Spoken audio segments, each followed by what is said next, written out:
stand, please. Raise your right hand. Do you solemnly swear the testimony about to give this matter be the truth, the whole truth, and nothing but the truth, so help you God? I do. You may be seated. If you could please make sure to pull that microphone close and speak as loud as you can into it. Thank you. Could you state your name for the record and spell your last name? Richie McGinnis. Richie McGinnis. RICHIEMCGINNISS. How are you currently employed?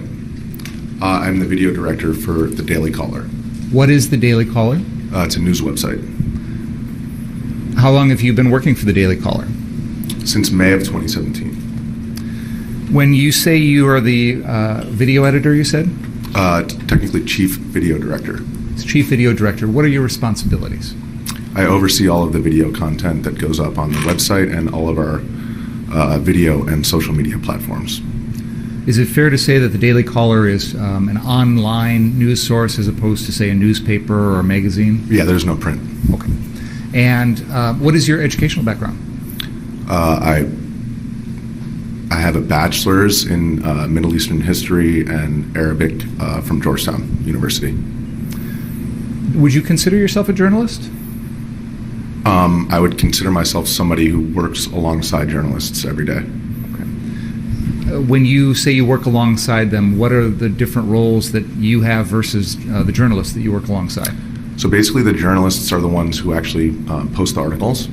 I'm the one who, for example, if a journalist is on a location, they record a video. I'm the person who helps them get that video onto whatever platform necessary, as well as packaging the video, distributing it, and just helping them with any technical issues associated with that. Who were the founders of the Daily Caller? Neil Patel and Tucker Carlson. Tucker Carlson is a Fox News personality. Is that fair to say? Yeah. And did there come a time where you personally showed an interest in covering some of the protests that are going on around the country? Yes, absolutely. Can you tell us about what your focus was in that regard? Well, at the time that the protests erupted in Memorial Day of 2020, it was very clear from the onset that actually two of our reporters, Jorge and Shelby, who were with me in Kenosha, they were in Washington, D.C. I was actually with my family in New York at the time. But that first weekend, there were violent riots in Washington, D.C. And after that weekend, it was very evident to me that Shelby and Jorge, being young and brave folks, were able to capture aspects of what was going on that I didn't see elsewhere in the media. And that's when it became clear to me that we could show the public a side of what was happening that the corporate press wasn't keen to show. You mentioned that these began around Memorial Day of 2020. Was that in part because of what happened to George Floyd in Correct. Minneapolis? Yes, correct. As far as you personally, you talked about some events in Washington, D.C. Mm-hmm. Were you one of the folks that was covering any of that? I returned back to Washington. I was in New York with my family. I returned back to Washington on actually Memorial Day, that Monday. And starting on that day, I was on the ground with our reporters. Other than Washington, D.C., over the summer of 2020, did you go around to other locations to cover these types of events? Yes, I did. Can you tell us a little bit about that? We went to Seattle, we went to Portland, we were in Washington, D.C., obviously New York, Kenosha, and basically it was very clear to us that while for example, cable news correspondents would go in and say what was going on, and then they'd leave and go back to their hotels. We just hung out in these places for hours and hours on end, and we just used our phones to show the public what was happening. At these events that you covered in Seattle, Portland, etc., were you ever personally exposed to violence or rioting or arson or anything along those lines? Yes. Tell us about some of the experiences that you had at those locations. Well, Portland, for example, there was a lot of clashing with law enforcement. There was a lot of, I saw incendiary devices thrown at police. And Seattle was a situation where we did see some violent clashes between protesters and counter-protesters. And the same in New York as well. Police breaking up the occupied protests, people clashing with the police. And in fact, in New York, for example, if you're one of these people in there, we're dressed up to look just like everybody else. But if you film one of those violent interactions, then it's only a matter of time if somebody sees you that the crowd will turn on you, and that did happen in New York to Shelby and I. When the crowd turned on you in New York, did you feel like your safety, your personal safety, was at risk? Yes. Did you actually suffer any sort of injuries as a result of that? I bear hugged Shelby and I dragged her out, and no, I did not. Okay. I have suffered injuries in these zones, but not in that instance. Okay. I want to move forward to Kenosha. Everybody here is familiar with the shooting of Jacob Blake on Sunday night, August 23rd, 2020. After that, was there a time in which you became interested in coming to Kenosha to cover what was going on here? Yeah, Shelby and Jorge, who are two of our reporters who I traveled with extensively, implored me to book the trip, and we had lengthy discussions with our editor-in-chief regarding whether or not we should go. Eventually the decision was made to come here, is that fair to say? Correct, yes. Do you remember when it was that you first arrived in Kenosha to begin covering these events? Yes, it was that Monday. Do you remember approximately what time of day? It was the afternoon. I'm not sure. It was before it was dark. There's been a lot of testimony about the events of that night, some of the things that happened around town. Did you personally witness any of that? Yes. Can you tell us what you personally witnessed? Witnessed many cars being burned. I actually, Shelby recorded an interview with some of the individuals in front of, so there was the big car lot that was burned, but then there was the lot actually where the armed individuals were on the night of the shooting.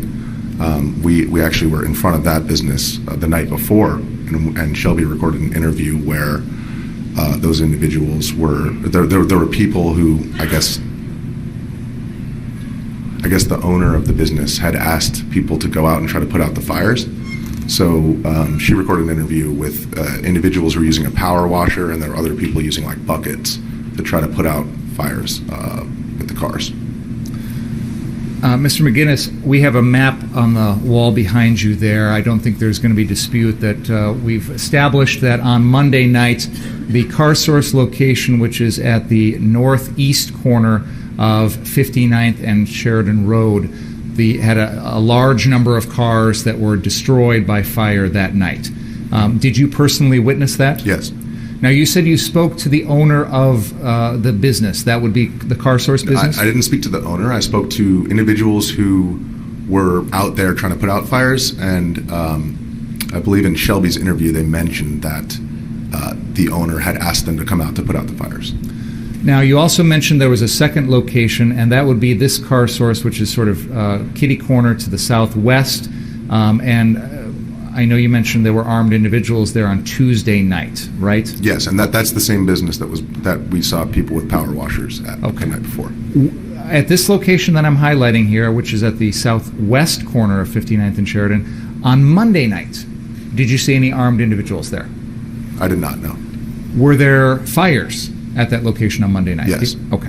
And when you say you saw people putting out fires with pressure washers, were they putting out fires only at that location on the southwest corner, or were they also trying to put out the fires on the northeast corner? It was only at that one, and I didn't see anybody trying to put out fires on the other one across the street. Understood. I think Fires were out of control at that point, so I get that. I'm just trying to pin it down. So you told us that you witnessed the fires at those two locations on Monday night. Did you witness any other events on Monday night that were noteworthy? Yes, I mean, there were fires everywhere. And Shelby, Jorge, and I recorded a number of those, including multiple businesses that were also burned. And you recorded that information and then obviously published stories about it on the Daily Caller website. Is that fair to say? That's correct, yeah. I want to move to the next night, Tuesday night, August 25th, the night of the shooting. Did you come back to that area to view the events of that night? Well, the way that it happened was we went to the courthouse to document the demonstrations that were happening in front of the courthouse. And then subsequently, the police pushed the protesters, demonstrators, rioters, whatever you want to call them, away from the courthouse. And that's actually when everybody ended up in that area. On Tuesday night, based on what you've just described, do you recall approximately when it was that you first got out and were covering things? We'd been out all day. We were actually, during the day, we were interviewing the owners of the businesses that had been damaged the night before. And so, and also many people from the community in Kenosha came out to help clean up. And so we recorded a bunch of interviews with those folks, as well as getting aerial footage of the damage. And then we went and ate, and then we went back out before sunset as the demonstrators were arriving at the courthouse. When you said you took video or photos or whatever of people trying to clean up and things like that, did any of that include the defendant, Kyle Rittenhouse? No. When I know you've discussed some of the events that occurred right out in front of the courthouse. Do you recall approximately what time that was when you were here out in front of this building covering things? We first got out there probably about 7 p.m. And how long was it before the event occurred that you described as the police pushing people out of the way? That was after dark, and it was probably closer to 8:30 or 9. What did you do then? Well, I was typically in these kind of situations, the goal is to show both what law enforcement are dealing with and what the protesters, demonstrators, rioters, whatever you want to call them, you want to show both situations. So you want to. I was in the middle of the protesters on one side and the police on the other, and I actually recorded, a variety of things, including things being thrown, bricks being thrown at law enforcement, and then I returned to the hotel because there was no cell service to get Wi-Fi to communicate with folks back in Washington, D.C., as well as post the videos for our team to then redistribute. What hotel were you staying at? I forget the name of it. It's literally right there. It's Is it the Stella? Stella, correct. And that's located a little bit off the map here, I think, to the north, but very close to where all this is happening? Actually, my hotel window was on the third or fourth floor, and it was overlooking that car lot right there. That's actually the Stella there, isn't it? Yeah. After you returned to the hotel, you've described what you did there. Was there a time when you came back out onto the streets after your time at the hotel? Yeah, I actually didn't. I didn't even post anything because when I returned to the hotel and got on the internet, I saw armed individuals in front of the same business that we had recorded people trying to put out fires the night prior. And in my mind, that was a continuation of that story. And so I actually dropped what I was doing. I also had Shelby and Jorge who were out there. And once I saw people who were armed, the situation was clearly escalated in my mind in terms of the level of danger. And part of my role was also to, make sure that none of us were harmed. And so I went outside, back outside, and actually I couldn't see that business from the window, but I could see the car lot across the street from it. Basically, I just ran down the stairs and went right out there and started communicating with Shelby and Jorge to find out where they were. The business where you saw the armed people out on front of, was that the Car Source location at the southwest corner of 59th and Sheridan? Yes.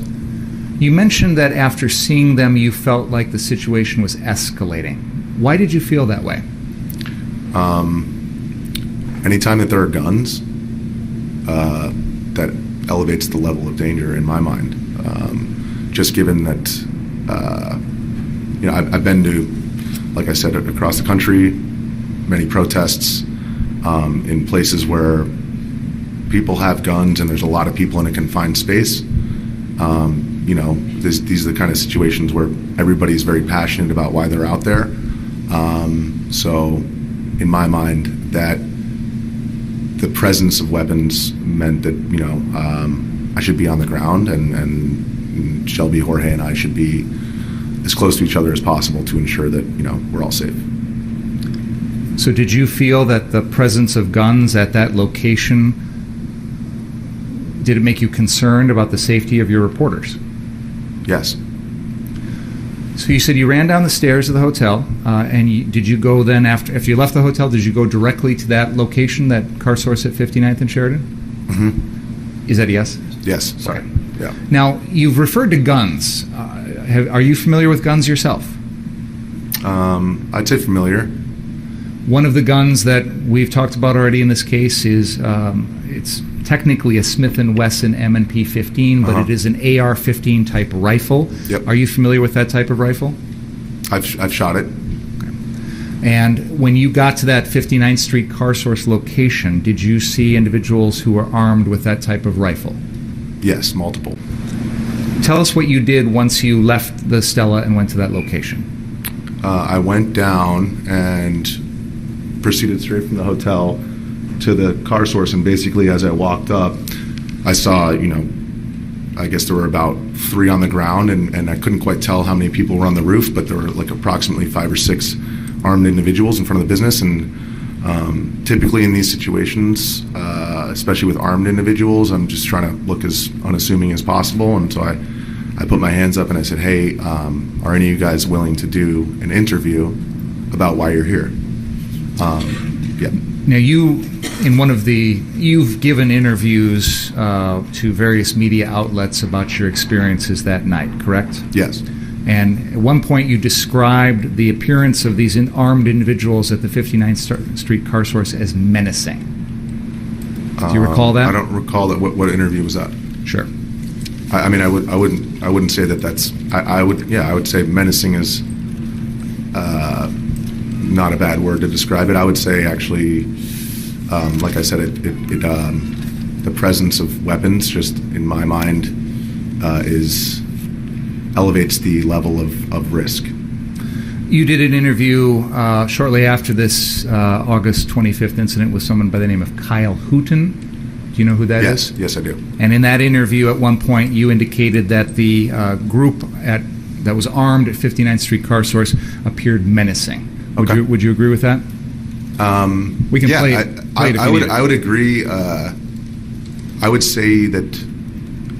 I don't know the exact definition of the word menacing. I guess I was using it in a live interview, but I would say that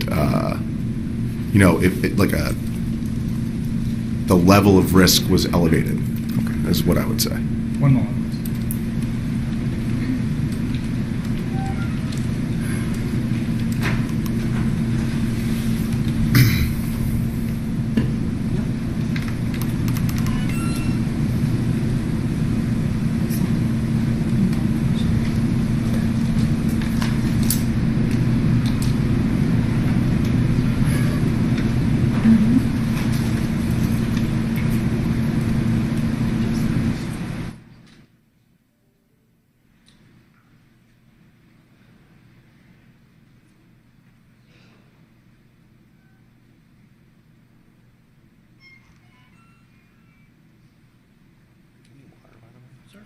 Possible to get some water? Sure. Water.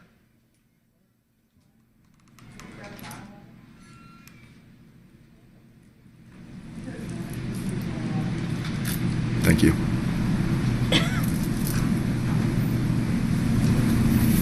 TV needs to turn off.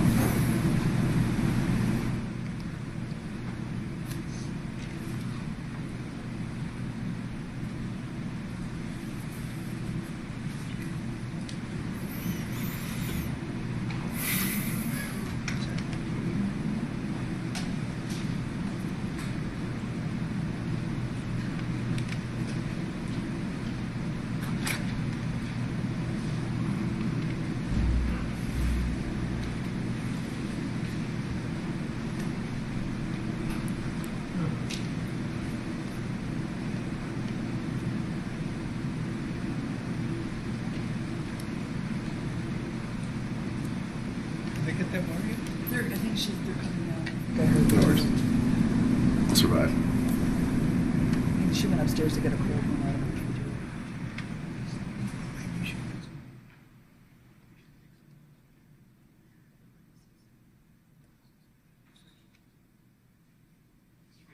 I have up on the screen a section of the interview that you did with Kyle Rittenhouse. Do you recognize yourself on the screen? Yeah. And do you remember giving this interview to Mr. Rittenhouse? Yes. Okay. Can we play the excerpt from 7:12 to 7:47, please? I basically just walked up to them and said, is anybody willing to do an interview? And Kyle was just the most willing. And obviously that's the kind of situation where you have 5, 6 guys armed with some heavy weaponry. Most of them looked like they had AR-15 style rifles, and a couple of them were standing up on the rooftop in the darkness. So it was a menacing situation. So my goal was just to get my interview and be as non-threatening as possible and get out of there. So when Kyle volunteered himself, I just wanted to, go with the path of least resistance. And he actually. Thanks. Okay. Does that help refresh your recollection? Yeah. And this was something that you said within a week or two after the incident? I was in Kenosha when I recorded that interview. That's in the basement of the hotel. Oh, okay. Good. That was like maybe a day or two after. Now, I think you said in that interview, when you approached the group, you wanted to interview someone from the group. Is that fair to say? Yes. How many members of that group did you interview? One. Who is that? Well, I guess Mr. Gulch was the other one who walked into the interview as I was recording, Mr. Rittenhouse, and then we proceeded up the street after that. So if you would constitute that as part of the interview, then 2. But Mr. Rittenhouse was the only one that I interviewed prior to him arriving. And I think you said Gulch, but actually, for the record, that's Ryan Balch. Balch, sorry. No problem. Did you ask, and for the record here, the person you interviewed, Kyle Rittenhouse, is seated here at council table with the gray suit and the red shirt, is that right? Yes, correct. Did you ask him how old he was? I believe as I was taking out my phone, generally the procedure is, are you willing to do an interview? Yes. Okay, I'm going to record it. Yes. And I believe that I said something along the lines of, how old are you? And I believe the response was something along the lines of, I'm an adult. I actually don't recall because I was doing 2 things at once, but I just remember the answer being satisfactory enough for me to proceed with the interview. If the defendant had been honest with you and told you that he was 17, would you have recorded an interview with him? I would. In those instances, I can record an interview if somebody's a minor, but I need permission from the parents. Based on what the defendant said to you, whatever the wording was, you had no indication from him that he was 17. Is that fair to say? I actually told the police the night of that I believe that he was in his mid-20s, but I believe I said exactly that he had a baby face. We've got the interview that you recorded, and that is exhibit number 16. Can we play that, please?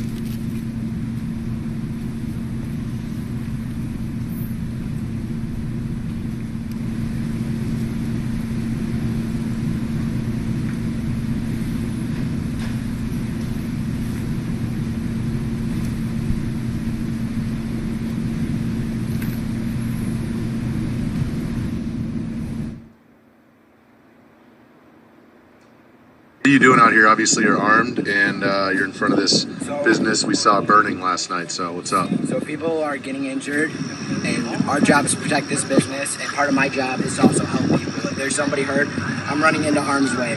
That's why I have my rifle, because I need to protect myself, obviously. But I also have my med kit. And what about these other folks? Obviously, there's some other people who are armed as well. Their job is to protect me. Gotcha. And then what about these guys up on the roof? Their job is to provide overwatch to protect me also. Gotcha. They're protecting everybody on the ground. We're protecting each other. Understood. And We're running medical, and we're going in and we're getting people. And what about, are you from the area? I am from the area. What brought you out here tonight? You just wanted to provide medical attention? Provide medical attention to the people that need it. If somebody's injured, like you get hurt, I'm grabbing you. I'm getting hit with plenty of pepper balls, but Your eyes good? you know, as long as it's just bruises. Yeah, I got my mask. I'm good. All right. And That's about it. have you encountered any issues yet thus far with law enforcement or anything like that? We had a group earlier try to come and set a fire at the church. So we went to the church and we de-escalated the situation, telling them they need to leave or they will be detained and then arrested. This church right over here? That church right there. And we stomped the fire out all the way down at the school. Wow. And what do you think it would have been different if the police had to try to stop them from setting the fire? I feel like there would be a lot more casualties and a lot more people injured.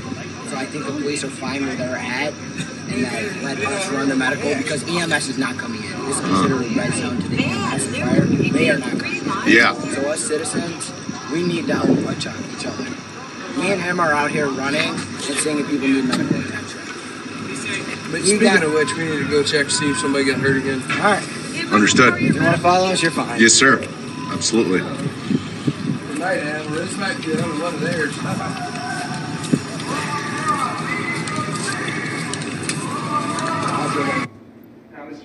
You are, at this point in the video, walking south along Sheridan behind the defendant and Ryan Balch. Is that right? Correct.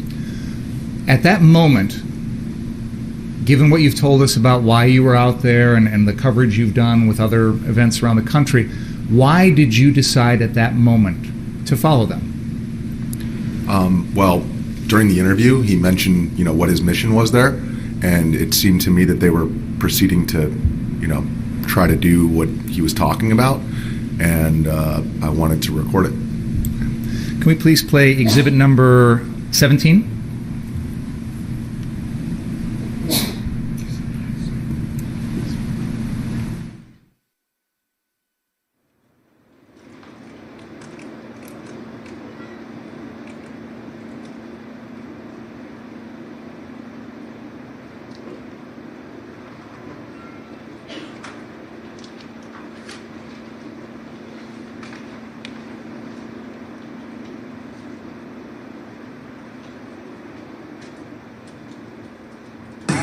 Anybody need medical?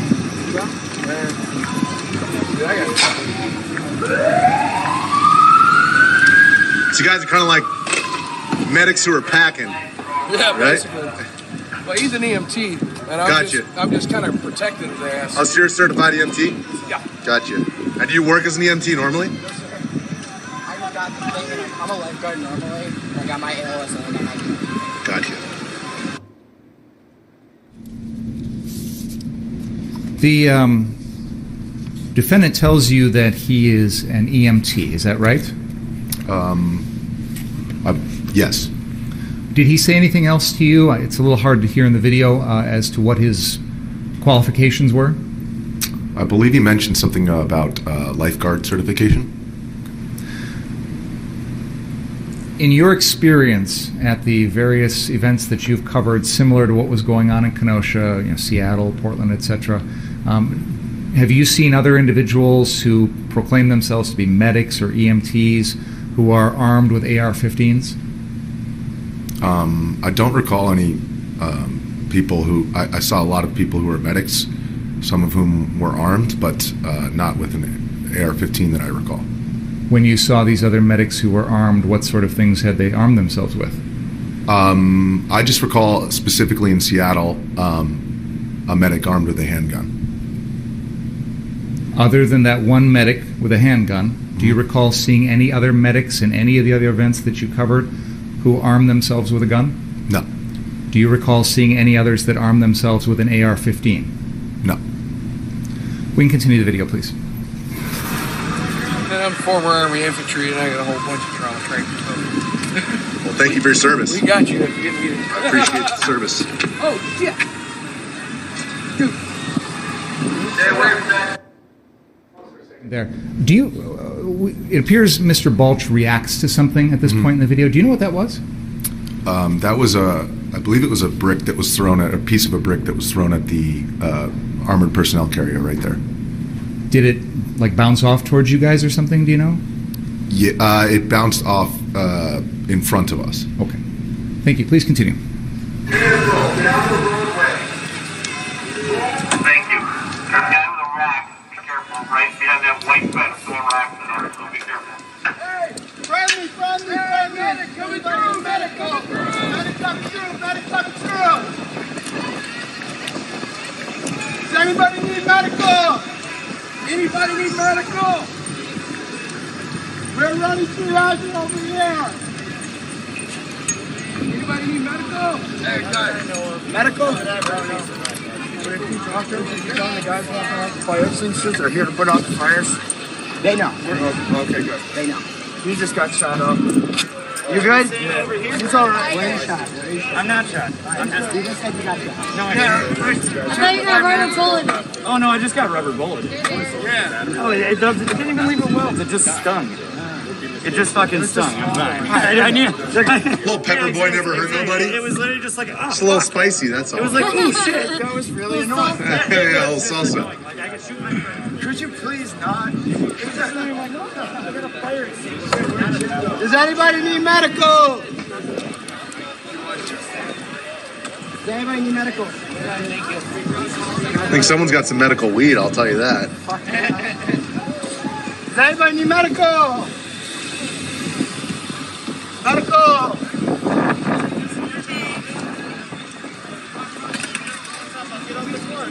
Does anybody need medical? You were just the one to get off the car, trying to help you up front. Now you trying to do medical? I remember you. You said get off the car. Fuck you talking about medical? Yeah. Y'all ass are. Does anybody need medical? Medical! This guy thought it was sweet. Medical! What, yesterday or today? Today, dude, he just had up the gun talking about get off the car. Now he talking about medical. What car over in the dealership? Car Sorry, I down don't there. film.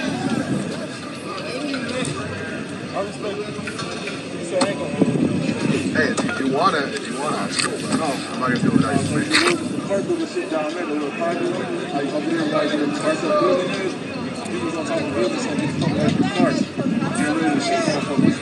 If I had it, the crowd wouldn't be right here right now. I wouldn't fucking reach that fucking car though. Fucking on with the guns. That's all we need a medical. First of all, Ms. McGinnis, the video we just watched was. Let's take a break at this point. Please don't talk about the case. Read, watch, or listen to any account of the trial. 15 minutes.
Are you cold? Are you cold?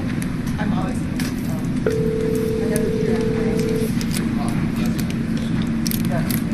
I agree with you. Hello. Could you come down, please? Okay.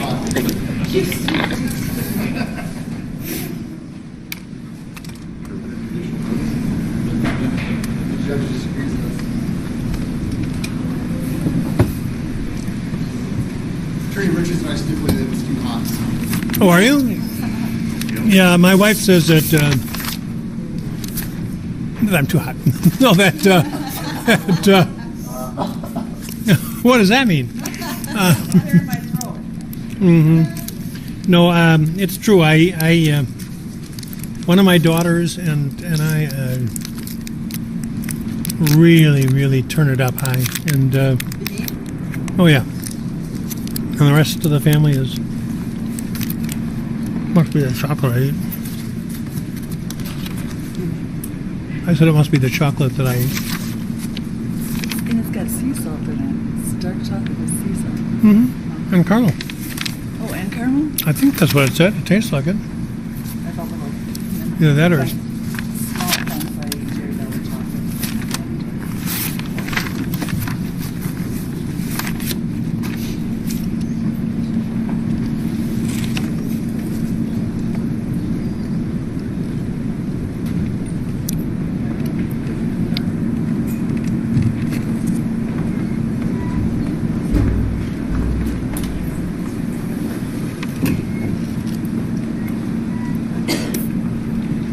if it's always been titled in his wife's name.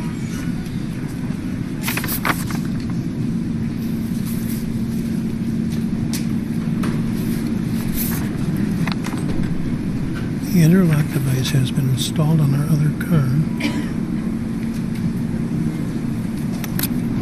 Okay, let's proceed, Mr. Binger. Thank you. Mr. McGinnis, when we left off, we had finished watching the video that is entitled Richie McGinnis Walking with Kyle. It is the one in which you followed him south along Sheridan.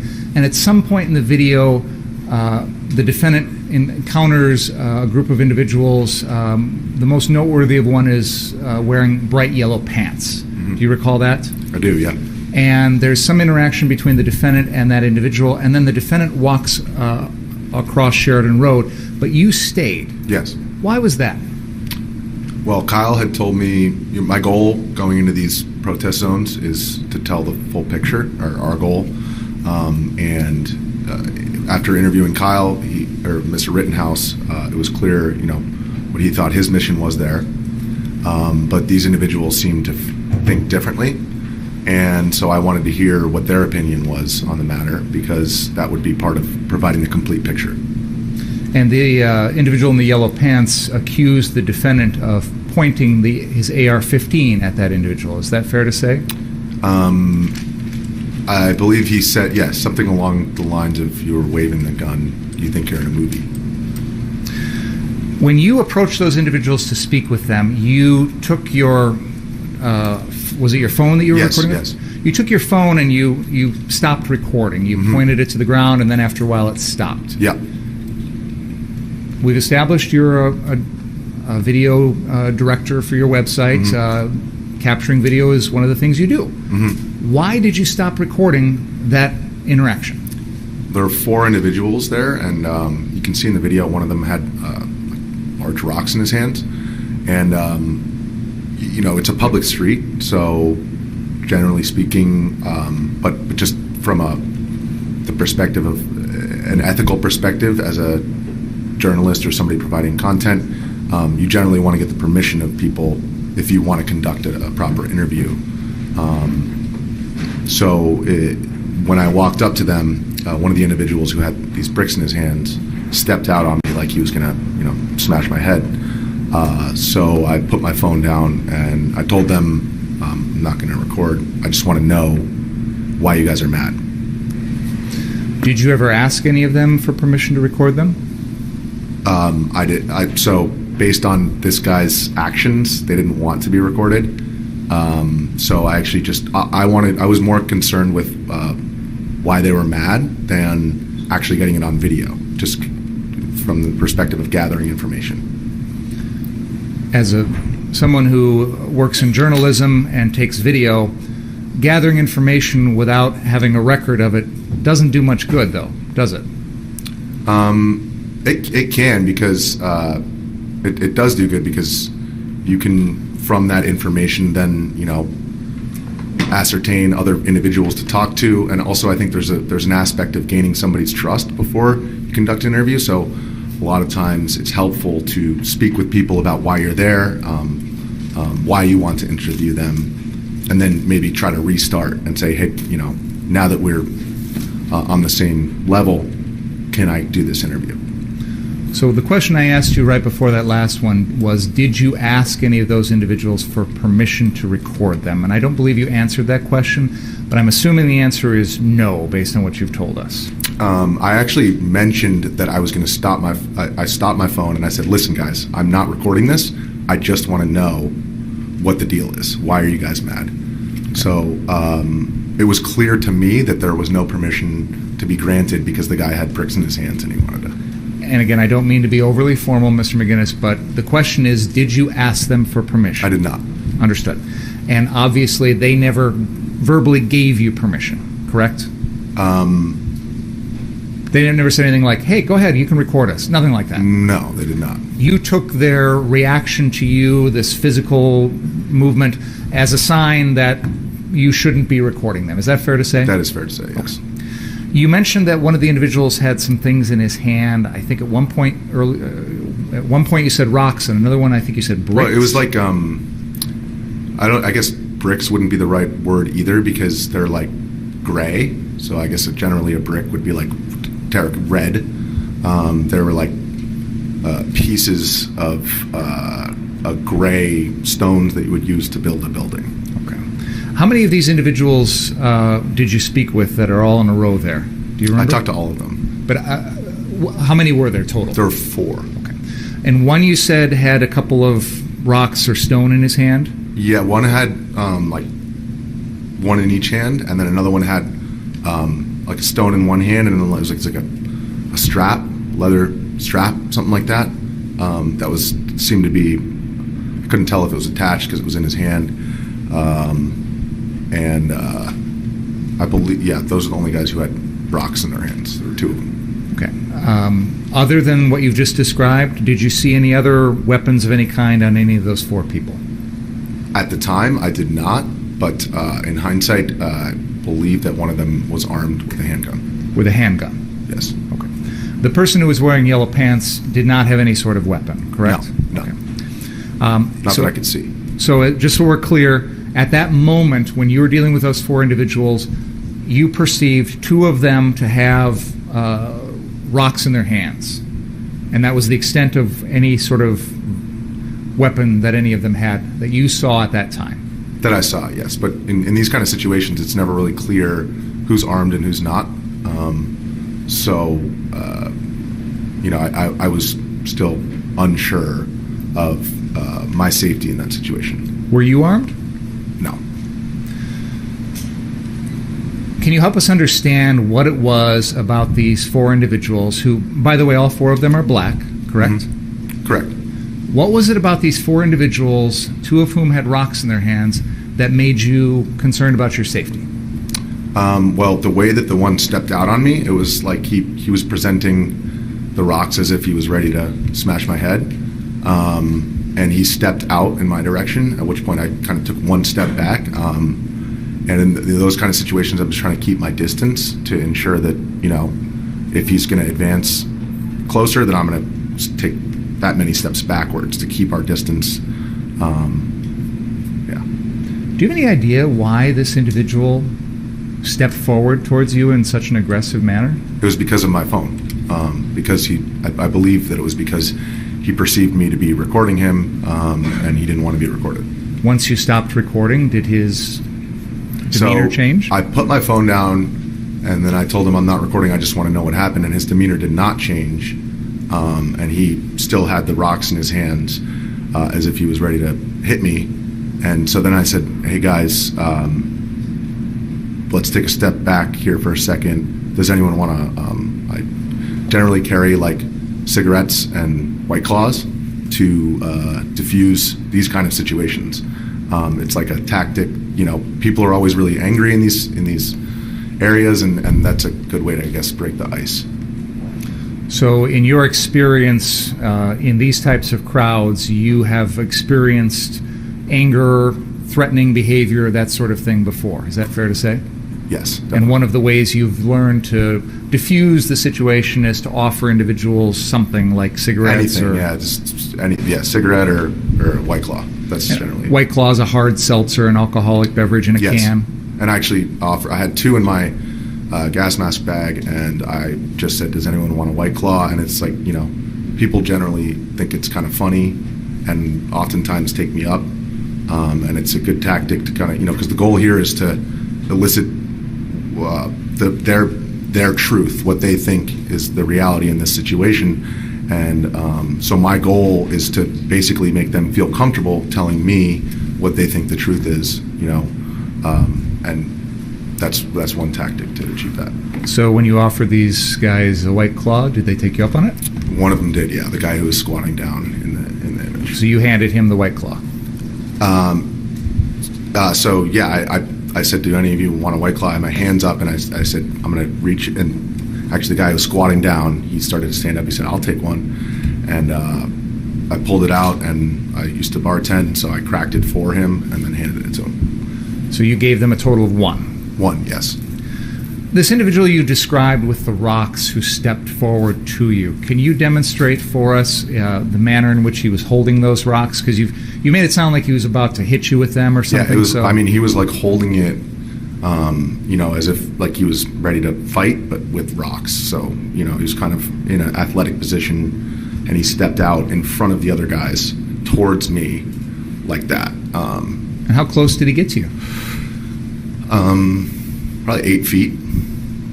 I took a step back when he took a step forward, and actually that was part of the reason why they thought my actions were so funny to them, was that I was so scared and so ready to run away. You say they thought your reactions were funny. How do you know they thought that they were funny? Because they all laughed when I asked them if they wanted a White Claw, actually after that, once I gave it to the one individual, they started making fun of the guy with the rocks, saying, "Oh, you think you're so tough? Like, there's one of him and 4 of us, and like, look at how scared he is." Sounds like at that point, whatever tension was gone. Correct. Okay. And this individual stepped forward with the rocks. Did he ever throw a rock at you? No, and actually he put his hands down at that point once his friend made fun of him. Okay. You were never harmed in that incident in any way? Okay. Nope. All right. So we've seen the end of that video, which at that point you are talking with those 4 individuals when you stop recording on your phone. Is that fair to say? I'm sorry, can you repeat the question? Sure.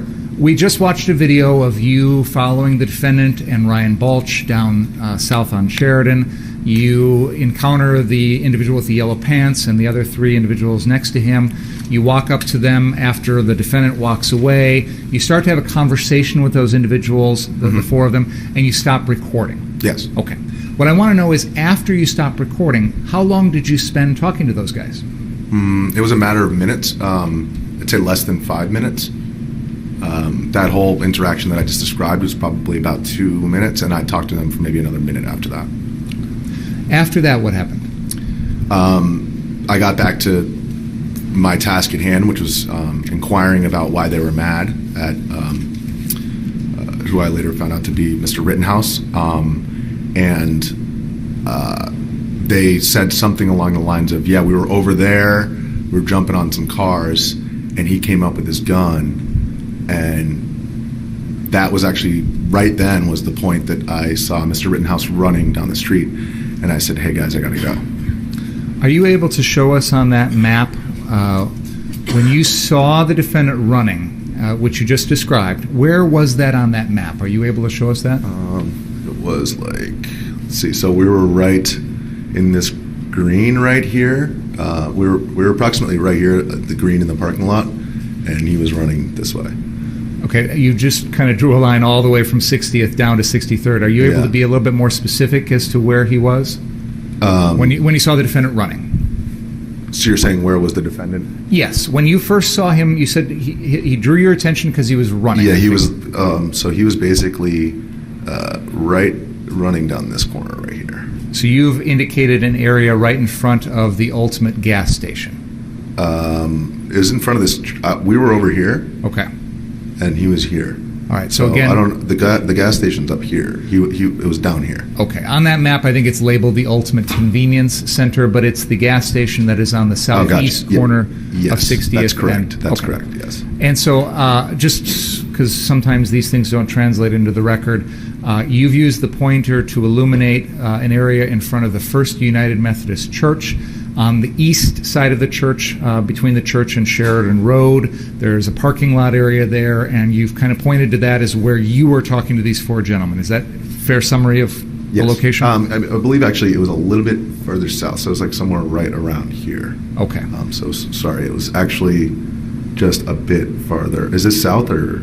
The bottom of the map is south. Bottom of the map is south, so it was a bit farther south than that, yes. Okay. And you saw the defendant running. Was the defendant in Sheridan Road when you saw him running? Yes. Did you see anything in his hands when you first saw him? Yes. What did you see?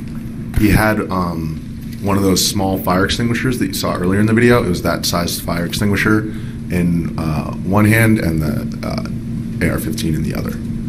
What did you do next? I told the guys that I had to go, and I proceeded after Mr. Rittenhouse. Why? Because, he had a fire extinguisher in his hand. So, I perceived that as he was running to some kind of event that was taking place that would be newsworthy. What did you do after that? I started jogging after him, and he was quite far in front of me, and I called my coworker Shelby to inquire where she was, because seeing the way that he was running and the fact that he had a fire extinguisher in his hand, I said something along the lines of I won't use the expletive language that I was using, but something's about to go down. Where are you? We should make sure we're close to each other. You said you made a phone call to Shelby? Yes. Where were you physically when you made that phone call? So I was in the process of, I was actually jogging, right around here. You're pointing to an area on Sheridan Road, just to the north of 61st Street. Yeah.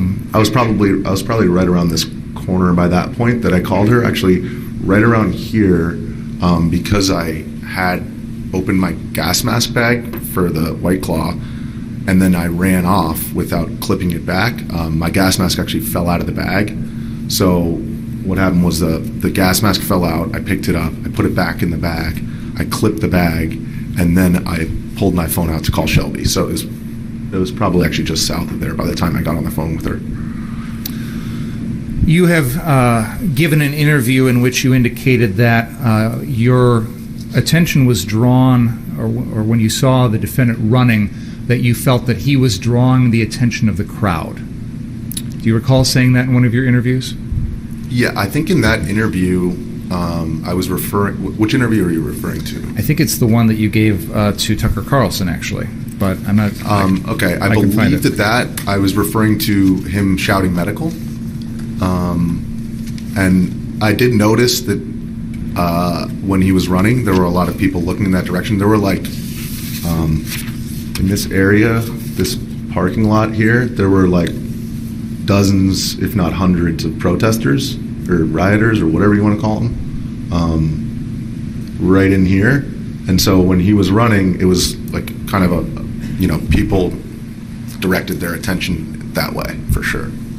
You also said that you felt that this was going to be a hairy situation. You also characterized it as a dangerous situation. Do you recall that? Yes. The combination of the fire extinguisher and the fact that he was running indicated to me that something was about to happen. Potentially, if there's a fire involved. That's why I wanted to get a hold of Shelby and find out where she was. Did you also feel that the defendant running with an AR-15 through this type of crowd could cause a problem? In my mind, in that moment, I couldn't think of a situation that would necessitate somebody running through a public street with one of their hands occupied by a fire extinguisher and the other one occupied by a weapon, kind of serving dual roles there. That didn't, it seemed to me, it's not the way that I was taught to handle a weapon in a public place. Did it seem a contradiction to you to have a weapon in one hand and a fire extinguisher in the other? I wouldn't say contradiction.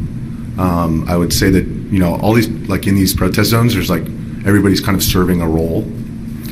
So there were like those punk rockers that we saw, the skateboarder dudes. They were clearly like kind of a fire brigade type because they all had fire extinguishers. And you have like people who are medics, you have all kinds of different roles. So I wouldn't say necessarily contradictory, because generally speaking,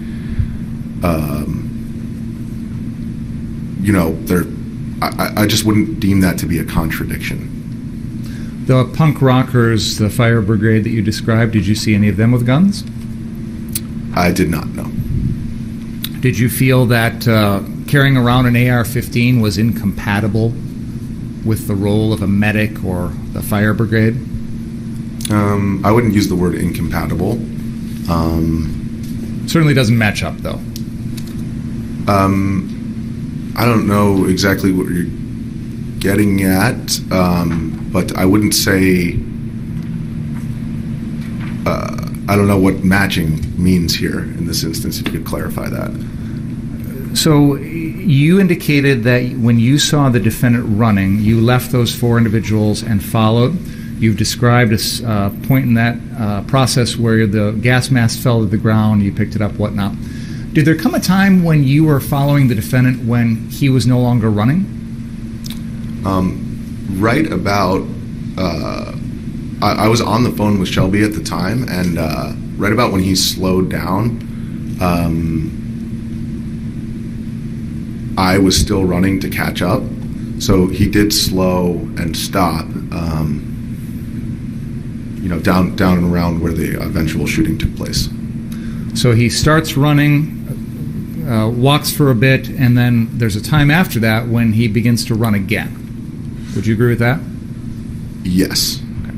Where were you in relation to the defendant as you're following him down Sheridan Road? So he was probably just, at the moment that he slowed down, I was probably like a half a block back. He slowed down probably right around here. And I was like, I could just barely see him. And so I was probably right back here when he slowed down right around here. And I was still on the phone at the time. When the defendant slowed down, were you still running? Yes, I was running to catch up with them. When you eventually caught up to him, how close were you behind him in the end? So it's hard to, I guess, from the point where he was slowed down, when I caught up to him, it was just a moment after that he started running again. So I guess at that time, I was probably like 30 feet back. And you described that the defendant then began running again. Yes. Was there any event that you perceived, that you heard or saw, that attracted your attention at the same time that the defendant started running? There were a lot of people yelling. Do you know what they were yelling? There were a lot of screams. I heard like an N-word, and you can hear in the video the friendly, but it was mostly just yelling. I didn't hear really anything decipherable. We've heard some references to that friendly. Now, I know it's hard, Mr. McGinnis. I'm going to try and ask you to put yourself back in the mindset of that evening. I assume since that evening, obviously you said you've given a lot of interviews, correct? I gave as many interviews as I felt necessary to inform the public of what I saw. And I wasn't trying to make it exaggerate or anything like that, but No, that's fine. you've given some interviews. There have been a lot of videos out there on the internet. I assume you've watched some of those. Is that fair to say? Yes. Okay. If we can try our best to put aside what we've learned since then and try and go back to that moment, and I'd like you to tell the jury what you were thinking and observing in that moment without the benefit of hindsight or other videos or things like that. Is that Yes. fair? Okay. Yes. You mentioned friendly. At that time, that moment, in that evening, do you recall hearing that? I do not. I recall I was on the phone as well. So I was talking to Shelby, and I recall hearing the yelling while I was still on the phone. And I said something along the lines of, "Oh, expletive, I gotta go."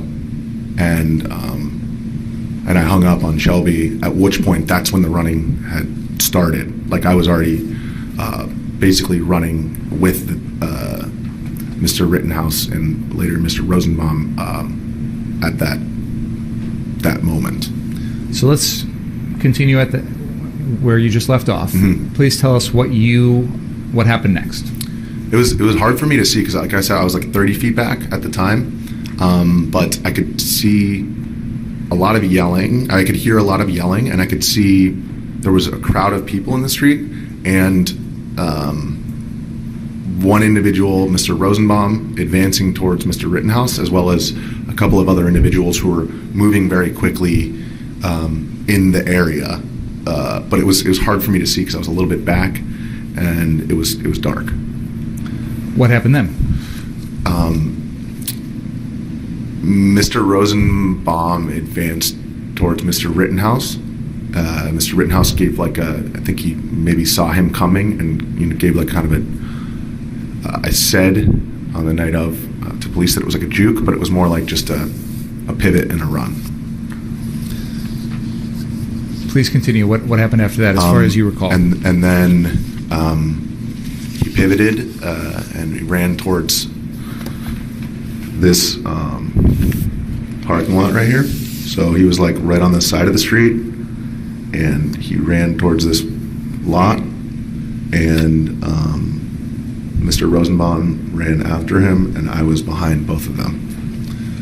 So the sequence of the folks that were involved in this running, as we've seen in many other videos, is Mr. Rittenhouse is in front, Mr. Rosenbaum is running after him, and you are behind Mr. Rosenbaum. Is that fair to say? Yes. How far back from Mr. Rosenbaum were you as the pursuit went through the Car Source parking lot? Well, it's hard to say because I kind of caught up to them. I was running a bit faster, and so at the time initially I was probably 30 feet back when everybody first started running, but then by the time I arrived in the lot it was 15 feet. And you continued to be behind Mr. Rosenbaum at the time that the defendant shot and killed him, correct? I did alter my trajectory a little bit when I saw Mr. Rittenhouse turn around and saw Mr. Rosenbaum lunging for the front portion of the rifle. Okay. Let me stop you there for a second. First of all, we know now that individual who was shot and killed by the defendant was Joseph Rosenbaum. At the moment this was all going on that night, did you have any idea who that person was? No clue. Had you ever heard the name Joseph Rosenbaum before? I'd never even seen that individual. Up until these events, you had not seen that individual at any time? No, I had not. Okay. I saw videos after the fact of where he was, but I actually wasn't at that location, that gas station at that time. And again, I want to hear what you saw and what you know and not other stuff. In the videos of this incident, you appear to be holding up your cell phone. Yes. Is that fair to say? Correct. Tell us about that. So I got off the phone with Shelby, and I wasn't sure what was going to happen. So I attempted to record on my phone, and I thought that I was recording at the time. It turns out that I actually just took a live photo of the ground.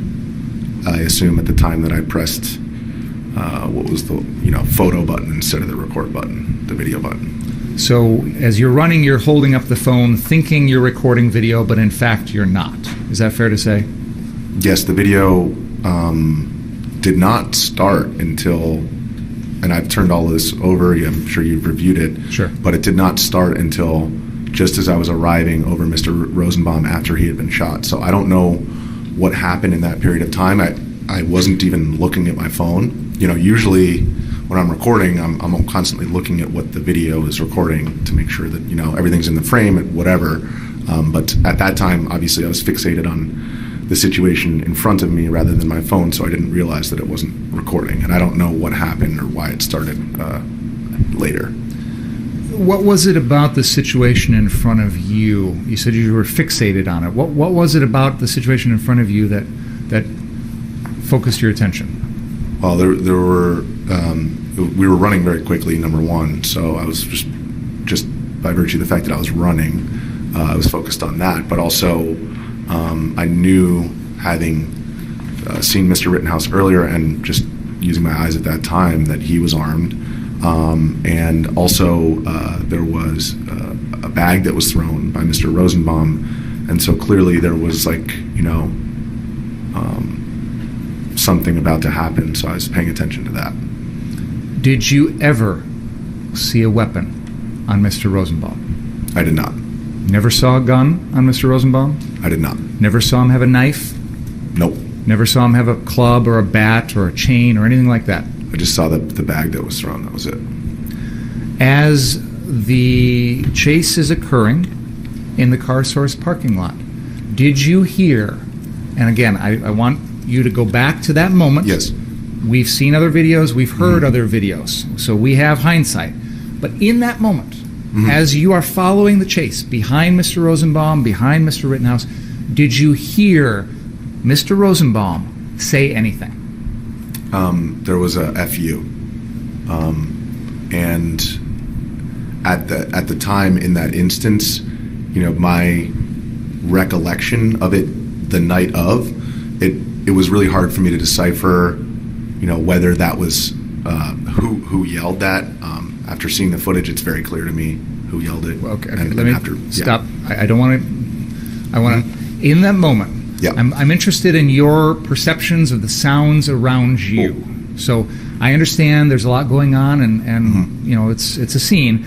But put yourself back in that moment. Do you recall hearing Joseph Rosenbaum say anything? No. Do you recall hearing the defendant? I mean, say I anything? heard things said, but I don't recall it coming. Me perceiving it coming from him, because, like for example, in that instance, there was a pop, and then when Mr. Rittenhouse turned around, my focus was purely on the barrel of the weapon and where that was going. So I didn't. Okay. In fact, when you were talking to the Kenosha Police Department after this incident, and very shortly thereafter, you were asked if you heard any words exchanged between Mr. Rosenbaum and Mr. Rittenhouse, and you said no. Yeah, saying that? Well, that was the phrasing of the question, which is, were there words exchanged? And so that would imply, like some kind of conversation. If they had have asked, did you hear Mr. Rosenbaum yell anything, I might have phrased it differently, because I just didn't focus on that at the time. But the way that there was nothing exchanged, that I saw. So let's continue. You just mentioned hearing a pop sound. Was that during this chase? That was right before Mr. Rittenhouse turned around during the chase. Yes. Okay. And just to finish that thought up, you're talking about when Mr. Rittenhouse turns around and shoots Joseph Rosenbaum. Correct. Just before that, there was a pop sound. Correct. Again, with the benefit of hindsight. Yes. But let's put that aside. In that moment, as you are running, first of all, did you hear that pop as you were running? I did hear the pop, but given like the environment, it's not that uncommon to hear those kind of pops. So at that time, it was not clear to me that it was from a gun or what it was from. In fact, I did tell police that it was my understanding that he turned around because he felt like he was running into a corner, because that area of the parking lot where the shooting actually took place was like there's the wall right here, and then there was like cars parked, kind of. So it at night of it appeared to me that he turned around because he had reached a dead end or something like that. Could you please pull up Exhibit 25? Mr. McGinnis, we have, and I think I need to turn on the TVs again.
Mr. McGinnis, there is a video on the screen which has already been introduced into evidence, and we've heard some testimony about it. Have you ever seen this before? I saw screenshots of this thermal footage. Okay. Was that from yesterday or the day before during the trial? Yeah. Okay. There's been testimony that there is an individual with a circle around them identified as person of interest number 1. That is Joseph Rosenbaum. There is a square around a second individual who is identified there as person of interest number 2. That is the defendant, Kyle Rittenhouse. Mm-hmm. You will come into this video, if you're not already on it, behind all of them, so I'm sure you'll be able to recognize yourself. But what I'm going to do is I'm going to play this forward a little bit so you can see it. I'd like you to pay attention to the movements of the three of you, Mr. Rosenbaum, yourself, and the defendant, and then I'll ask you a couple questions about it. So if we can play it forward, please.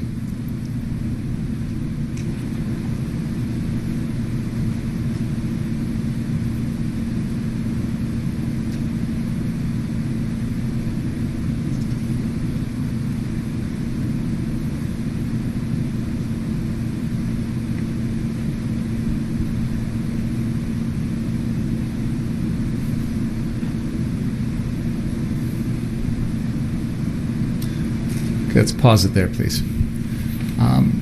Were you able to see yourself on that video? Yes. Okay. And it shows you, can we back up about 10 seconds, please? Go back a little bit further, please. 10 more seconds. Okay, continue there. Go forward, please. Or play it, rather. Thank you.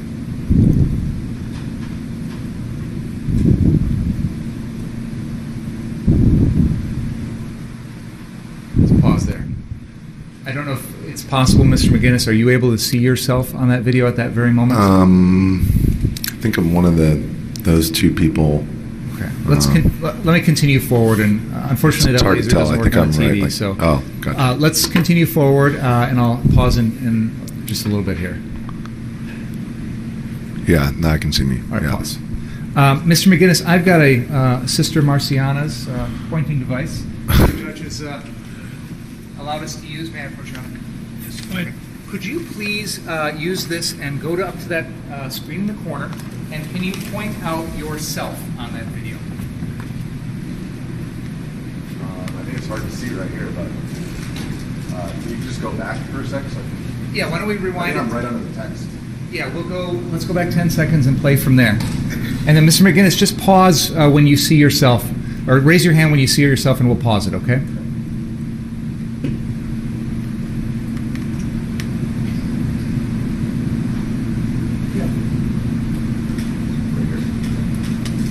Okay, can you hold it up there one more second, please? I didn't quite see. Okay, so just for the record, you are pointing to an area that is on the screen to the left of a vehicle that has right or wrong, been referred to as a Duramax. Duramax. Is that a thing, a Duramax? Vehicle. Is it? Yeah. A Duramax vehicle. I know from other videos that this vehicle is parked in a way that the hood of the vehicle is to the lower left, or sorry, lower right of this TV screen facing Sheridan Road. So if you'll accept that representation, then you're pointing to an area that is near the right, or the rear passenger corner of that Duramax. Would that be fair to say? Yeah, I mean, a little bit farther out here, right? Okay. All right, let's continue the video forward, please.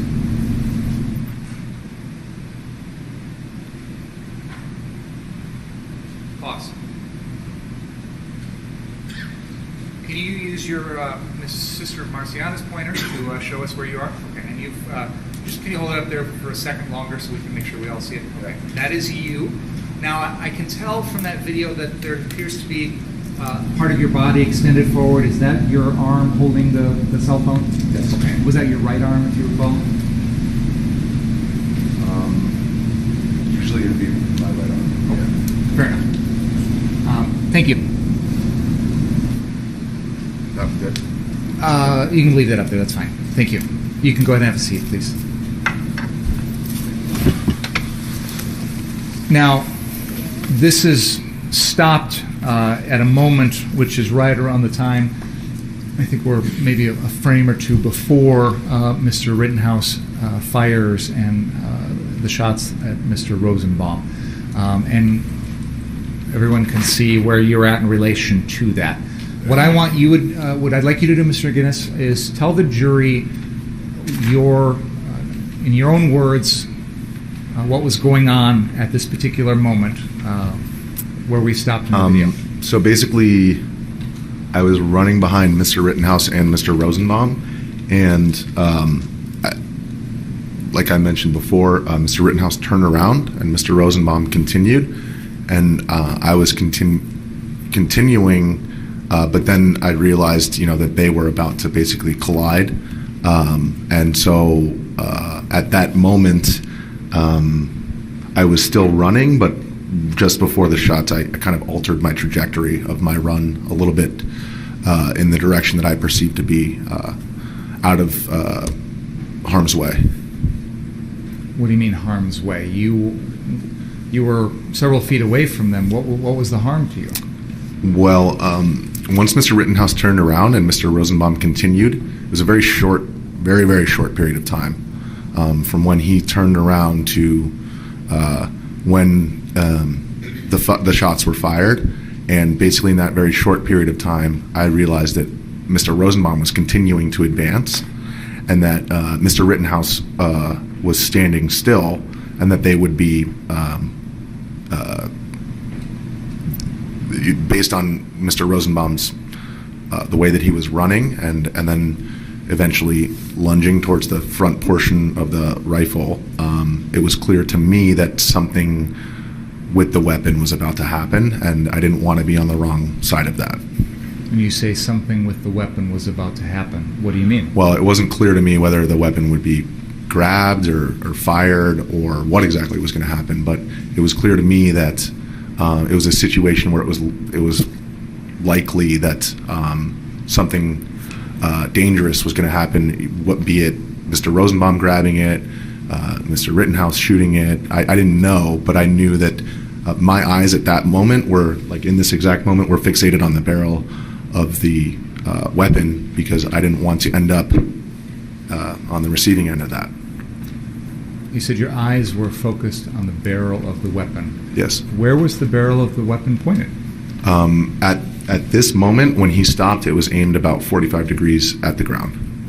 Did the aim of the barrel of the weapon change? It did. And when Mr. Rosenbaum lunged, Mr. Rittenhouse kind of dodged around. And then that's when it was leveled at Mr. Rosenbaum and fired.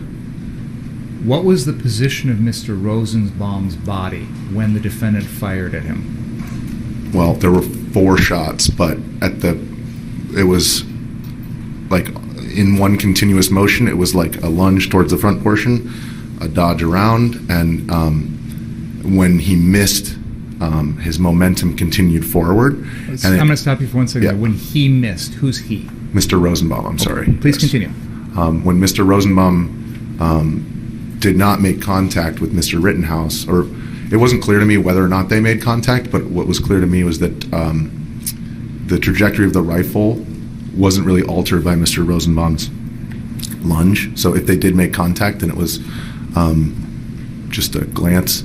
It wasn't enough to alter the trajectory of the rifle, but and again, this is just because that was the only thing that I was looking at that point, and it's not clear to me whether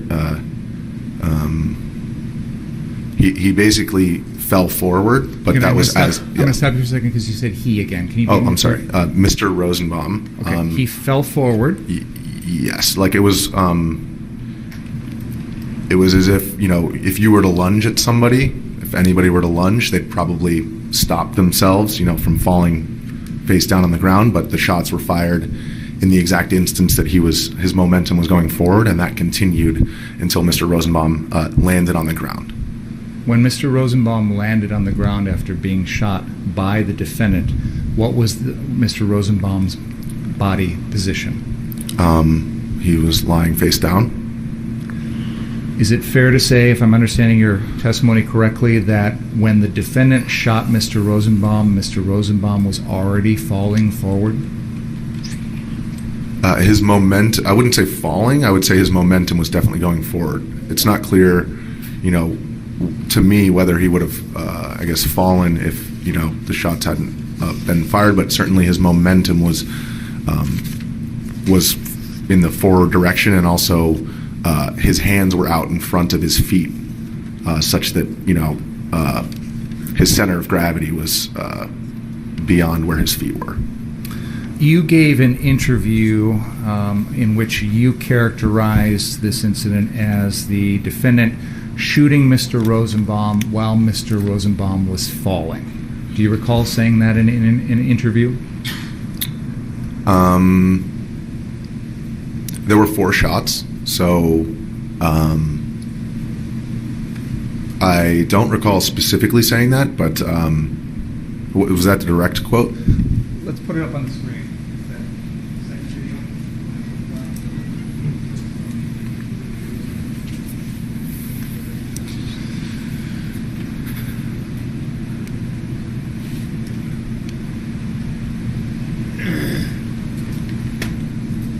I'm told that again today lunch is here early, so I'll give you a few more minutes. Do you want to continue?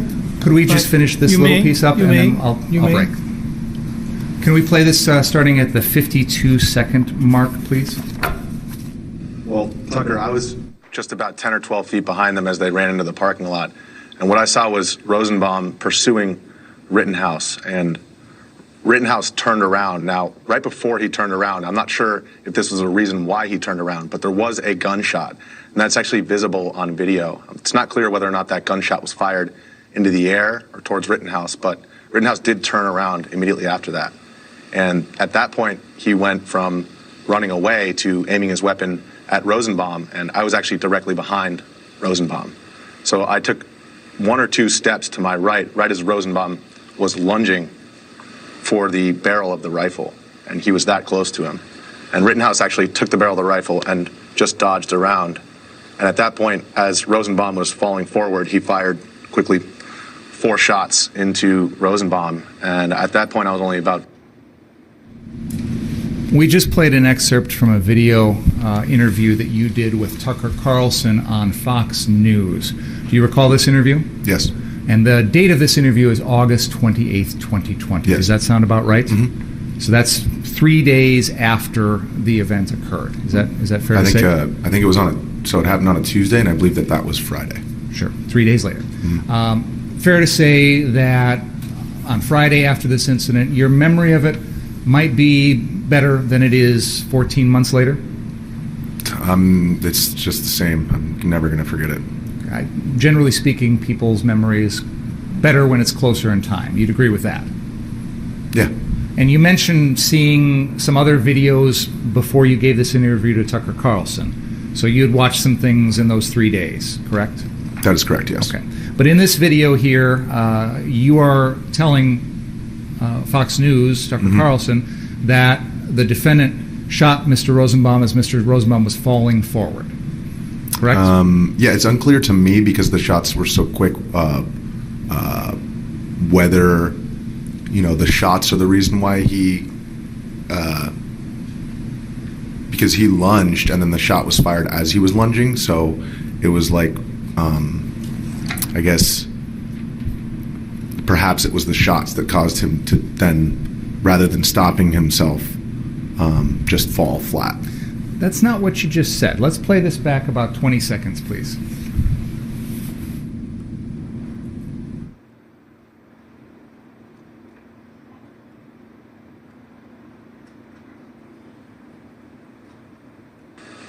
For the barrel of the rifle, and he was that close to him. And Rittenhouse actually took the barrel of the rifle and just dodged around. And at that point, as Rosenbaum was falling forward, he fired quickly 4 shots into Rosenbaum. Your interview 3 days after this incident says that Mr. Rosenbaum was already falling forward when the defendant used the gun and discharged the shots. I don't see why that's inconsistent with what I'm saying right now. He was lunging, falling. I would use those as synonymous terms in this situation because basically, he threw his momentum towards the weapon, and when the weapon wasn't there, his momentum was continuing, and that's the point at which he fired. So if you use the word falling or lunging, it was his momentum was going forward, and that's the point at which he fired the shots. That's exactly what I'm getting at. A few seconds ago, you were saying that you weren't sure if Mr. Rosenbaum started falling because he was shot. But in your interview here, the falling is occurring before the defendant even shoots Mr. Rosenbaum. That's not what I said. According to your interview. Let me clarify. I said that I wasn't sure if he didn't catch himself because he was shot. Because you can lunge forward and then put your foot out and stop yourself from falling. So it wasn't clear to me, for example, if the shots had not have been fired, it's not clear to me whether he would have fallen or whether he would have caught himself. That's what I meant when I said that. At any rate, your statement in this interview and what you're telling us here today in person is that Mr. Rosenbaum was already falling forward when the defendant shot him.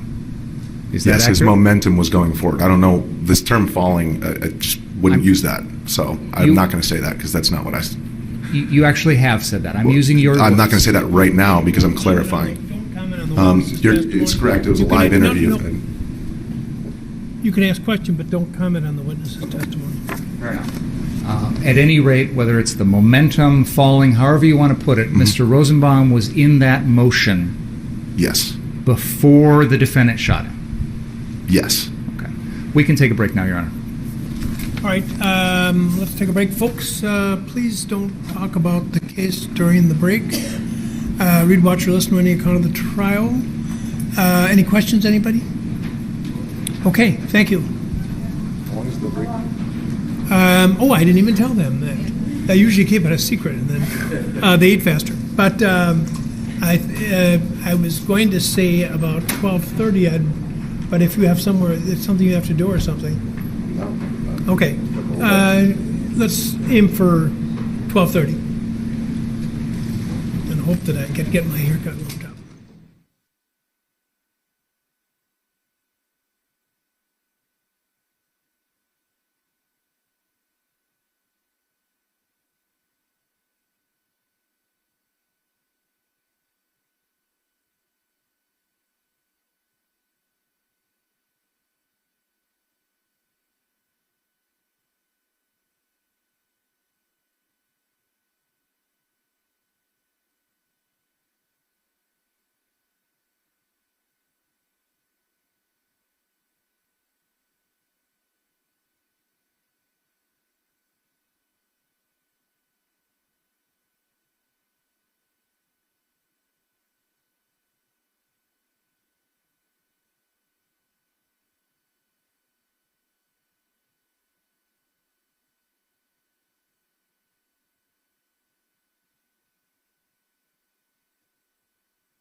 Why is it doing that? Oh,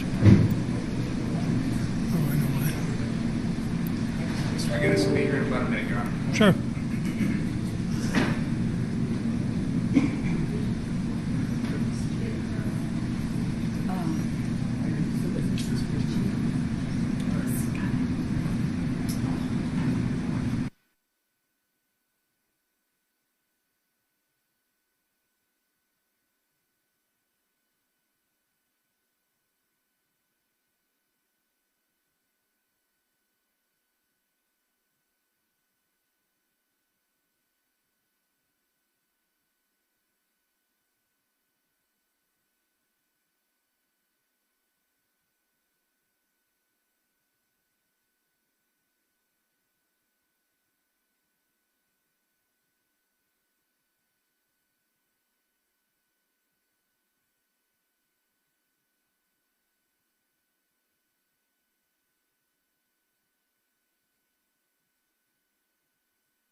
Thank you.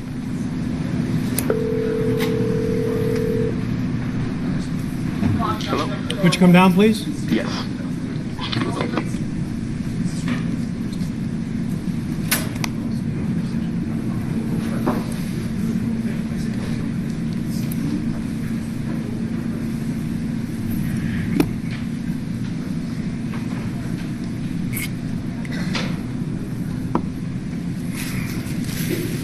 You need some more water? Oh, no, sir.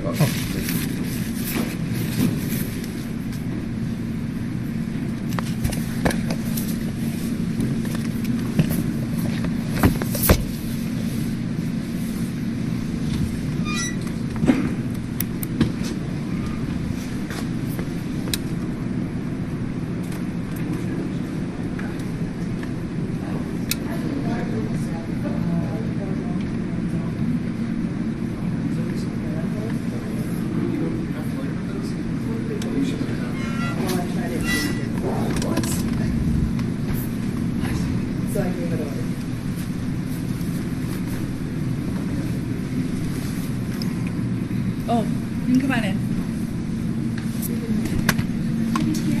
They thought they were in a different courtroom because they didn't recognize me. Because you got your haircut?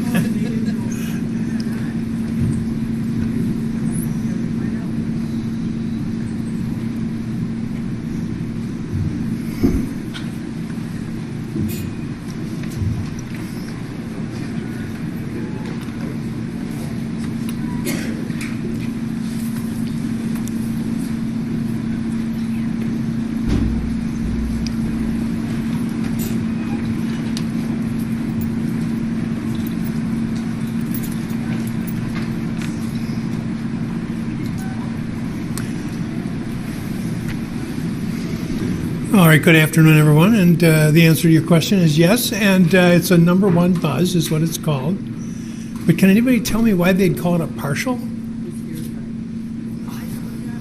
Why would they call that a partial? Okay, go ahead. Thank you. Good afternoon, Mr. McGinnis. Good afternoon. We're going to continue where we left off this morning. You were describing the situation where the defendant shot Mr. Rosenbaum. I want to talk about where you were at that location and what was going on through your mind. Earlier, I think you said your eyes were focused on the barrel of the gun. Is that fair to say? Yes. When you saw what was going on in front of you between Mr. Rittenhouse and Mr. Rosenbaum, what was going through your mind at that moment? Well, at the point at which Mr. Rittenhouse turned around and Mr. Rosenbaum was continuing to advance, that's when I realized that they were going to, I guess, collide or meet, but it was clear based on the speed with which Mr. Rosenbaum was running and obviously what was shouted beforehand that they weren't coming together to have a friendly meeting. And given that Mr.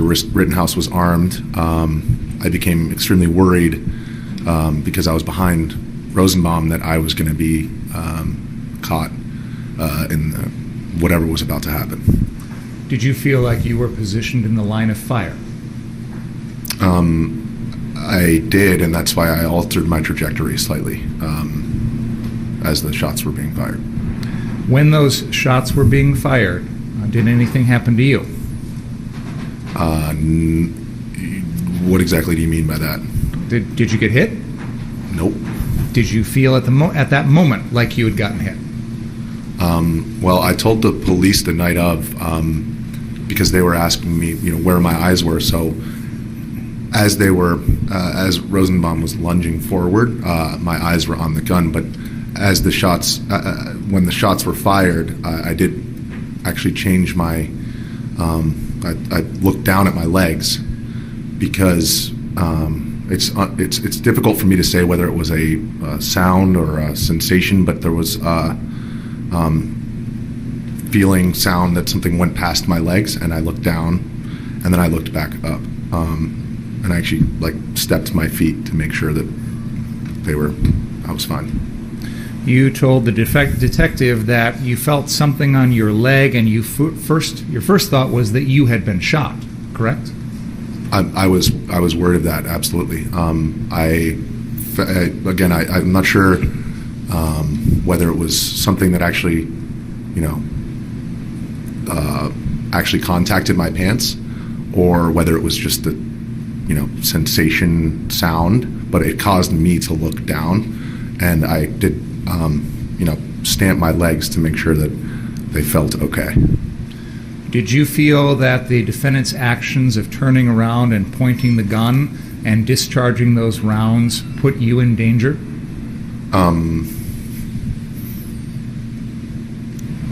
I would say that, given where I was, certainly I was in danger. Yes.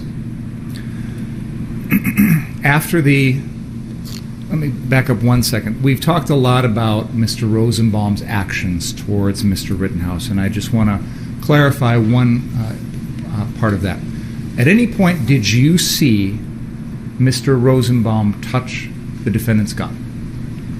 It's hard for me to say whether he actually made contact with the gun, but what I can say is that they were extremely close, and that if he did, then it didn't alter the trajectory of the weapon.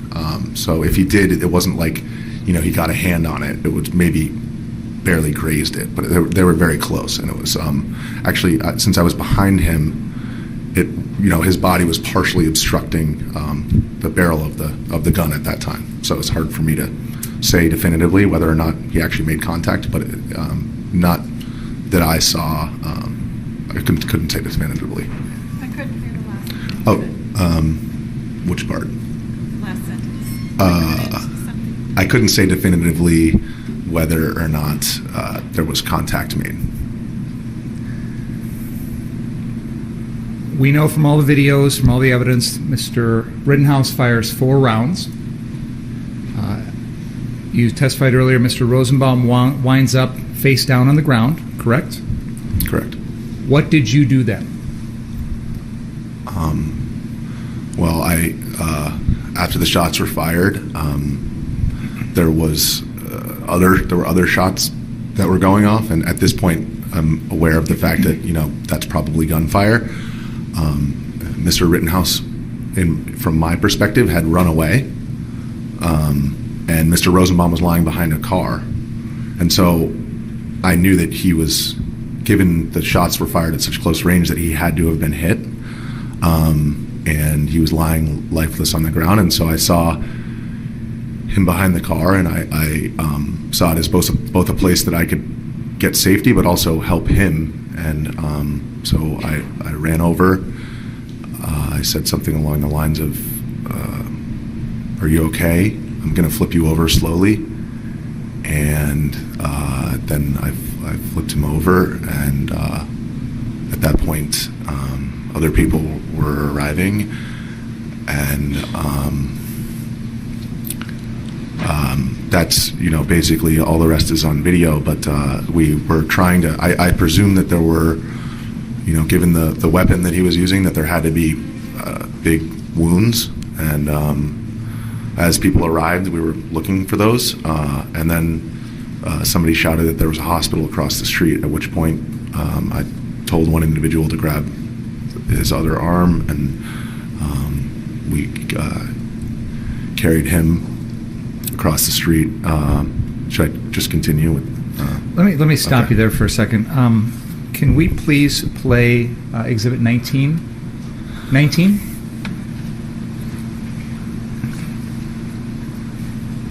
Oh, I gotta turn this.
Is it hard for you to see that? I certainly don't like to watch it. I understand. I wanted to show that to you because there's a moment after the shooting where you are taking your shirt off. Why did you do that? Because I presume that, given how close they were, that he had been hit, and that my dad was an ER doctor, and if something's bleeding, you apply pressure. So that was the goal with doing that. We see in the video that the defendant runs around the cars and comes close to you. And again, like I said earlier, we're going to try and go back to that moment in time. I know, benefit of hindsight, but at that particular moment as you're standing there next to Mr. Rosenbaum's body, did you know that was the defendant? I did not. What did you think was going on with that figure next to you? Well, the way that I saw it from it was kind of a tunnel vision situation. So I was looking at Mr. Rosenbaum on the ground and attempting to find where the wounds were, and it was like a pair of legs arrived next to me from my peripheral vision, and I just screamed, "Call 911." And then I saw a hand reach into the pocket, and I assumed that was what was happening. And actually, when I got up, I did. Watching the video after the fact, I was facing Mr. Rittenhouse, but given that I was in the process of removing my shirt, I was actually looking at the ground, and I told the police, and I actually remember the moment the next morning that I realized that was Mr. Rittenhouse when I saw the video. If you had known in that moment that was Mr. Rittenhouse, would you have felt in danger? I think I felt in danger anyways, but I think would have maybe changed my tone of voice. I can't really imagine what I would have done, but I mean, I was afraid in that moment anyways, so it's hard for me to say. The individual who you sensed next to you, we now know the defendant. You said he pulled out his phone. I just saw his hand go into his pocket, and that, like, from my perspective, that's all that I saw. And I assumed that that was I had said call 911, hand went into the pocket. I assumed that was what was happening. Did you hear the defendant say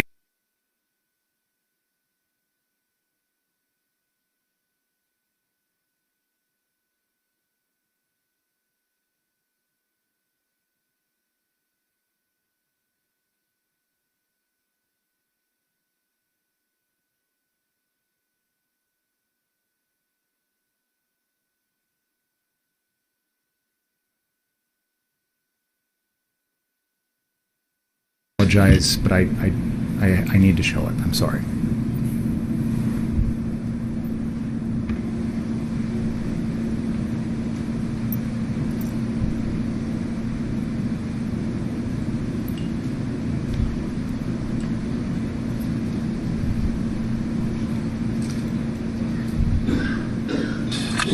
You okay?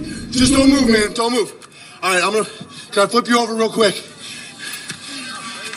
Fuck.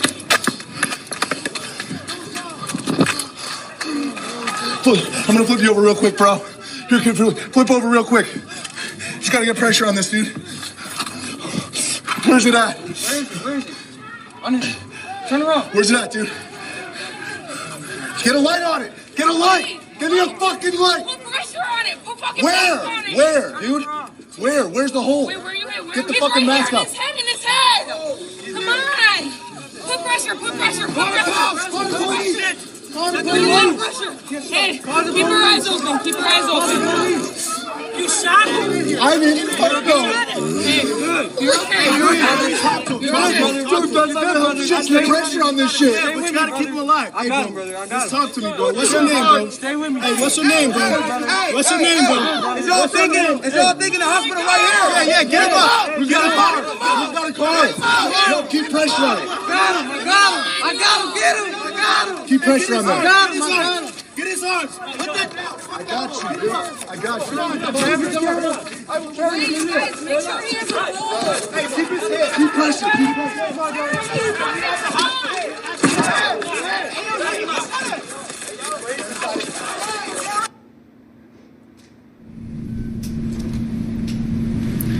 The video we just watched was one you were recording, correct? Correct. Okay. Earlier you described holding your phone up as the chase is going on, and the phone wasn't set to record video. Mm-hmm. At what point did you realize that and make the switch? I have no idea. Okay. I have no clue. I don't know how it went from photo to record, and I don't know how it started at that particular moment. Actually, I did call my CEO of my company immediately afterwards from the hospital and told him that I had recorded a homicide. And then I looked at my phone and I realized that it wasn't recording at the time.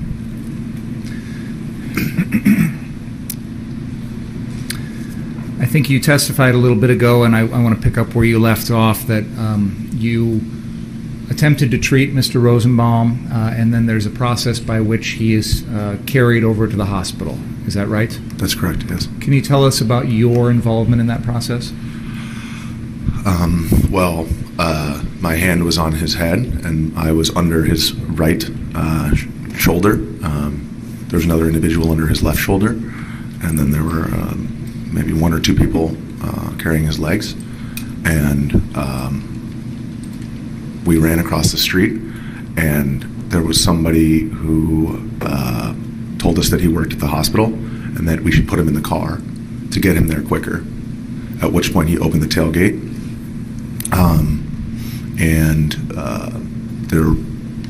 We loaded him into the back of the car, and there were people actually, there's a large crowd around the back of the car, couldn't close the tailgate, and so we just said, forget the tailgate, and we drove down a small ramp, and at that point I was alone in the back with Mr. Rosenbaum, and I was just telling him that we're going to have a beer together afterwards and it was all going to be okay.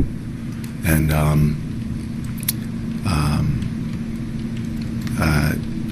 once we arrived, a gate had to go up, and we went through the gate, and that was like right next to the ER. And I helped some medical personnel came out with a gurney, and then I helped them load him onto the gurney, and then they took him into the hospital. We've seen the video that you recorded at Mr. Rosenbaum's body. There's another video that we were watching before that of someone else approaching the scene. It appears to me in the videos that, at least at the beginning, Mr. Rosenbaum has his eyes open. Was he ever responsive to you?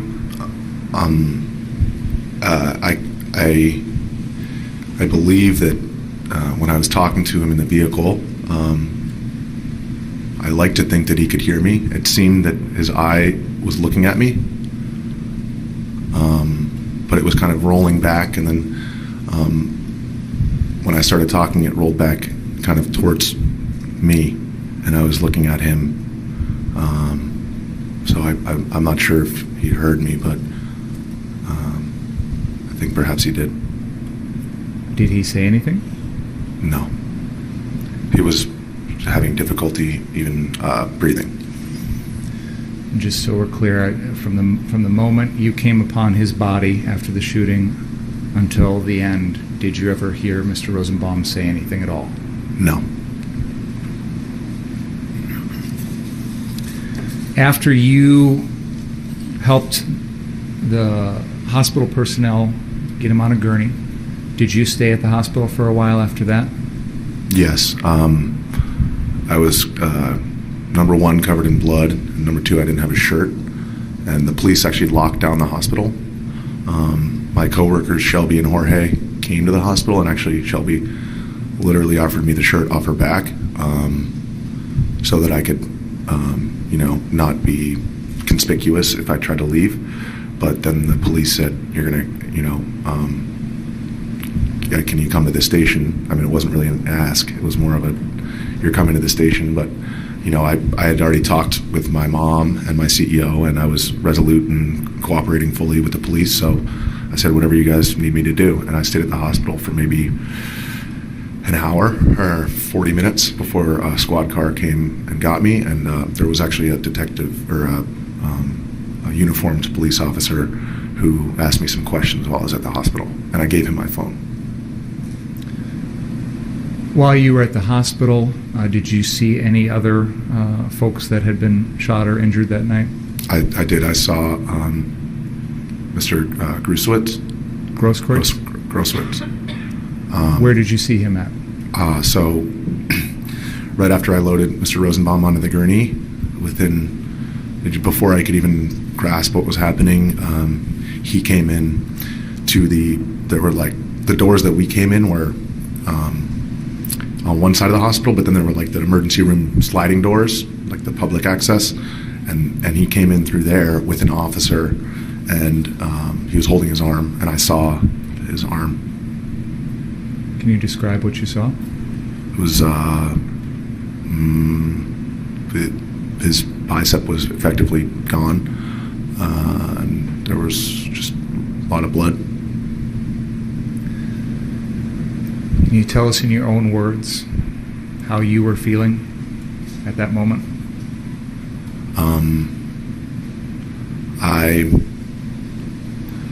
It was just surreal. It was, I felt scared about what was going to happen, what I would have to do after that, because I knew, that I had what I had seen. I became more worried once I realized that my phone wasn't recording. Why do you say that? Because that made me realize that it was my eyes that saw it, and that rather than just being able to show, I'd have to tell. Like you're doing today? Yes. I have nothing further. Mr. Richard? Yes, Your Honor.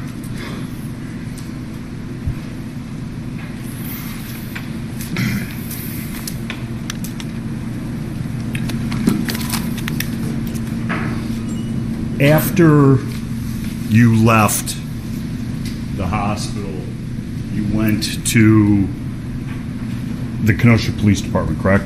Yes. And you were interviewed shortly after this happened by a detective, Separus. Yes. And that's not either of these two individuals here, correct? No. And you gave them video taped and sound recorded statement, correct? Correct, yes. And that was in a room with a small table and carpeted walls? Yes. And you stated to Detective Separus, and I'm quoting from your interview, the guy who I interviewed was trying to evade him. When you're using the term guy who you interviewed, who are you referring to? Mr. Rittenhouse. Okay. And he was trying to evade whom? It depends on what instance you're talking about, but initially it was very difficult for me to tell who he's evading because the street was dark and I was a ways back. There were a number of individuals kind of moving in his direction, and there was a lot of noise, so it wasn't clear to me who he was evading initially when he started to run. Okay, but you used the word him, which should be singular. Is that a fair statement? Yes. I believe that in that same statement, though, I said that there were a couple of individuals, including the man who was shot.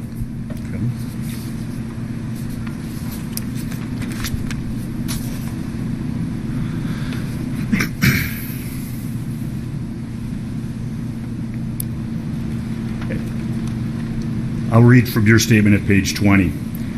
And there were other people who were moving very quickly, and I noticed two guys who were moving quickly. One of the ones was the guy who ended up, I guess, getting shot and dying, and they were moving towards him.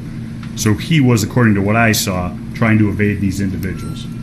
Yes. Okay, so one of the individuals is the guy who gets shot, Mr. Rosenbaum. Correct. And the other one is somebody who, to this day, you would not know who it is. No, yeah, it was dark, and it was very difficult to identify. I don't think I could, no. And you had interviewed Kyle before this shooting, maybe 15 minutes? It was like 14. Okay. Yeah. I had the metadata in my phone, so okay. According to the metadata on the phone, it was about 14 minutes. Okay. And when you met Kyle and you interviewed him, he was not menacing to you, was he? Beyond that he had a weapon, no. Okay. So what was menacing was the weapon. When I said menacing in that context, it was the situation that was menacing, which is a number of armed individuals.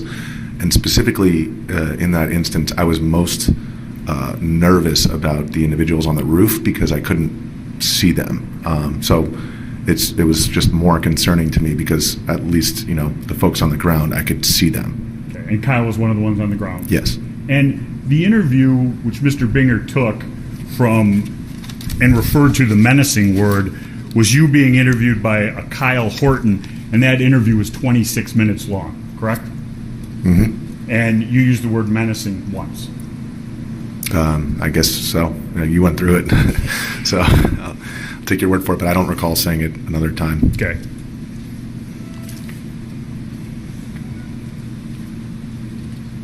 And this is your word to Detective Separus. No, it's cool, but he did. I mean, the interview, he was very cordial. Detective, yeah, you, very nice and almost seemed like innocent. Almost seemed like too much for his own good. Do you remember that statement? Yes, I do. And you're referring to him being too innocent for his own good, correct? I was alluding to the fact that it seemed to me that a lot of the people, protesters, rioters, whatever you want to call them, were casting negative looks in his direction, and he didn't seem to be aware of that. Meaning Kyle wasn't aware of how the people how pissed off the people were. Not in his group, just the group, generally speaking, the people who were on the ground who had just been, basically volleyed back by the law enforcement. Those people, not the other armed individuals. the rioters didn't like the people with long weapons. Is that a fair statement? The way you perceive it? That's a fair statement in my perception, yes. I think it was also additionally that I was referring to the fact that he was shouting medical, and that people were looking at him negatively, kind of like angry when they heard, him, and then saw presume his weapon or whatever it was that made them mad. I didn't mean to cut you off. I apologize. That's where you talked about the duality, a medic having a gun, correct? Correct. Okay. And he might not have perceived the problem with that dual role based upon your conversations with him. Yeah, he might not have perceived how other people perceived him in that situation. Okay. Reading from a statement from you, I didn't know. I don't know if it was the fire extinguisher or if it was a piece of metal or something kicked something. I have no idea. But when I turned back, the fire extinguisher is gone, and he had the AR-15 kind of like aiming downwards. And at that point, they were heading into the parking lot. And he was kind of facing backwards, and the individual who got shot was advancing towards him, and he actually dodged. He dodged around, and then he ran backwards, so he almost like he turned his back a little bit. You're describing him running away from Mr. Rosenbaum there, correct? Correct. And as Mr. Rittenhouse is running away from him, Mr. Rosenbaum is in pursuit, correct? Correct. And at one point, Kyle turns around with the weapon, and you're talking about it being in a downward position, but towards Mr. Rosenbaum. Yes. Are you talking about the final instance where he turned around? Or The first instance. Yes. Okay. And this isn't where Mr. Rosenbaum gets shot, correct? Correct. That was, he was kind of up on the curb, and he kind of headed in the direction towards the car lot, and then he stopped and turned. And then he continues running, and Mr. Rosenbaum continues to chase Mr. Rittenhouse. Correct. Didn't he see? I didn't mean to cut you off. No, not at all. The instance where I described that there were two individuals, that was kind of at that point in time. So I didn't zero in on Mr. Rosenbaum being kind of the one person pursuing him until after that first kind of juke and run. Okay. And do you remember Mr. Rittenhouse turning around in the parking lot when Mr. Rosenbaum is chasing him, just Mr. Rosenbaum chasing him? Yes. Okay. And this is before the final confrontation. When he turned around initially, he was kind of on the sidewalk before they got into the lot, and that was when it wasn't clear that Mr. Rosenbaum was the sole, because it was very dark. So perhaps I'm assuming that was him, but also like I was fumbling with my phone at that juncture, and I was hanging up with Shelby. That was kind of all happening in that simultaneous moment. So it's hard. I didn't identify Mr. Rosenbaum until we kind of entered the lot where it was very light. Okay. Well lit. And when he enters the lot, Mr. Rosenbaum, it's Kyle and Mr. Rosenbaum really in that area where the shooting occurred. There's nobody else. Yes, correct. And he runs, according to your vantage point, basically as far as he can. Yeah, I did state to the police the night of that it appeared that when he stopped, he entered an area where there was like a car parked and a wall. I mean, it would have been conceivable that, you could have, the car was like it wasn't up against the wall. Like you could conceivably have continued, but it seemed to me, my perception that night that he, had entered a bit of a dead end, or at least felt that way. And he turned and looks at Mr. Rosenbaum. Correct. And Mr. Rosenbaum knows that he's chasing an armed individual, correct? I'm going to object, Your Honor. It's speculation. He's seen the gun. We don't. Well, it is. We don't know what he saw. I'll ask it this way. Okay. Mr. Rittenhouse turns around, has a firearm in his arms, hands, correct? Correct. The AR, as we refer Correct. to it. Yes. Mr. Rosenbaum is running towards Kyle Rittenhouse, correct? Correct. And there's nothing between those two individuals to block Mr. Rosenbaum's view, correct? Correct. Could have stopped at any time once he sees an armed individual, correct? I assume he could have, yes.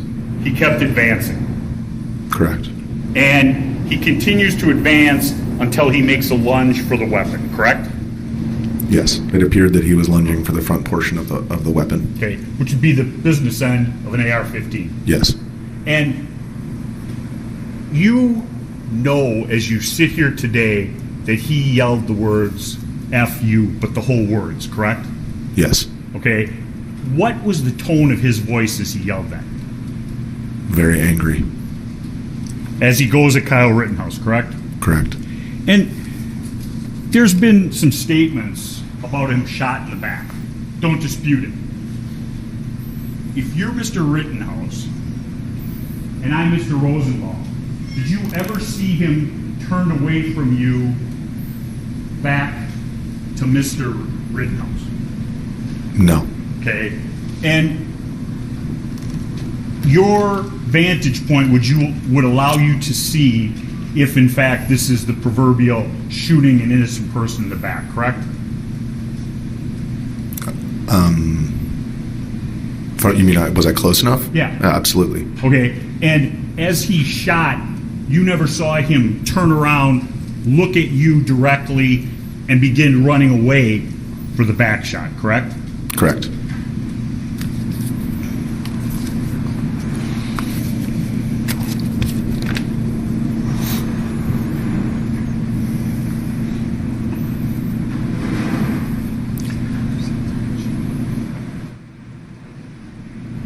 You to the detective that evening describing the confrontation between Rosenbaum and Kyle Rittenhouse. In my best estimation, I think this individual and possibly other individuals decided they were going to get his gun from him, correct? I'm going to object to that. It calls for speculation. It's his belief.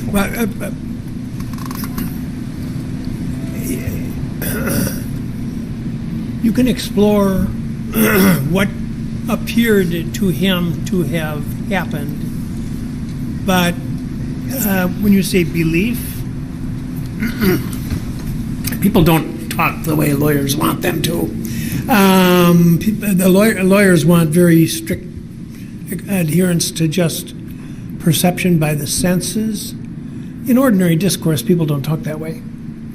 They combine a whole array of things that they see and perceive with all of their senses and their experience in life, and then they put that into the form of an impression.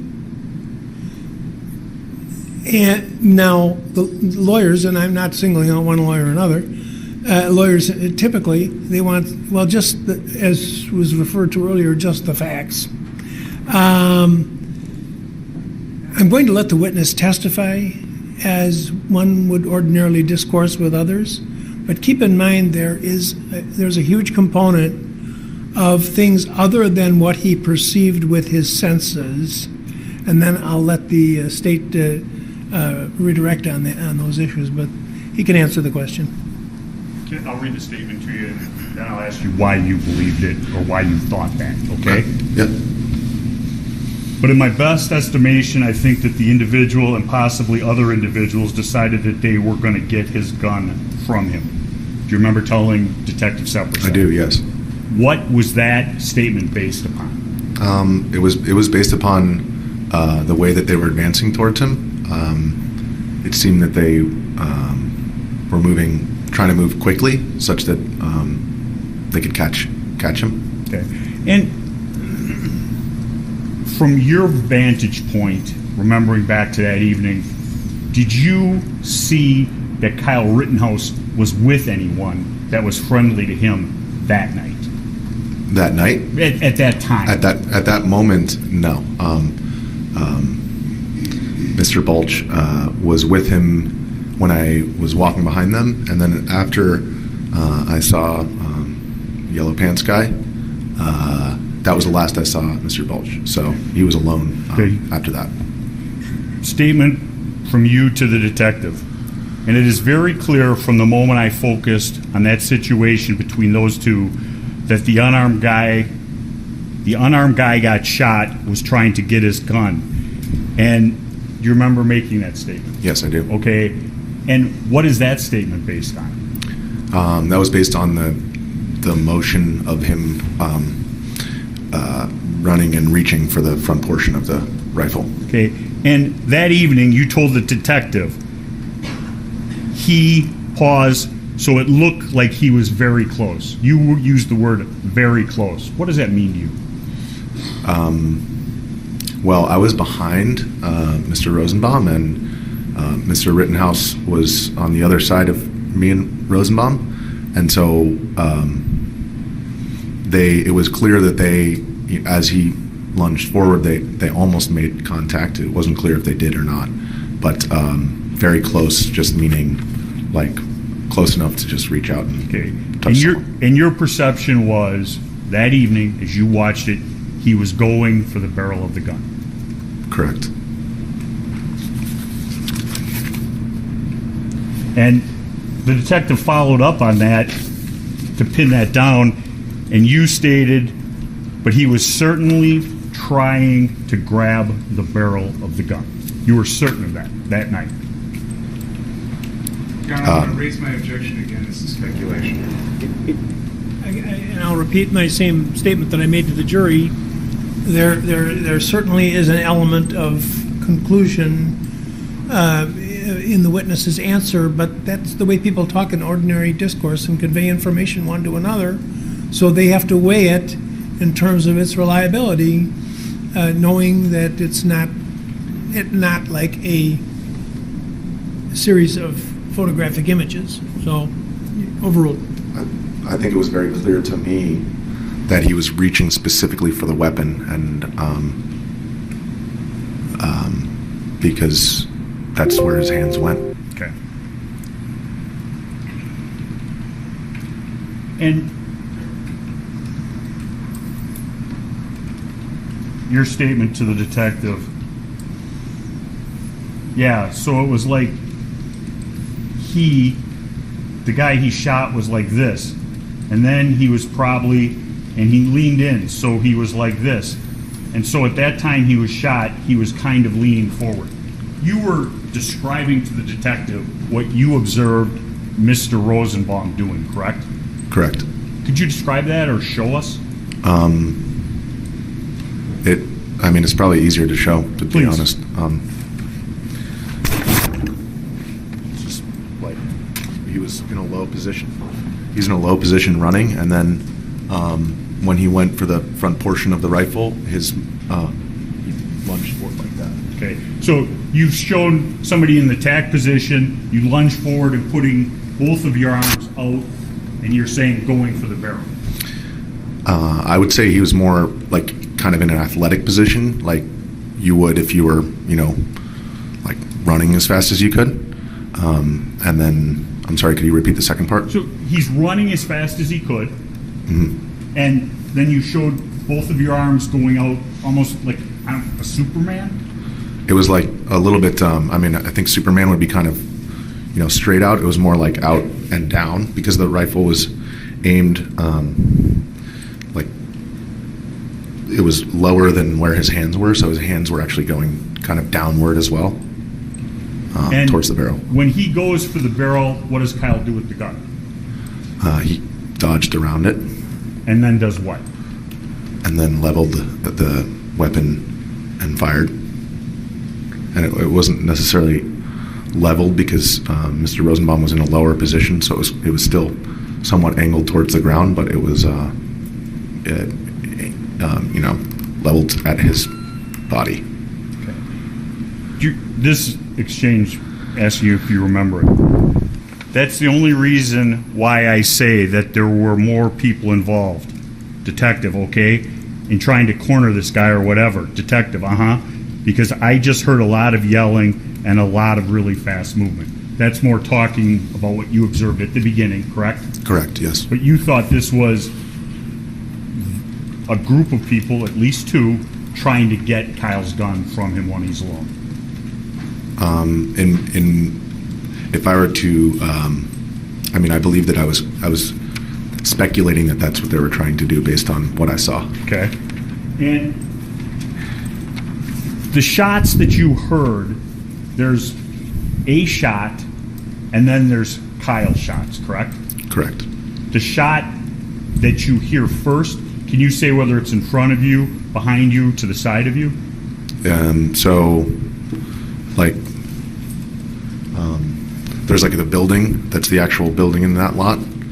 That's to my right as I'm running. And Mr. Rosenbaum and Mr. Rittenhouse are in front of me. And it was like to my left. Okay. So, as you're advancing, it would be from the area of the sidewalk. Correct. And you've looked at numerous videos now, not that day, but since, and you actually see the flash of gunfire. Correct.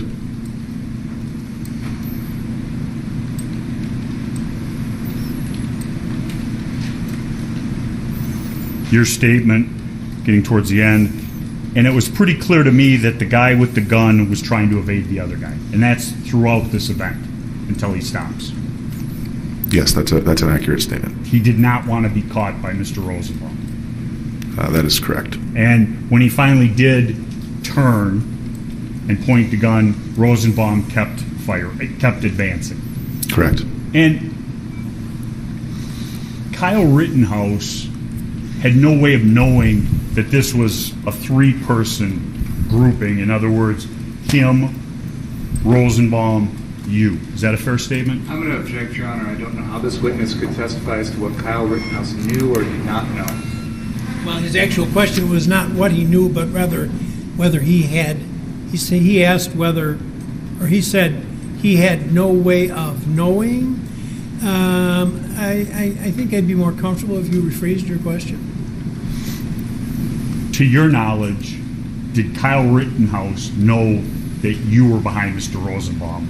I'm going to object, Your Honor. I don't know how this witness would know what Kyle Rittenhouse knew. It's a complete speculation as to the defendant's state of mind. Overruled. Well, I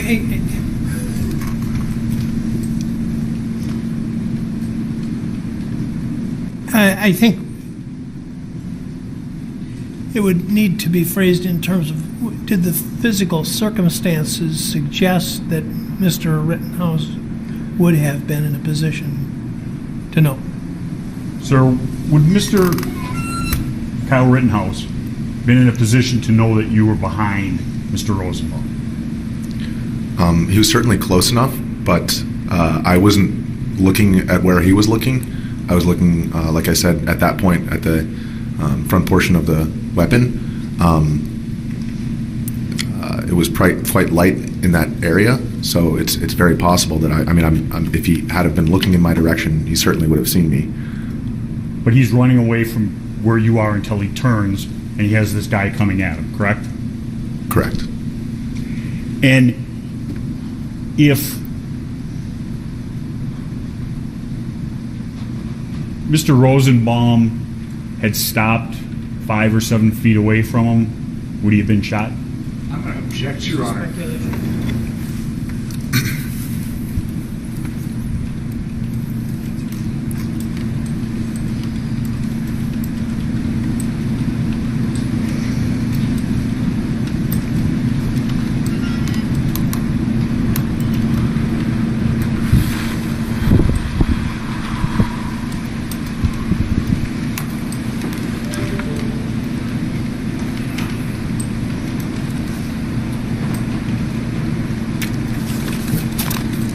Now, earlier there was, well, I'll go a little bit further. You're giving aid to Mr. Rosenbaum after he's been shot 4 times. Were those shots slow, bang, bang, bang, or were they in quick succession? It was extremely quick. The night of, I said it was 3 or 4 because it was so quick that it was hard for me to count. And now everyone agrees it's 4, and you do too? Yes. Okay. And after he's shot, you pick him up and you try to carry him to the hospital, but you stop at a vehicle, correct? Correct. What's happening to you as you're stopping or trying to get him to this vehicle? What's happening to you? Well, there was a very large crowd around us. Everyone was yelling. I was getting bumped, and I thought that I was just being bumped by the crowd, but then, I got bumped a little bit harder, and then I felt a fist hit my face as I was loading him into the back of the vehicle. Okay, so you said, I felt what in my face? A fist. So there's a large group of people surrounding you and the other individual carrying Mr. Rosenbaum to the car. Yes. And people in that crowd were striking at you? I can only identify the one person because, again, I thought I had a lot of adrenaline, and I didn't think it was anything beyond getting, being in a mob, a crowd of people who were all, I guess very animated. A lot of people were yelling, and I didn't really feel it until it was like a hard punch to the side of my face. And I turned around and saw the individual, and he was pointing at me like he was mad at me. Like he wanted more punches at you, is that it? Yeah, I at that point, I was actually just entering the rear of the vehicle, and so he hit me, and I looked back, and I actually kicked my legs towards where he was at the tailgate to get him away from me. Thank you. And you go to that interview, and they're very interested in your phone, correct? Correct. You are told that they're either going to take your phone and get a search warrant, or you'll give consent, correct? Correct. And you don't want to give up everything in your phone because it's your job and your livelihood. Is that a fair statement? I didn't want to lose possession of my phone because it is my livelihood, yes. Okay. Did they tell you they weren't going to go into your phone because of Marcy's Law? I don't recall that. If somebody said that, you'd remember that, correct? Yeah, what they said was, can we take your phone to download the videos? And I gave it to them. I don't recall anything about Marcy's Law. They told you if you didn't give them consent, they were going to get a search warrant, correct? That is correct, yes. And you were not written a curfew ticket, correct? That's correct. I was not written one. Now, you also testified about how at this riot, demonstration, whatever you want to call it, there were more firearms than you had seen at other places, correct? Yes. Well, I would say the most firearms was probably Seattle, but yes. Okay. Portland, you can't open carry or you'll be arrested, correct? I believe so. New York, you can't open carry or you'll be arrested. That's for sure. For sure. Washington, D.C., can't open carry or you'll be arrested. Correct. Wisconsin, you can open carry. Correct. So that makes for a prevalence of guns. Yes. And I believe the same in Seattle as well. And the second night of the riots, you came to Kenosha and you saw the car source lot with all the cars, not the one where the shooting happened, but the one right below your hotel burned. Yeah, it was burning every night. Okay. But that was the night where most all of the cars went out. Are you referring to Monday night? Yes. Yes. The night before the shooting, you're saying? Yes. Yes. I'm sorry to make myself clear. Monday night, the first car source lot with maybe 30, 40 cars goes up. Yes. Okay. And the fire department didn't come? That was when we interviewed the individuals with the power washer and the buckets of water. I saw the fire department responding to a different fire at a furniture store, but not in front of that lot. Okay. And that's the night where some cars got put on fire at Car Source 2, and they were trying to put it out with a power washer and I think buckets? Like literally buckets and trash cans of okay. water. And that was citizens, not the fire department. That's correct. And then I'll end. You had no fear or problem from Kyle or Mr. Balch when you went out on that patrol with them? I would say that I was certainly fearful, just in a general sense, given that there were weapons and that it was a chaotic environment. Were you fearful of Mr. Balch and Mr. Rittenhouse? At the time that I was walking with them? Yes. I was fearful of the potentiality that, those weapons would be used.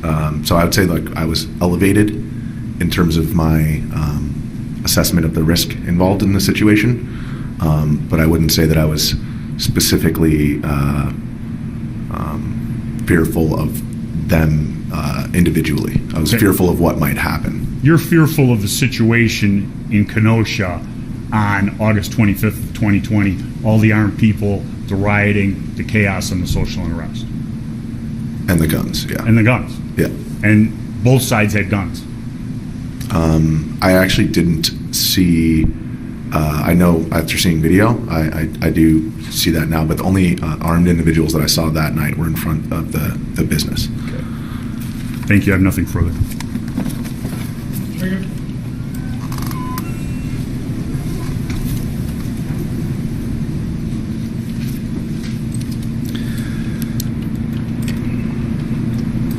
Can we play, can we have Exhibit 25 ready, please?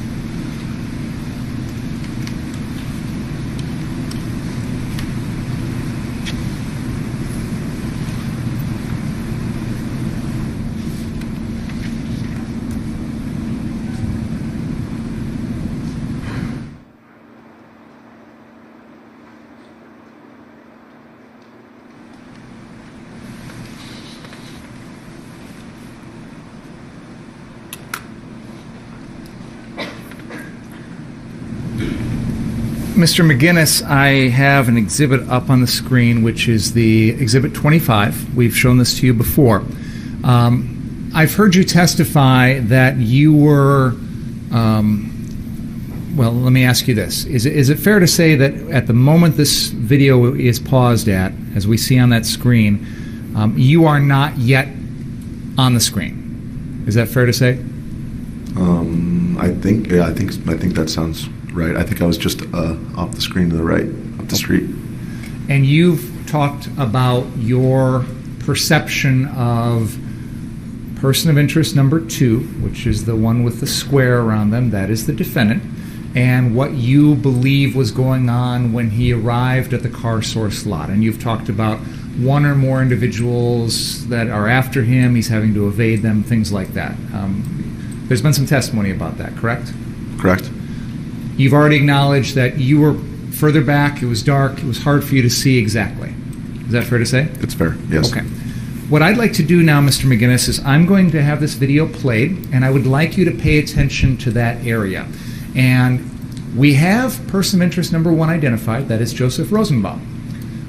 Other than him, I would like it if you would point out for us the other individual or individuals that you saw chasing the defendant or trying to corner him or somehow running after him or however you want to describe it. The other individuals that were involved that you believe you saw. Do you understand what I'm getting at?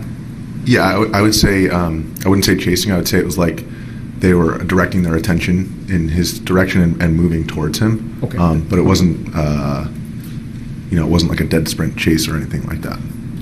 However you want to put it, I'm not quibbling, but whatever those people are, if you could please, that little wooden pointer in front of you, let us know when you see them. We'll pause, and then you can point them out for us. Does that sound okay? Okay. Okay, let's go forward. Thanks.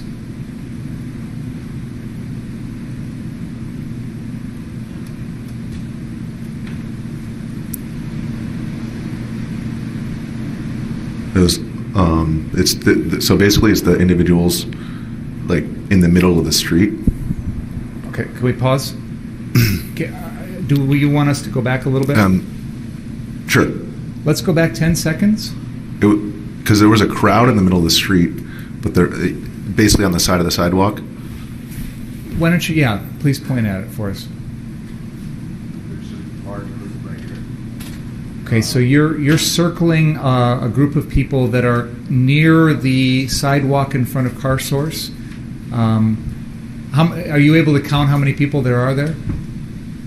It's hard to say. 8, 10. And do you want us to go back any further, or is this far enough for you to show us what you're referring to? I mean, it was just this group right here. Okay. And there was also, I mean, it's hard to tell here, but like there was just a group here in the street, and then I believe it, like I said, it was dark. It was hard to say. There was shouting coming from this direction as well. Can we please play the video forward a little bit?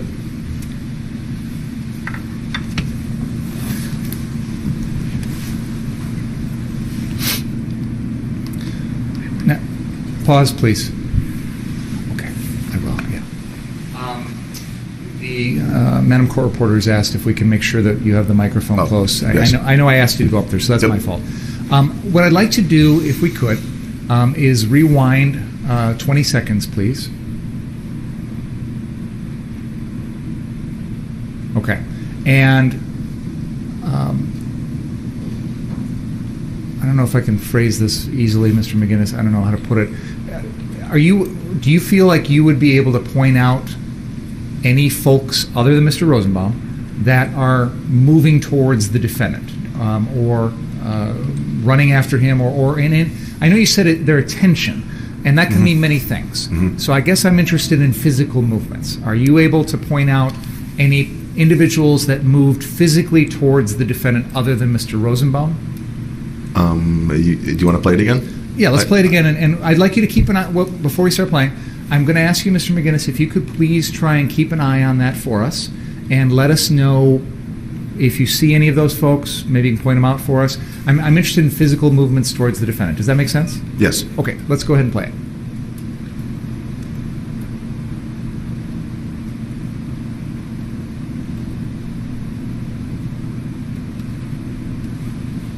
Can you go back one more time? Yeah, sure. Let's go back 10 seconds. Is that far enough? I just won, I guess, 10 more. Sure. Let's do 10 more. Can we go back 10 more seconds? All right. Let's. Was that 10 seconds? Okay. This is the beginning. Why don't we? Can we go all the way back to the beginning of the video? All right. We'll start it from there.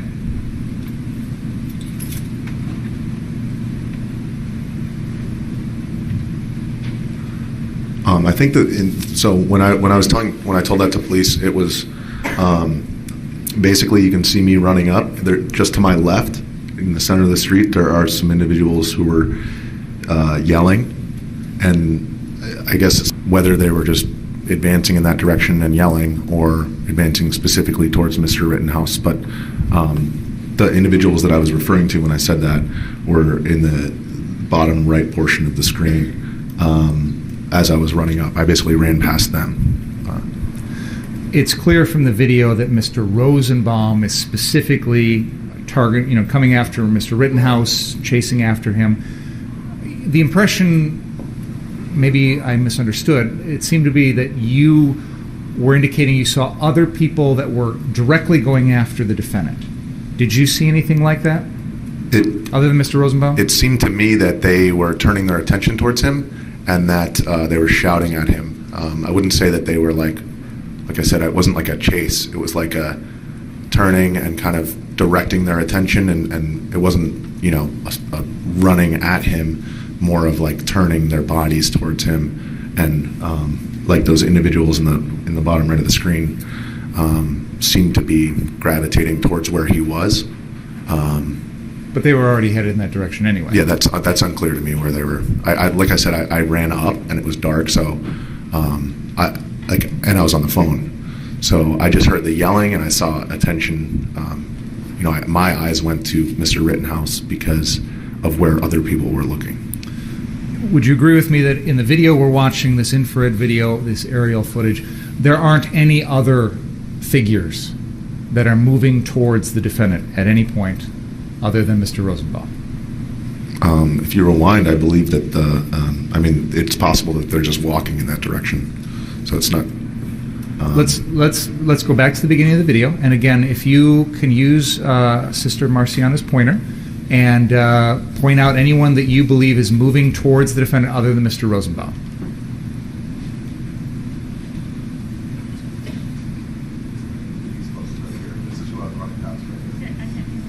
Okay, let's. Can you come back to the microphone, please? Yeah, we're the one we use for the jurors. Can you help? Yeah, that might help.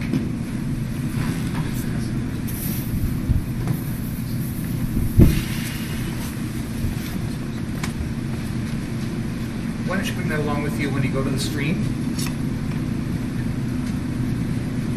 And let's back up the video to the beginning again. And then you can feel free to speak into that microphone and tell us what you're seeing. Hello? So when I said that, I was referring to this group right here in the street, and they were shouting. Okay. And my last question to you, Mr. McGinnis, was, would you agree with me that on this video, none of those figures actually physically move towards the defendant? Would you agree with me on that? They're moving in the direction of the defendant, but like I said, it's not clear whether they were already moving in that direction prior to my arrival. And like I said, that it was their attention and their screaming was directed in his direction, so that's where my eyes went. The defendant actually, and you both run up behind these people. You approach them from behind as they're walking forward. Correct. To your knowledge, did any of those folks look back at you as you were approaching from behind? To me specifically? Yeah. Not that I can recall, no. And in that lot, that Car Source lot, at this particular moment, there are some folks in the lot, certainly on the far corner of the lot there, where some parked cars are parked on the left side of the building.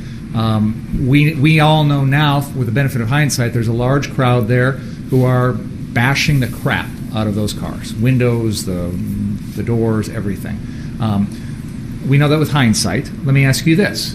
When you were there that night, as this all is unfolding, again, try and put yourself back in that night without the benefit of hindsight, were you aware that there was a group of folks over there that were smashing out car windows or doing anything along those lines?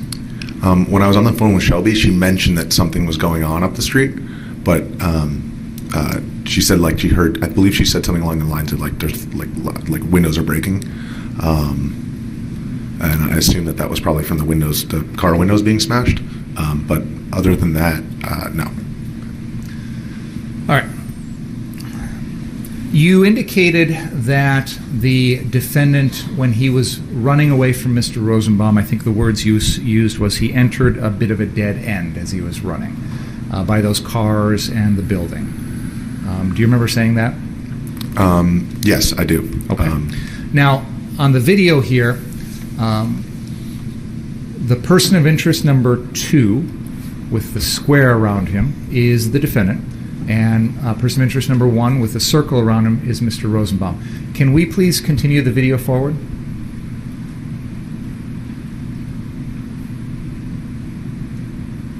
Pause it right there, please. Where did our video go? Okay. I just want to be really clear on this, Mr. McGinnis. Other than Mr. Rosenbaum, did you see anyone else chasing the defendant? The word chase, I wouldn't use that word to describe anybody else's actions. Did you see anyone pursuing him physically in any way other than Mr. Rosenbaum? Like I said, it's not clear to me whether those other individuals were, already heading in that direction.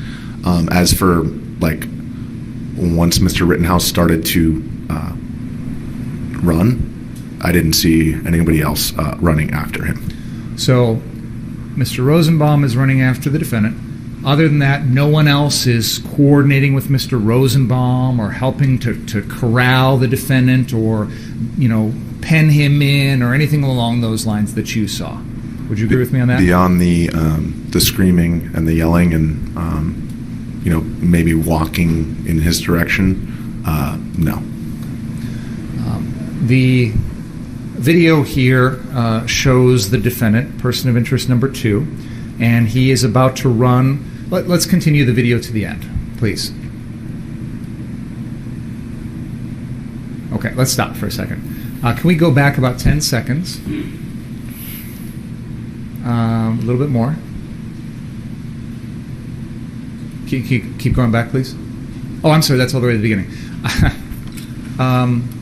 Let's play it forward. I'll tell you where to pause.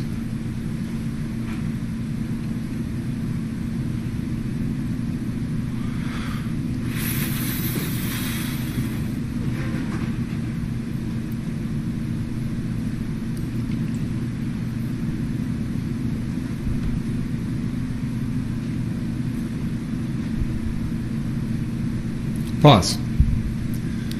This video indicates the person of interest number 2, the defendant, running.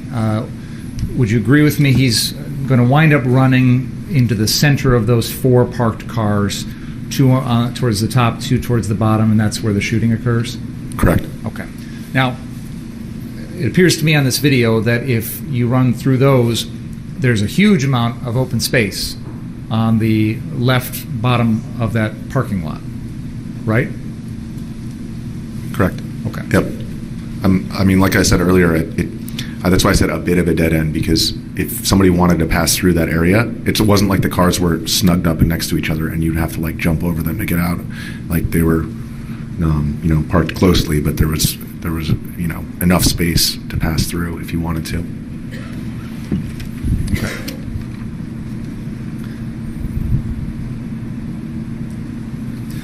Now, the area where this all occurs, would you agree with me, is a very well-lit area?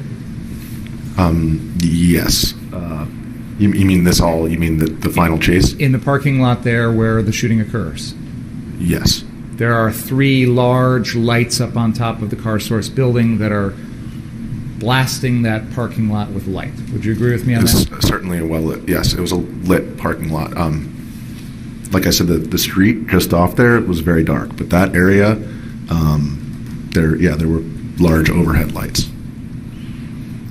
You have described your impressions of what Mr. Rosenbaum was meaning to do or intending to do in his final physical acts towards the defendant. Would you agree with me that you've given us your impressions of that? Yes. At any point, did you hear Mr. Rosenbaum say anything about the defendant's gun? I did not know. He never said, I want your gun, I'm going to take your gun, give me your gun, I'm going to steal your gun, anything along those lines? I didn't hear anything like that, no. And you've already established that after the shooting, Mr. Rosenbaum never says a word, correct? Correct. You don't know, as you sit here today, what Mr. Rosenbaum was thinking, do you? You mean at the time of the shooting? Yes. Or at any point in his life. I mean, you have no idea what Mr. Rosenbaum was ever thinking at any point in his life. You have never been inside his head. You never met him before. You don't know. I've never exchanged words with him, if that's what your question is. So your interpretation of what he was trying to do or what he was intending to do or anything along those lines is complete guesswork, isn't it? Well, he said, fuck you, and then he reached for the weapon. Okay, let's talk about that. At that very moment, you've testified, the defendant has turned around facing Mr. Rosenbaum, correct? Correct. The defendant has the gun in his hand. Correct. Mr. Rosenbaum is advancing and is pretty close. Yes. Correct? You believe, you've testified, that Mr. Rosenbaum is reaching for the barrel of the defendant's gun. Is that right? Yes. There are many possible reasons why an individual in that position would be reaching for a gun that's pointed in their direction. Would you agree with me on that? Well, to clarify, the weapon was at a 45-degree angle, approximately. I don't know what you're asking. If you're asking if there's a reason why he would grab it. You've already given us what you think is the reason. I'm suggesting there are other. When did I say that I gave a reason? I just said that what he was trying to do. I didn't give any reason on why he would. I have no clue. I will say that as many times as you want me to, but I had no clue why he was doing what he did. But I saw him go for the front portion of the weapon, and it was clear to me that that's what he was trying to do. When you say the front portion, you're talking about the fire, the end of the barrel where the bullet comes out. It'd actually be more like the shroud. So the what? Well, it'd be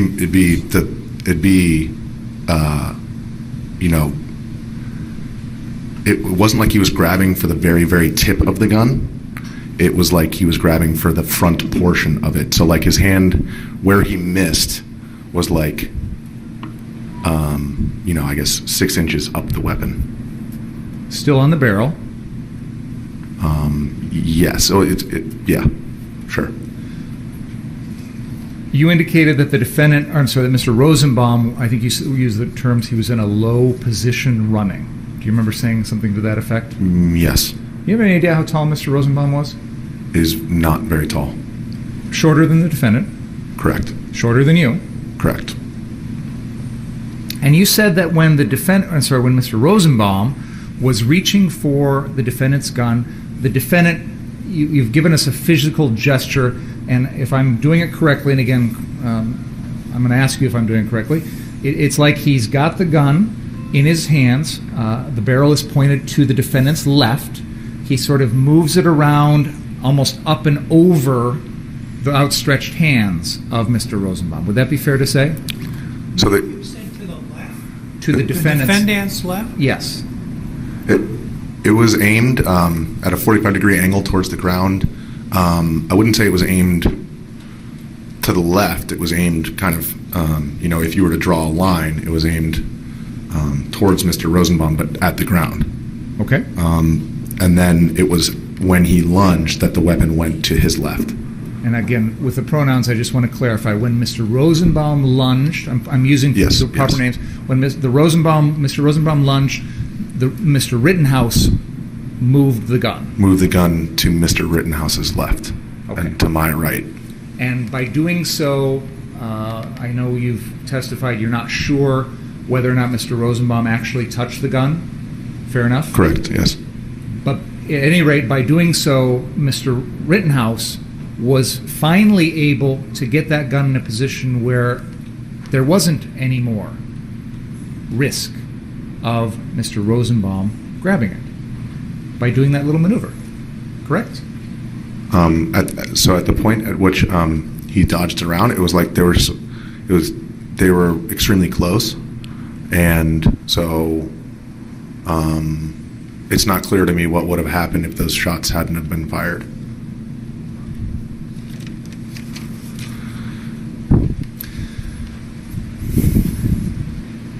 Final question.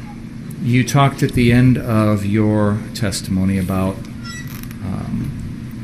your feelings as you were accompanying the defendant and Ryan Balch. And you talked about still feeling a sense of your safety being in jeopardy.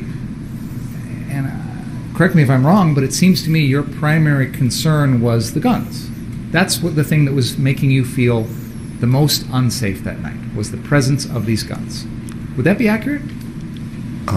Well, prior in the evening and in the night prior, there were like some people that tried to take my phone from me, and then there were the other individuals with the bricks. So I would say that is a baseline level of fear associated with all of those things, but the guns. The presence of the weapon certainly elevated my understanding of the risk of the situation. Thank you. Nothing further. Okay, you may step down, sir. Let's take a break, folks, and I'm going to ask that you return at 10 after Please don't talk about the case during the break. Read, watch, or listen on any account of the trial.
to come down, please? Yes.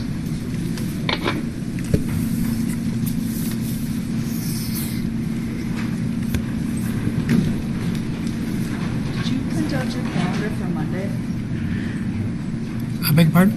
Did you print out your calendar for Monday? I did not. Okay, I'll just give you mine when I'm done with it. Okay.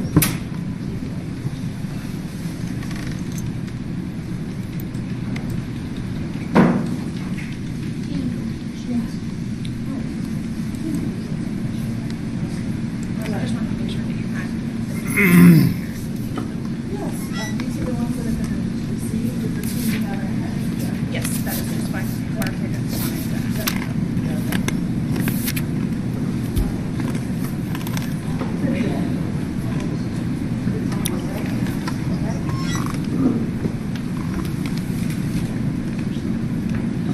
Doesn't break my heart.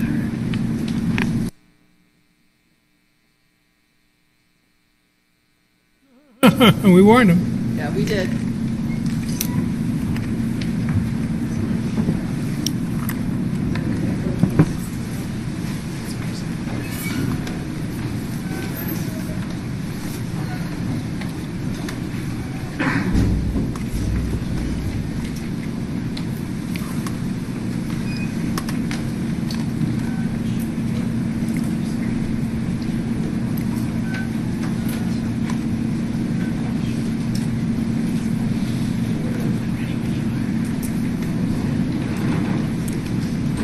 All right. My short one? We're missing somebody.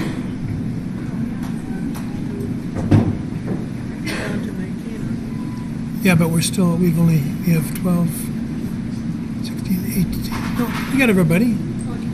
I don't know. We have 19. Oh, we've only got 18 here. Yeah, I thought there was an empty chair. Okay, there we go. All right. You may proceed, Mr. Binger. Thank you, Judge. The state calls Ryan Balch. Oh, it's getting colder here again. You agree? All right. Isn't just me. Stand, please raise your right hand. Do you solemnly swear the testimony about to give this matter be the truth, the whole truth, and nothing but the truth, so help you God? I do. You may be seated. Could you make sure you pull that microphone close to your mouth and state your name and spell your last name for the record? Ryan Balch, B-A-L-C-H. Where do you live currently? What city or town? Jackson, Wisconsin. Back in August of 2020, where you lived at that time as well? That is correct. And how are you currently employed? I am employed doing manufacturing work. Now, was there a time in your past where you served in the United States military? That is correct. Can you tell us about that, please? From 2008 to 2013, served the United States Army as an infantryman. One tour to Iraq, one tour to Afghanistan. And I want to turn your attention to the night of August 25th, 2020. Did you come down to Kenosha that evening? I did. Why? We had been watching it on the news. Some of the people I knew within the protest group had said that things were rough down there. Somebody made mention of a Facebook post. I didn't really pay attention to that one too much. But in general, we just decided to come down and help out. When you say we, who are you referring to? The four people that accompanied me. What are their names? Jason Lekowski, Dustin Collette, and there was a female, I didn't know her name. Prior to that particular night, did you know Dustin Collette and Jason Lekowski? I had known Jason for about 4 to 5 years, knew Dustin about 3 weeks. Where you lived in Jackson at the time, where did those other individuals live? Jason lived in Brown Deer, and Colette lived in West Bend. Now, you indicated that you'd heard from some protesters that things were rough in Kenosha? Correct. When did you hear that? During the first night of the protests and the riots. Just so we're clear about when you say the first night.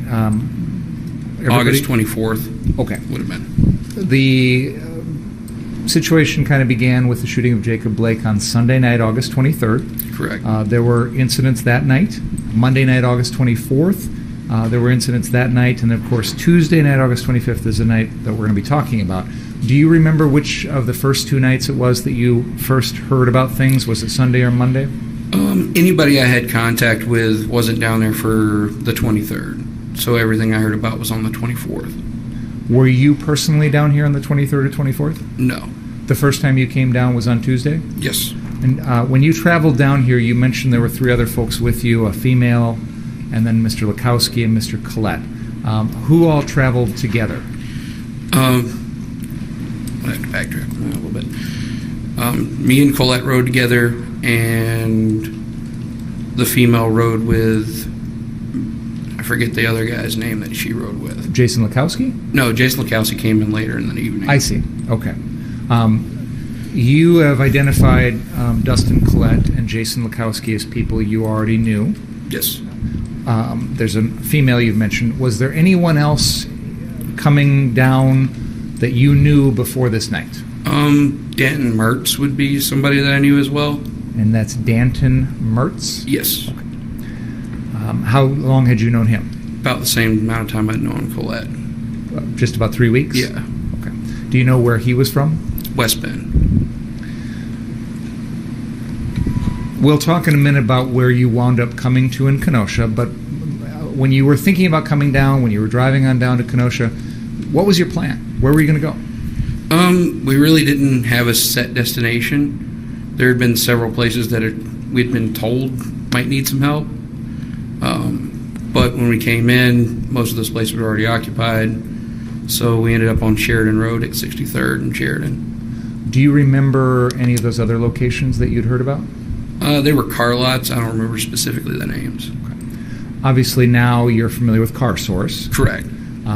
Prior to coming down to Kenosha, had you ever heard of Car Source before? I didn't know it existed. Obviously had never shopped or worked there before? No. Okay. When was it that you first learned anything about Car Source? When we arrived. And when you say when you arrived, where exactly did you arrive at? The Car Source location on 63rd and Sheridan. Okay. There's a little pen in front of you, right in front of you, sir. Yep. And if you push the button near the end, there's a laser pointer. Can you, on that map behind you, can you identify that location for us? Okay. And that's the Car Source at the northwest corner of 63rd and Sheridan, correct? That is correct. Okay. Now, you indicated you arrived there. You've identified some other folks that were coming down with you. Did they all come to that location too? Everyone but Jason Lukowski. And you mentioned he arrived later. Right. Okay. So in this initial group, you've identified Dustin Collette, Danton Mertz, an unknown female, and yourself. Is that right? That is correct. And all of you wound up starting at that Car Source. That is correct. Tell us what happened when you arrived there. When we arrived, we encountered... There were 5 individuals on the car lot at the time. One guy was working for the hospital, and he was in full military issue gear. And there was Kyle and his friends there as well. I talked to the guy who worked for the hospital for a few minutes. Then we went over and talked to Kyle and his friends. And when you say Kyle, you mean the defendant, Kyle Rittenhouse? That is correct. Do you remember the names of his friends? I remember Nathan and Dominic. And what happened then? We asked them what their plan was, what they were doing. They kind of explained that they worked for the Car Source facility. And then they described that there were 3 other locations. And then at that point, the owner to Car Source showed up. Did you speak with that person? I did not. Do you know that person's name? I have no idea. What did you do next? We kind of, at that point, several vans pulled up full of people. They got out. Most of them, there was one guy who was armed similar to the way we were. The rest were armed with bats, and one of them had like an axe. So melee type stuff. They were there to brawl. They came over to talk to us. The guy and Kit came and talked to me. They agreed to stay at the location in 63rd and Sheridan. and we were going to go to 59th and Sheridan. I want to ask a couple of clarification questions. First of all, you said some of the folks were, I think you said, dressed like you or equipped like you. I'm not sure how you phrased it, but can you tell us what you mean by that? The one guy that I spoke to was wearing a plate carrier carrying an AR-15. Sorry, wearing what? I'm sorry. A plate carrier, body armor, and carrying an AR-15. Did you have body armor on? I did. And you were carrying an AR-15? This is correct. This other person you talked to, were they ex-military like you? Do you remember? They said that they had worked for Blackwater. And that's a private security contractor? That's a private security contractor. Okay. You mentioned you said vans, I think, more than one? Correct. There were 2 vehicles at least that showed up. Do you know where those folks came from? I didn't question them. Had you ever seen or met any of those folks before? No. Other than the people you've described coming down with, Dustin Collette, Danton Mertz, the unknown female, and later on Jason Lukowski. Right. Other than those folks, the people you encountered on this particular evening, either at this location or elsewhere, had you met any of them before? No. Obviously, never met the defendant before? No. Had no idea who he was before that night? Nope. Okay. Yes, I'm sorry.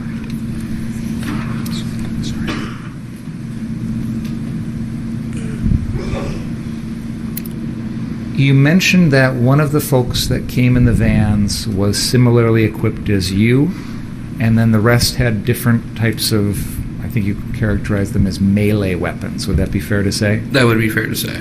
Meaning not guns such as handguns or shotguns or AR-15s? Correct.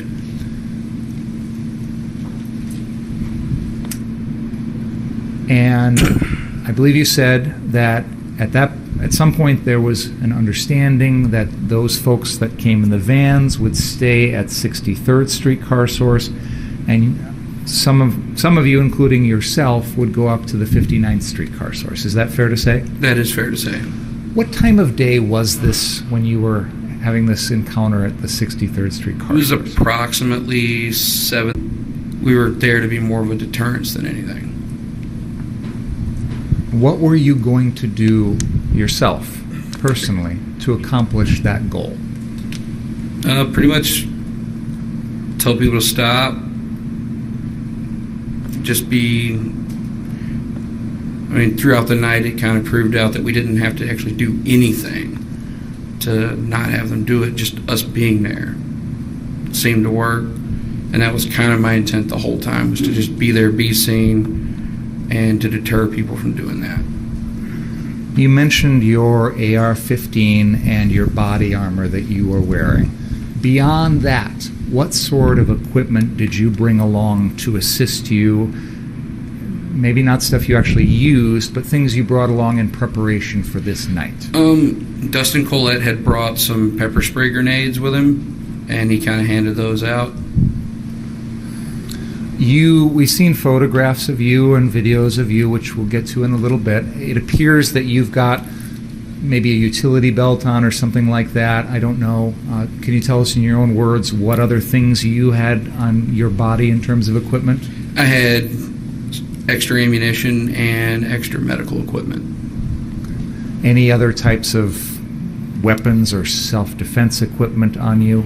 I had a Glock 17 handgun, ammunition for that. But as far as a less than lethal option, no. Okay. You talked about your desire to serve as a deterrent to people. What was it about you or your actions that you thought would work as a deterrent? Typically the people that were, and from what I'd been told by the protesters and stuff, they were selecting places that were unguarded, that there was nobody there, that they could just go in, do what they need, light it on fire, take whatever they wanted, and roll out after that.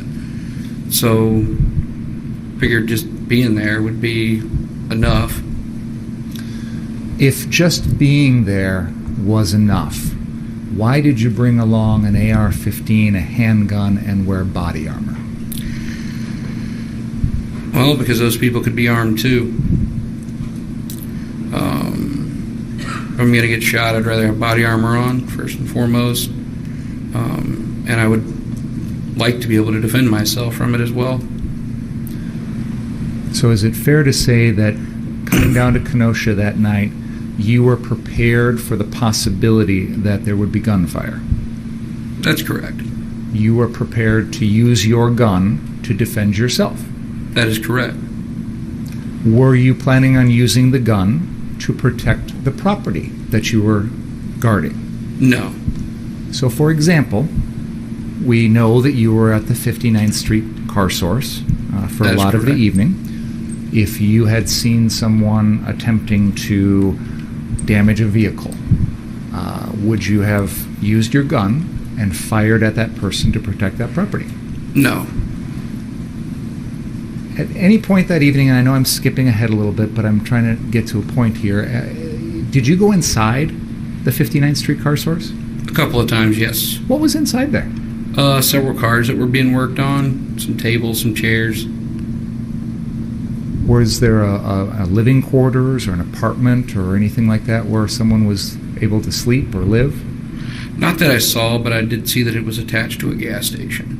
Okay. Do you know if the gas station was open and in business at that time? When we walked by, it appeared to be in business.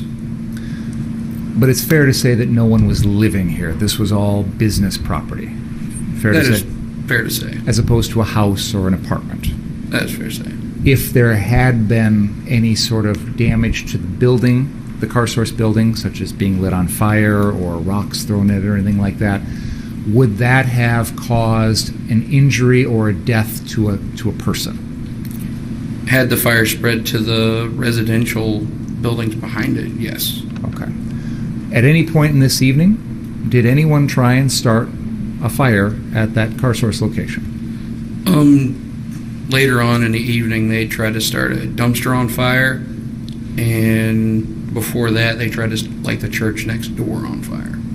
And that's the church that's to the north across 59th Street? Correct. Okay. The dumpster that was attempted to be started on fire was actually located in the street when that event occurred. Is that right? Correct. They pulled it off the parking lot area of car source and lit it on fire in the street. So rather than try and light the fire where the dumpster is in the car source lot, they took it out in the road and then lit it on fire. Correct. And I believe that's where, at some point that evening, Dustin Collette goes out and puts the fire out. That is correct. Okay. I skipped around a little bit there. I want to go back to where we were. I believe you were describing how there was vans that met at 63rd. There was some sort of understanding that they would stay there, and you and others would go up to the 59th Street car source. Is that fair to say? That's fair to say. What did you do after that? I went across the street to the hospital where the other guy had gone. I met their guy they had watching the gate, and I didn't wholly trust the people who had agreed to stay down at 63rd. So I gave him my cell phone number and said, hey, if these guys leave or somebody starts breaking stuff, call us. Did you ever get a call that night? No. What did you do after that? We kind of gathered up. I think we took a picture, and then we went up to 59th. When you say we went up to 59th, who all came along with you? That would have been Dustin, the female, Danton Mertz, Kyle Rittenhouse, Dominic, and Nathan. Other than the folks you just mentioned, did anyone else come along that you can recall? Not that I can recall. Is it fair to say that when you first got to the 59th Street location, the people you just mentioned was the group that was there protecting that property? Yes. I know Jason Lukowski comes later. Other than him, was anyone else there that night at 59th Street that may have arrived later to help with what you were doing? Some family members from Kyle's friends showed up. Do you remember who they were? One of them was one of their fathers. There was somebody else that came through. They were there for 5-10 minutes and they left. I didn't know who that was.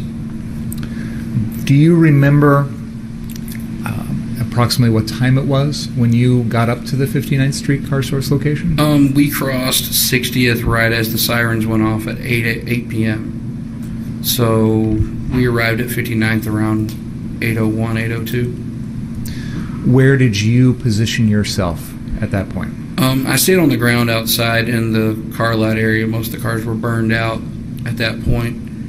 And some of the guys went up on the roof, and some of us stayed down on the ground level.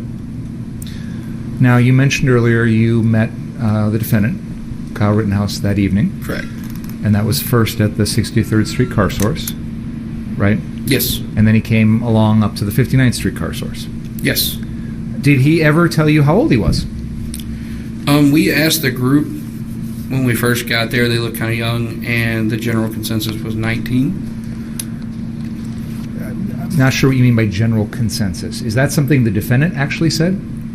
It seemed like as a group they were saying it, and I didn't ask. I was just kind of off to the side when that conversation happened. After everything happened on August 25th, you met with an FBI agent by the name of Tim Walther at your residence up in Jackson. Do you remember that? I do. And do you remember him talking to you about this particular night? Yes. And do you remember telling him, and I'm going to quote from your statement here, Rittenhouse told Balch that he was 19. However, Balch thought he was younger. Do you remember saying that to the agent? I do.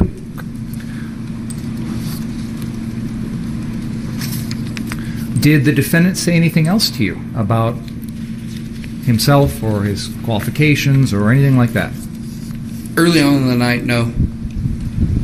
Is it fair to say that as the night went on, while you were on the ground in front of the 59th Street Car Source, the defendant was also in that proximity area? That is correct.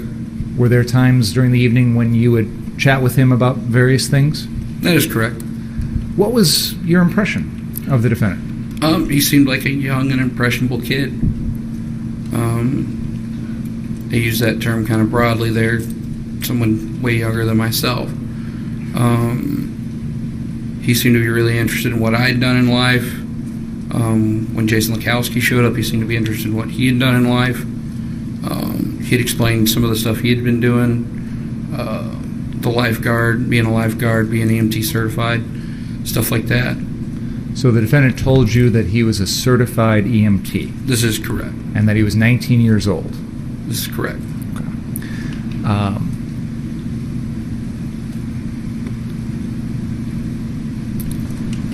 What did you think about the defendant being there that night? He had as much right as anybody else to be there. Did it seem like he was properly equipped or prepared to be out there doing what he was doing that night? He seemed a little under-equipped, and under-experienced as well, which is one of the reasons we kind of stayed with him. When you say we stayed with him, who do you mean? Danton Mertz, Dustin Collette, and the female. Did you feel like you needed to keep an eye on the defendant? He seemed like it. Yes and no. I felt like, as young as he looked, and the way he was, just the general way he was carrying himself, the protesters would have seen that as a weakness and tried to exploit that. Is it fair to say that you took it upon yourself that evening to stay close to the defendant to ensure there were no problems? We pretty much all picked one of the guys that we met at 63rd and kind of looked out for him, yes. And you personally picked the defendant? It's kind of more of a he picked me kind of thing. At any rate, it turned out that you spent a lot of the evening close by the defendant. Fair enough? That is fair. Okay. One of the things that the defendant was asking you about was your military experience. Is that right? This is correct. What did you tell him about that? I just told him about the various deployments and what I'd done while I was there. Now, you mentioned earlier that when you arrived at the 59th Street Car Source, it was a little after 8 o'clock, a little after curfew. Can you describe for us what the scene was at that location at that time? Most of the cars in the parking area had been burned out. The building itself had been boarded up pretty good. You could see some evidence on the side of the building where people had thrown things at it to try to start it on fire. But other than that, typical looked like a war zone, is what I would say. What about the street in front, Sheridan Road, in that area? Were there a lot of people around at that point? At the time, it was mostly law enforcement and people similar to us milling around. We had an occasional group of protesters coming through. Now, there are, on that particular evening, there are protests that were going on in Kenosha. Were you aware of that at the time? Yes, we could see them up by the courthouse from that position. Is it fair to say that when you first got to Car Source, most of the protesters and most of the protest was north of your location? That is correct. Closer to Civic Center Park, which is right out in front of the courthouse? That is correct. Okay. Did there come a time in which the crowd started to come down closer to the 59th Street Car Source? Before the police started to push them towards us, there were some folks that came through. Most of them were carrying fire extinguishers and said they were putting out fires and whatnot.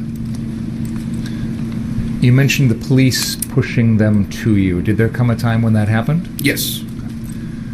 I've seen statements at various times where you have talked about hearing the police say something about what the plan was or what they were intending to do. Did you ever talk to any law enforcement officer that night? Yes. And did they tell you something about what the plan was?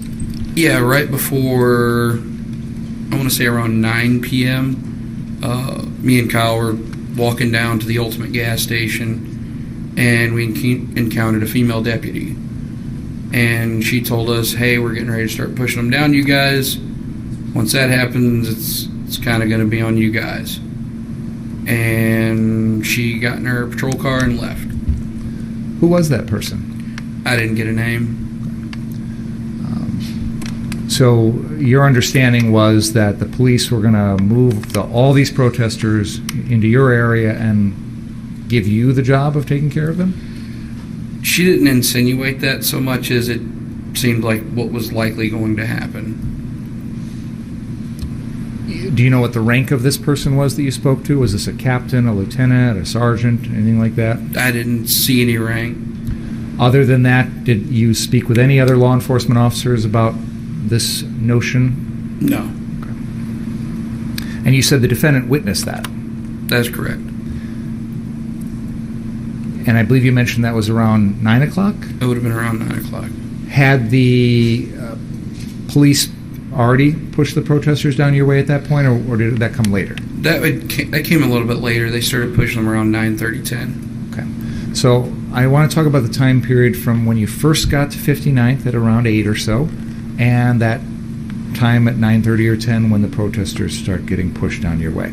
Sure. So there's an hour and a half, maybe 2 hour period of time. Okay. During that time period, where were you located? For the most part, 59th. Was the defendant also there? That is correct. What were you doing? Oh, we were just kind of standing around talking. A couple of times, some of the protesters came over and told us that, hey, some people are trying to set this building on fire, so we'd go over there, and when we'd show up, they'd run away. That's around the time that we were told they were trying to light the church on fire. And at that point, we were told it was a bald guy with a red shirt. So let me stop you for a second. You indicated that there were times in which you received reports that someone was trying to start something on fire, and you said we would go over there. Who's we? It was a mix each time. Did the defendant ever go? He went with us at least once when we went over to the Stella when they were trying to break the windows out over there. Okay. So tell me what you remember about that. So the same protesters that were carrying fire extinguishers before, they were from Kenosha. They had stopped and talked with us quite a bit.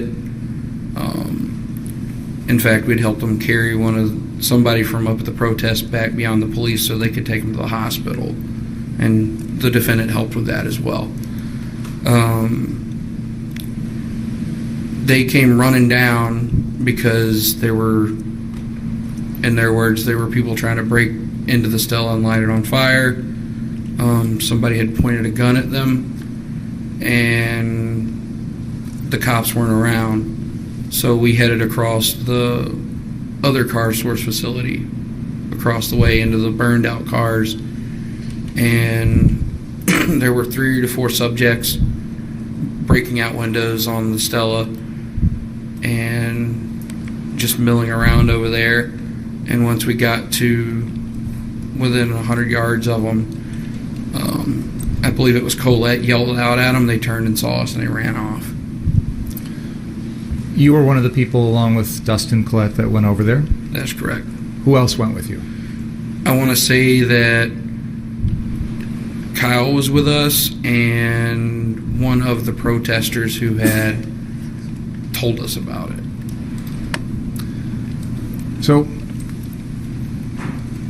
I understand no one wants windows broken out or fire started or anything like this, but what gave you the right to go around and police that area?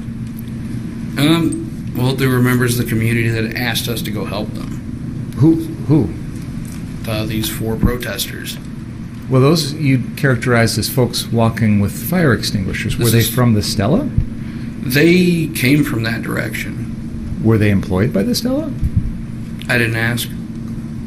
Is it fair to say you heard a report that somebody was up to no good and you decided to head over there and stop it? Correct. Other than that, you don't know anything more about what was going on? No. And these people you saw milling about at the Stella, do you know who they were?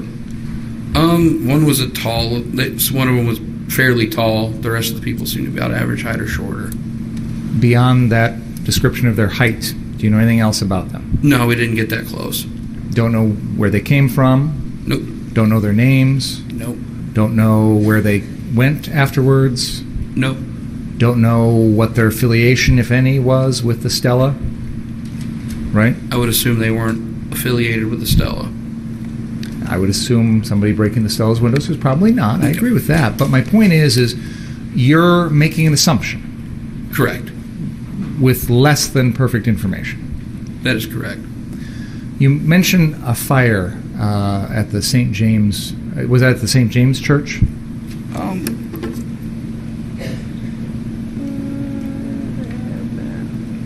This church right here. Now, can you just put your pointer back up right where you were doing? This is a satellite photograph of Kenosha that's a little older. There's a building that you're pointing at right now. On the night of August 25th, 2020, that building wasn't standing anymore, was it? No. There was a pile of rubble? There was rubble right here, but there's another building right in there. Okay. The church itself is actually on the other end of the north end of the block along 58th Street. Is that right? That is correct. Okay. When you mentioned something about a fire or somebody trying to start a fire at that location. Can you tell us more about that? Yes, the same individuals that told us about the Stella showed up again, and they described a female, 2 males trying to light a fire at the church. What did you do? We kind of just walked around the street to kind of look around there. When we got there, we could see somebody on the front of the church. They saw us. They ran off. Did you see anything more than that one person? No. Did you see what that person was doing? No.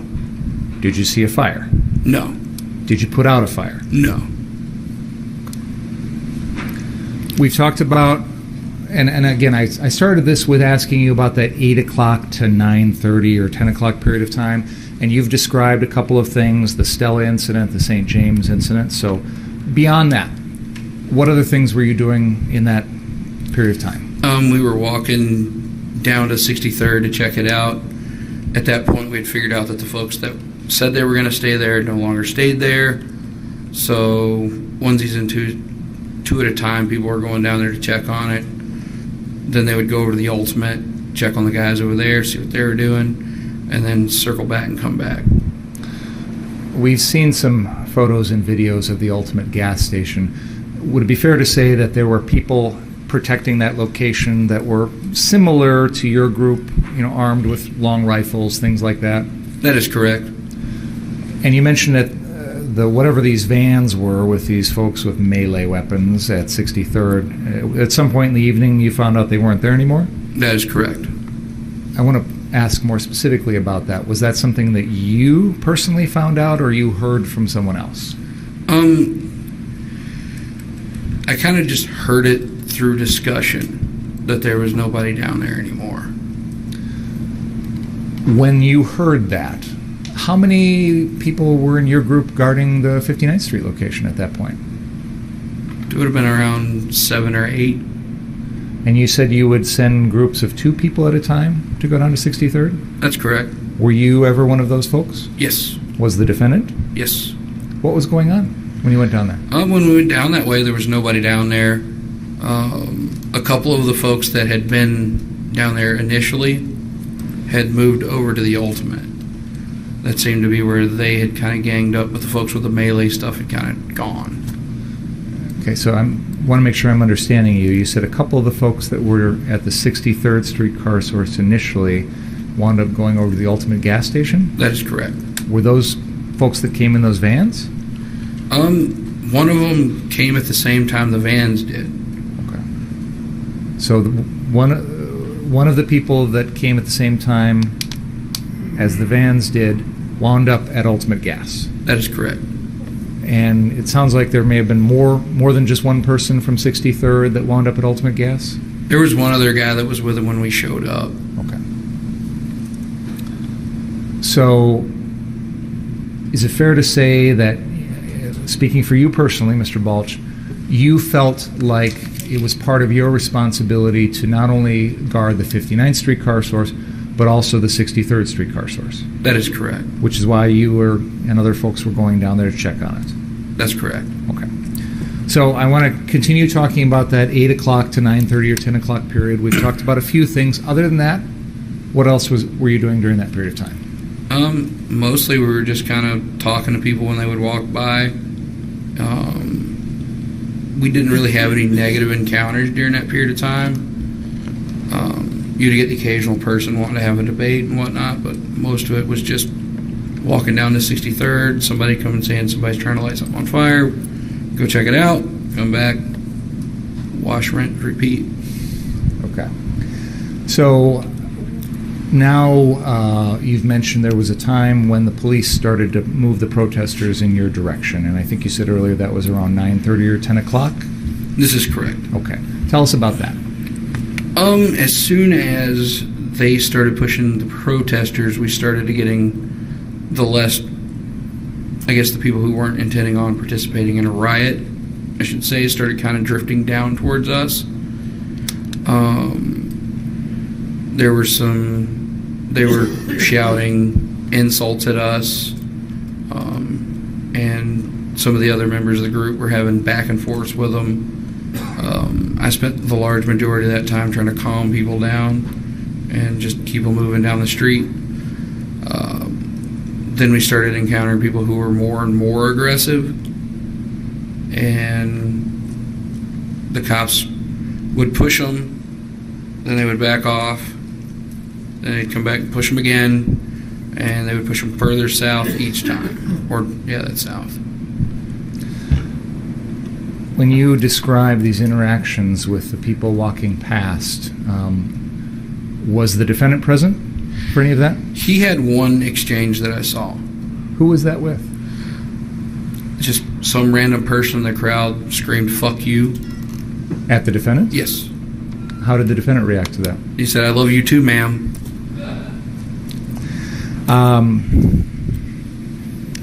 You mentioned earlier that there was some sort of report of someone in a red shirt with bald head who was reported to be involved in some sort of incident. I think I heard you mention that as well. Yes. We now know with the benefit of hindsight who Joseph Rosenbaum was, and we've seen photographs of him in a red shirt and a bald head. Let me start by asking, whatever report you heard regarding Mr. Rosenbaum at that particular time, did you ever see him at that time? I had seen someone fitting the description, kind of milling in and out of the groups that were coming through. Every time he was around the groups, now that I know who Joseph Rosenbaum was and can confirm who he was and stuff, he was not organic with the protesters. What do you mean by that? They didn't seem comfortable with his presence or the people that were with him. Who was with him? He had a male and a female that were with him pretty much consistently throughout the night. So you saw those folks together? Yes. Him and the male and the female. Did you ever see them speaking to one another? The male and the female, yes, but as far as them talking to him directly, no. So you never saw Mr. Rosenbaum talk to that male or female? No. And you never saw the male and female talk to Mr. Rosenbaum? No. But you saw them in proximity to one another, so you're making some sort of assumption that they had some sort of association. Is that fair to say? I saw them in close proximity with each other several times, which led to that assumption. Okay. Tell us about the first time that you observed Mr. Rosenbaum. The first time he was just getting aggravated with someone in the crowd. And the protesters were trying to separate him from whoever that was. And he was shouting, fuck you kind of things to everyone. And they kind of walked off. And one of the things that stood out to me was the tall male that was with him had a handgun in his hand with the finger on the trigger pointed down to the ground. Now, you had an AR-15. This is correct. And you had your hand on the butt of that AR-15? No. At no point? Hand on the grip with the fingers straight forward along the side of the receiver. I misspoke when I said butt. I mean, the grip, the pistol grip of the AR-15, you had your hand on that with your finger not on the trigger, but within close proximity. Fair to say? That is correct. Okay. And this individual had a handgun with his finger on the trigger. This is correct. And that caused you to be concerned of some sort of what? Well, you're typically taught not to put your finger on the trigger unless you're ready to shoot. The way he was holding it, had anybody bumped into him or him tripped and fell, he would have been sending a round off into who knows what. So I just saw it as unsafe. And the potential for some sort of tragic accident. Correct, or he was prepared for something. Did you ever see him point that gun at anyone? No. Did you ever see him fire that gun? No. And obviously you had a gun that was bigger and more powerful than his. Fair to say? This is fair to say. And you're familiar with AR-15s? That's correct. How long had you owned your AR-15? Since 2012. So 8 years? Yes. And over that period of time, how many times had you fired your AR-15?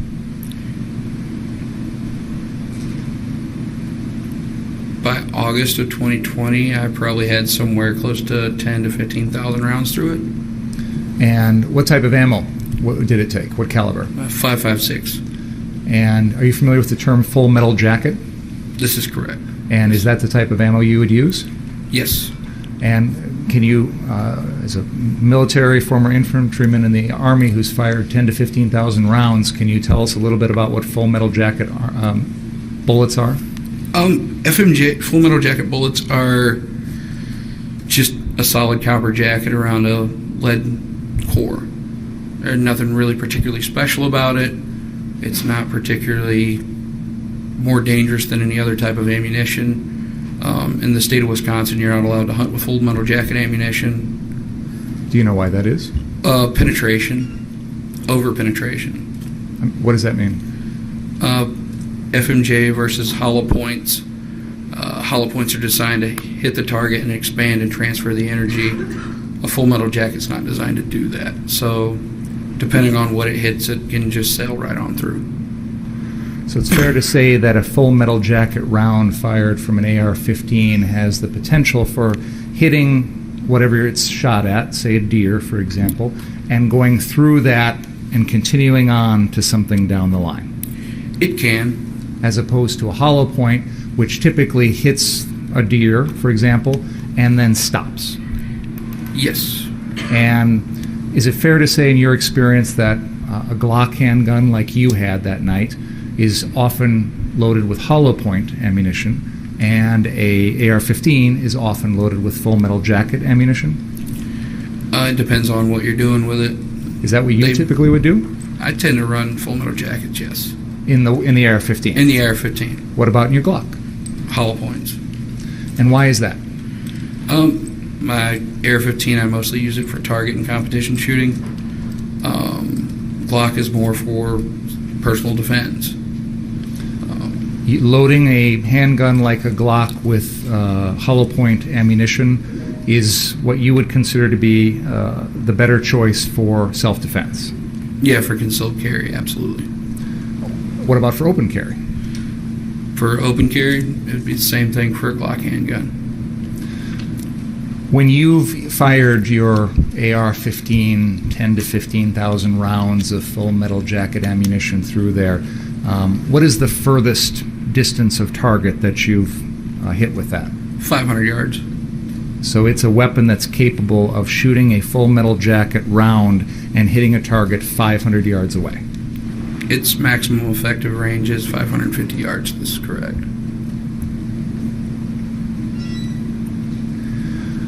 Now, we were talking about Mr. Rosenbaum and your observations of him, and I think you described something out in the street with some other protesters, or he yelled F you to them, something along those lines. What else did you see him do that night? Every time I encountered Joseph Rosenbaum, he was hyper-aggressive and acting out in a violent manner. When we say violent manner, you saw him hitting, punching, kicking He people? was always having to be restrained by someone. Okay.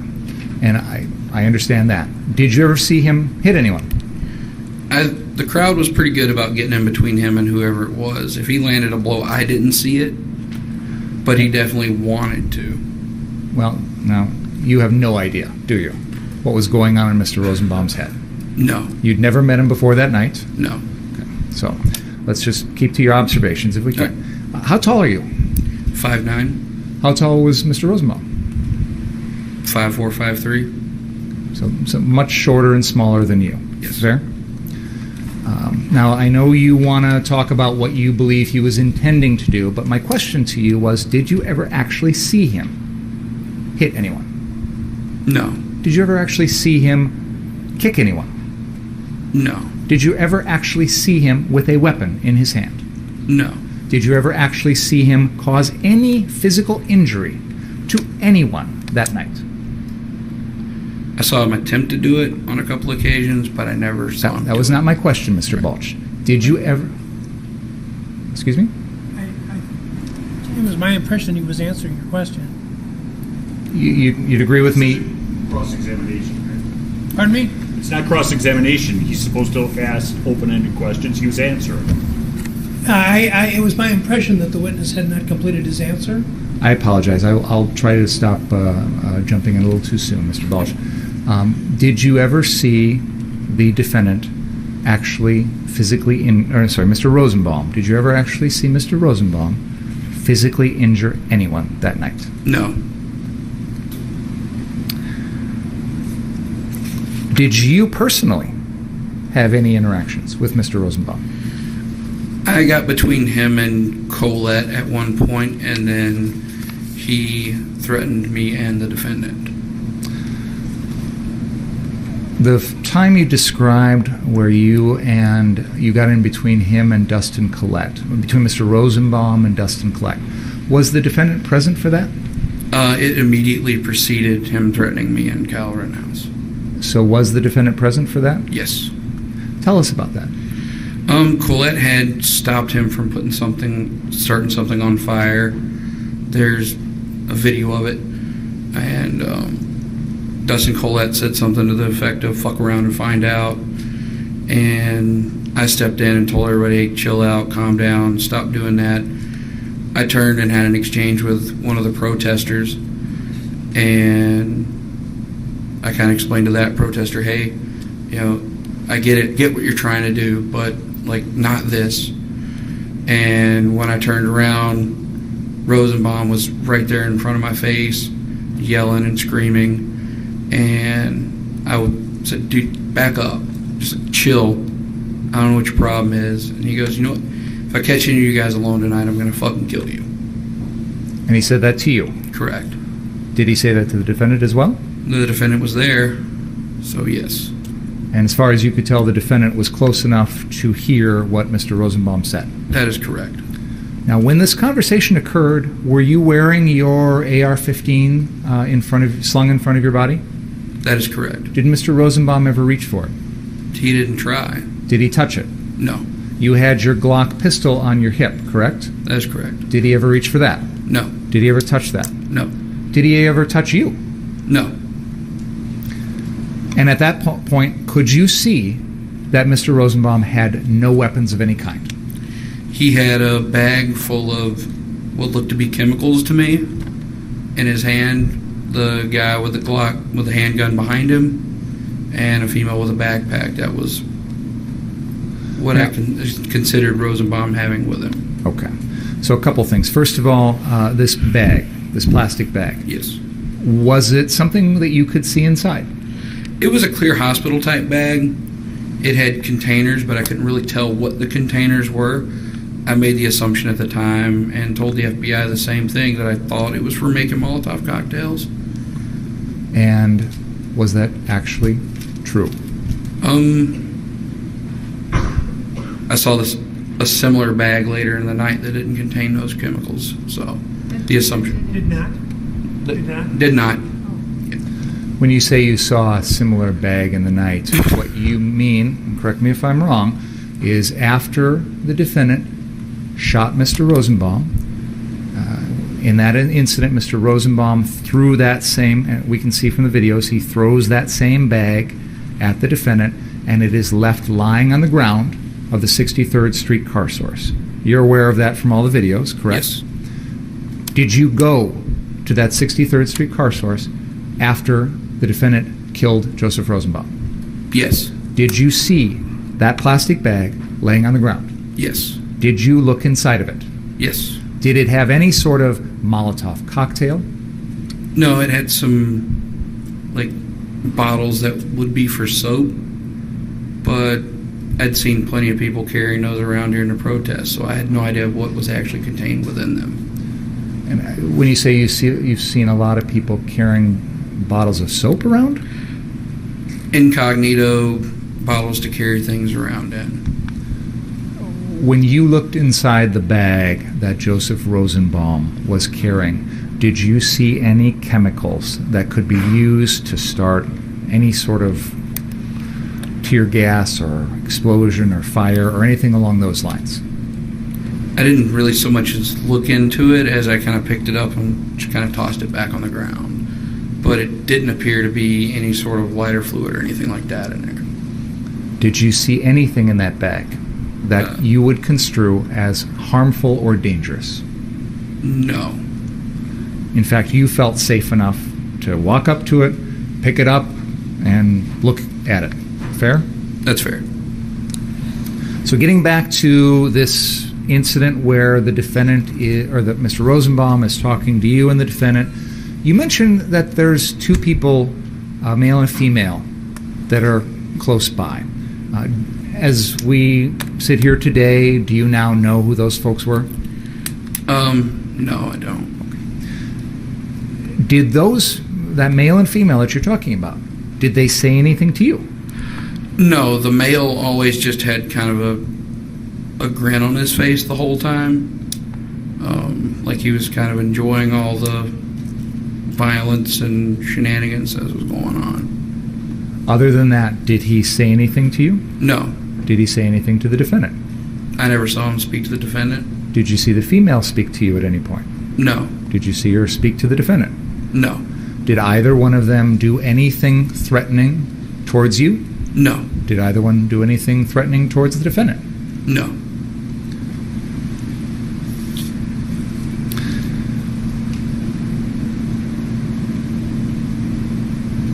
You've described a series of events that occurred, and I'm trying to go back to the timing here, because I think you mentioned around 9:30 or 10 o'clock is when the police started pushing protesters by.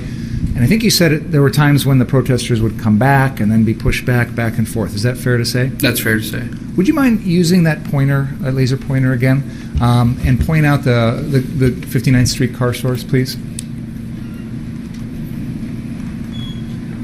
And just for the benefit of the jury, when you talk about the police moving the protesters out on the street, would you agree with me that the police are pushing people south on Sheridan from 58th to 59th and eventually down south to 60th? That is correct. And then you've described times when the police would pull back. Would they pull back north of 59th? Yes. So the protesters would be cleared from your area, but then allowed to come back in front of you and back and forth? Yes. Okay. When those movements would occur, I know you've described a little bit about the interactions with the folks on the street. In general, how would you say the attitude was of the people on the street towards you and your group? Most of them seemed indifferent. When you say most of them, were there others that didn't seem indifferent? There were some that either seemed really angry about us being there, and then there were other people that seemed like they were kind of happy to just stand around and talk to us. Do you remember there being issues with the laser pointers? I do remember them calling out about people on the roof pointing laser pointers at them. And during that exchange with the person, somebody in the crowd actually pulls out a laser pointer and started doing the same thing. And at that point, to me, it was kind of null, because who's pointing the laser pointer? Did you have any sort of laser sight on your gun that would illuminate a target? No. Do you know who it was up on the roof who was doing anything like that? I had no idea who had that up there.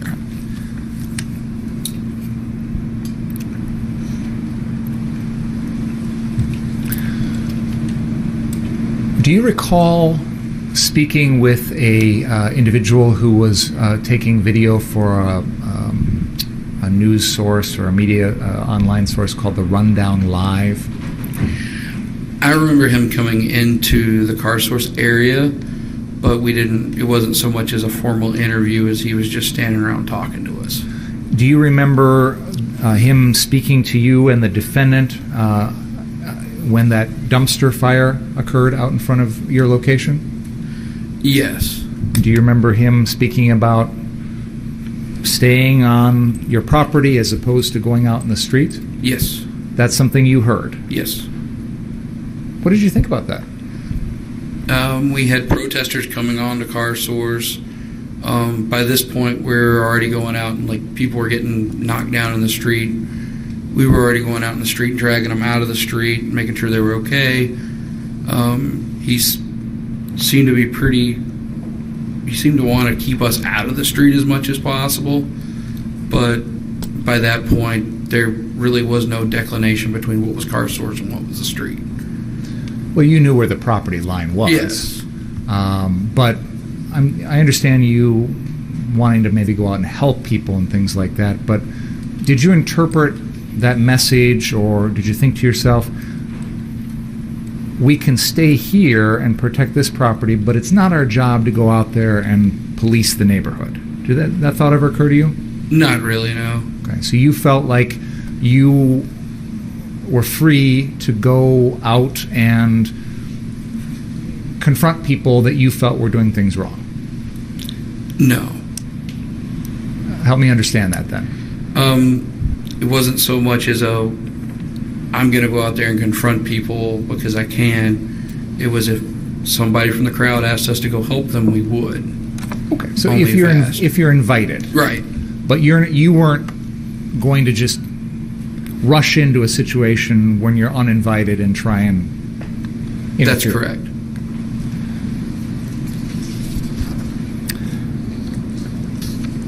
Forgive me if I've already asked this, but I'm trying to keep the timing straight here. We've talked about your arrival at the 59th Street car source at around 8 p.m. When you first got there at that time, was there other folks that were supposed to be stationed at the 63rd Street car source? No. So when was it that you learned that the group that was supposed to be at 63rd Street Your Honor, had... I'm going to object to this. This was all gone through 40 minutes ago. How much longer do you expect this particular examination to last? Of this witness? In total? Well, or about this particular issue? Well, it's been a lengthy discussion, and I'm just wondering where we're getting. If I could just finish this question, I'll jump forward. I'm sorry. I may have missed the answer earlier, and I apologize if I've already asked this. Do you remember when it was that you first learned that the folks that were supposed to be at 63rd weren't there anymore? What time of the day or evening? It would have been about an hour after we actually got to the 59th Street. So I think you said you first got there at 8, so maybe 9? 9. Okay. Now, you've mentioned you had an interaction with Mr. Rosenbaum. Yes. Was that at the 59th Street location? Yes. After that, did you have any other interactions with him that night? We encountered him hit and miss throughout the night, but he never approached us again that I saw, and he tried to engage us. But you saw him around? Yes. Okay. What were your impressions of him when you saw him on those other times? He was in the middle of them trying to light things on fire, smashing anything he could. In general, he was just being aggressive to the other guys down at the Ultimate. The protesters were getting pretty upset with him being around. They were very quick to let us know throughout the night, hey, that guy's not with us, don't be mad at us. And hey, we get it. We've already dealt with him before. And that was just the general vibe from him throughout the night. So you mentioned that you saw him starting things on fire. When did you see that? A couple more dumpsters. They tried to light a road sign on fire that he was a part of that. Just random little things. Do you know if the defendant saw any of that? It's possible. The defendant was close by when all this was going on. When you say Mr. Rosenbaum was trying to start some other dumpsters on fire, where was that at? Throughout the street, all up and down 59th. Did he ever take any or was involved in any of the dumpsters at Ultimate Gas being started on fire, if you know?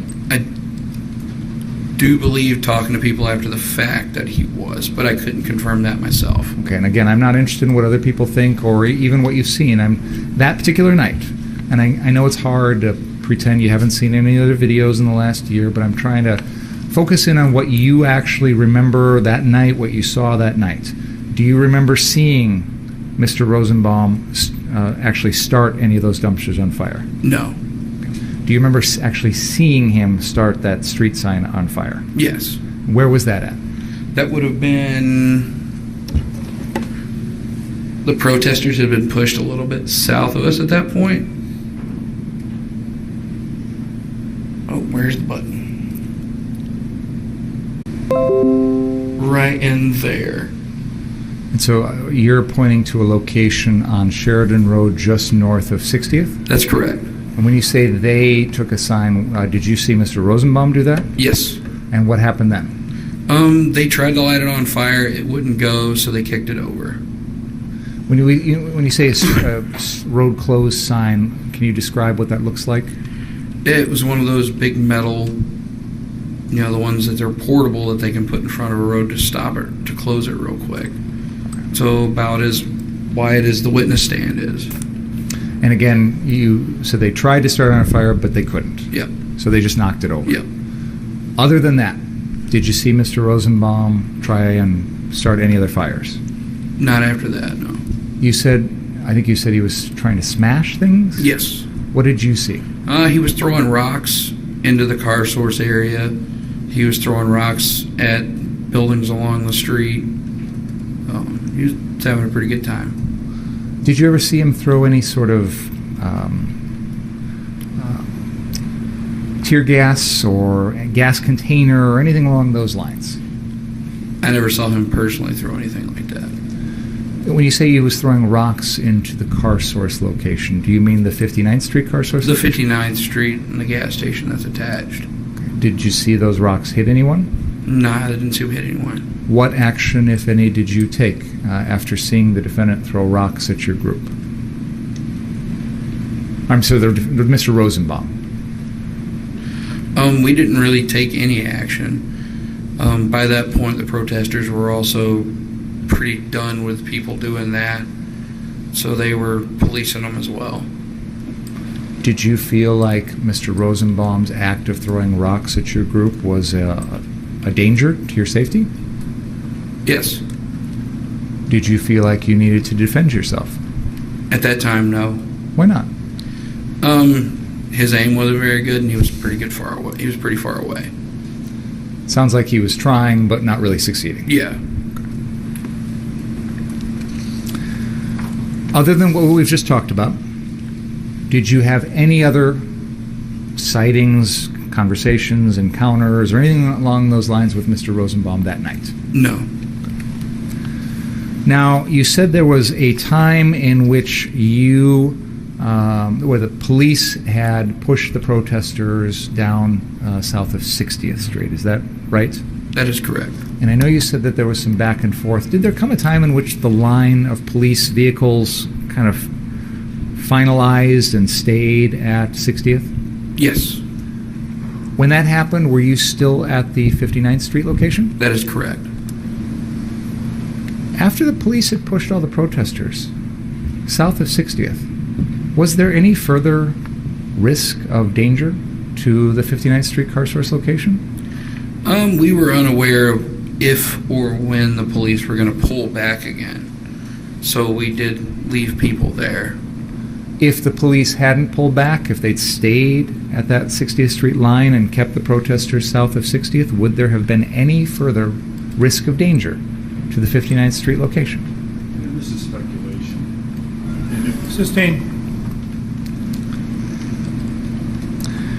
After the police pushed the protesters south of 60th, was there any damage done at all after that to the 59th Street location? Not that I'm aware of. Were there any protesters around even trying to cause any damage to that location? No, most of the protesters that were still up at 59th with us were just standing around talking. After the police, I understand you may not have known at the time, but it turned out that they established that line at 60th and pretty much kept it there. Is that fair to say? That's fair to say. Did you ever, once that happened, did you ever walk through that line heading south on Sheridan? Yes. Who was with you when you did that? Jason Lekowski, Kyle Rittenhouse, and Dustin Collette was supposed to be with us. When you say he was supposed to be, what happened? Once we got across the line, I turned around and didn't see him. Where did you go? From there, I got mixed up in the crowd. I ran across the Ultimate, went inside there, and came back and started looking for the defendant. Was this the time where the Daily Caller reporter Richie McGinnis was following you? We had passed Mr. McGinnis before we crossed the police line south of 60th. Okay. So you're aware of this video of Richie McGinnis interviewing the defendant, and then you and the defendant walking south on Sheridan through the police line with Mr. McGinnis with you. Is that Correct. right? Is that the time you're talking about? Yes. And you said there was someone else, Mr. Lekowski, with you? Yes. Is he? Do you know? Is he pictured in that video? You see him following in behind us, I do believe. Okay. Now, we watched that video earlier today. Yes. There is a time in which you encounter some folks with some fire extinguishers. Do you remember that? No, I don't remember that. Once you passed 60th, and just so we're clear, you were walking on the west side of Sheridan Road. Correct. South of 60th. Richie McGinnis is there recording, correct? Yes. Tell us what you did after that point. Once we got through 60th, we kind of paused on the north side of 60th. They were throwing rocks at the cops. And once they saw us there, they stopped throwing. They kind of shifted where they were throwing the rocks at the cops immediately right next to us to a little further down. We walked across, and once we entered the crowd, the defendant started asking people if they needed any first aid. I was doing the same. And walking through past there at an indeterminate time, I lost track of the defendant. Had you discussed with the defendant what your plan was once you crossed that police line? We were going to check and see if anybody needed any first aid, then go down to 63rd and make sure nobody was destroying it. And I'm not sure if the defendant was there when I said it, but me and Lakowski had agreed that if we got separated, we would go back to 59th. Did you have any specific instructions for the defendant when you were heading out in that location? Yeah, it was just stay close, don't get separated, and see if anybody's hurt. You also told him to keep his mouth shut and not engage with people, correct? I told several individuals at 59th Street that. Including the defendant? I believe I told him not to respond the way he was to certain people. What do you mean the way he was? That goes back to earlier in the night when he said, "I love you too, ma'am." That's when I told him, hey, don't say that. Don't even respond. Why not? Just because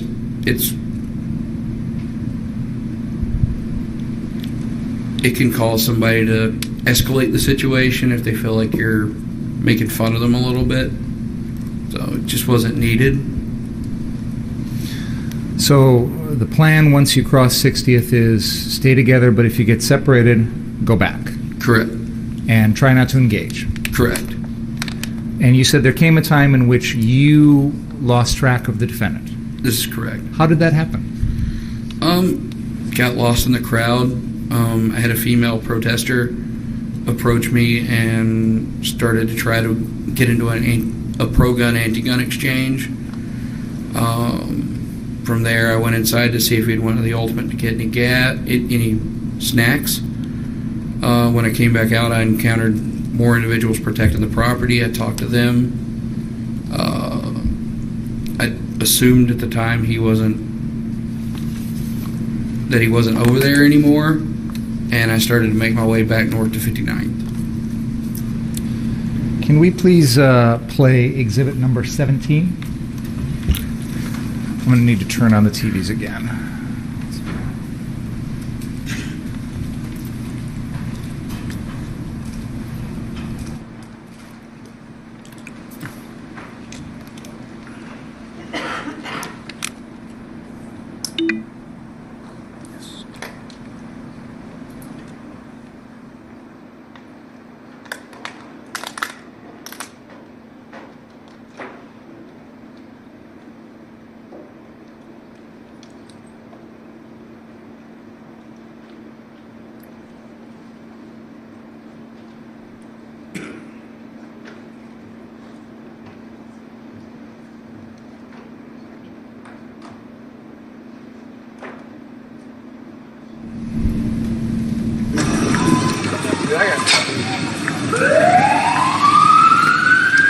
So you guys are kind of like medics who are packing. Yeah, right? basically. Well, he's an EMT, and I'm just kind of protecting his ass. Oh, so you're a certified EMT? Yeah. Gotcha. And do you work as an EMT normally? I'm a lifeguard normally. I got my ALS and I got my Gotcha. And I'm former Army infantry, and I got a whole bunch of trauma training. Well, thank you for your service. We got you if you get needed. I appreciate the service. Oh, shit. Dude. Stay away from that vehicle. Get out of the roadway. Thank you. There's a guy with a rock. Be careful. Right behind that white fence. There are rocks in there, so be careful. Hey! Friendly! Medic coming through! Medic coming through! Medic coming through! Does anybody need medical? Anybody need medical? We're running through Roger over here. Anybody need medical? Hey, guys. Medical? Can you talk to them? Can you tell them the guys walking out the fire extinguishers are here to put out the fires? They know. Okay, good. They know. You just got shot up. You good? Yeah. It's all right. Where are you shot? I'm not shot.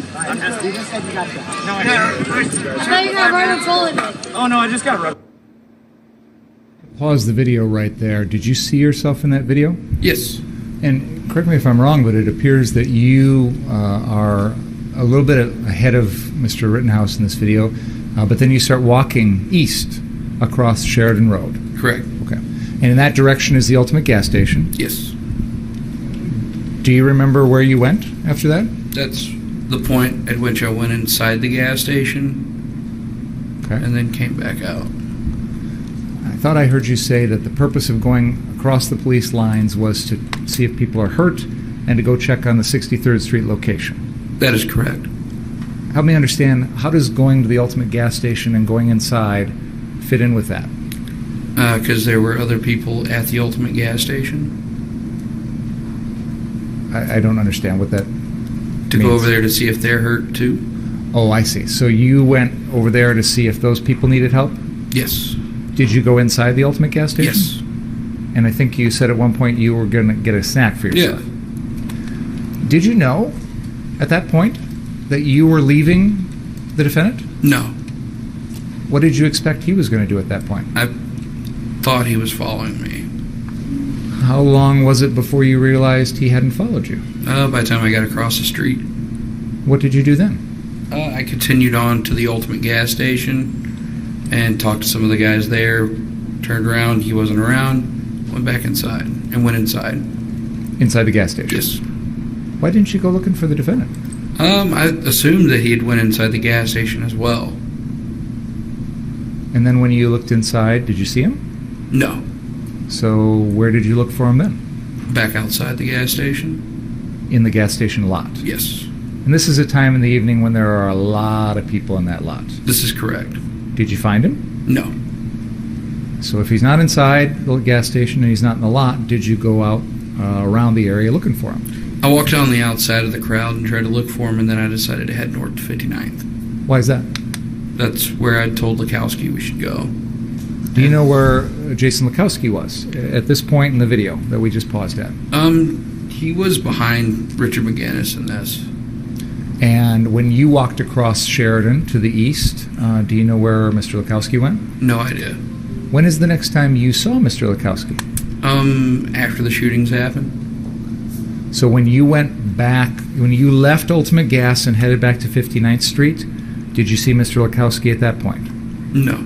Did he return to 59th Street while you were back there? I never made it back to 59th Street. Why is that? The shooting started. Okay, and we'll get to that in a moment. Yep. So your testimony is that as we're watching this video now, which has been taken by Richie McGinnis, and we see the defendant right there, that Jason Lukowski is somewhere close by. He should be. Okay. Can we continue to play the video, please? Let us know if you see Mr. Lukowski, okay? Yeah. No, it didn't even leave a welt. It just stung. It just fucking stung. I knew. Little pepper boy never hurt nobody. It was literally just like, oh, It's a little spicy, that's all. It was like, oh shit, that was really annoying. Yeah, a little salsa. Could you please not? Does anybody need medical? Does anybody need medical? I think someone's got some medical weed, I'll tell you that. Does anybody need medical? Medical!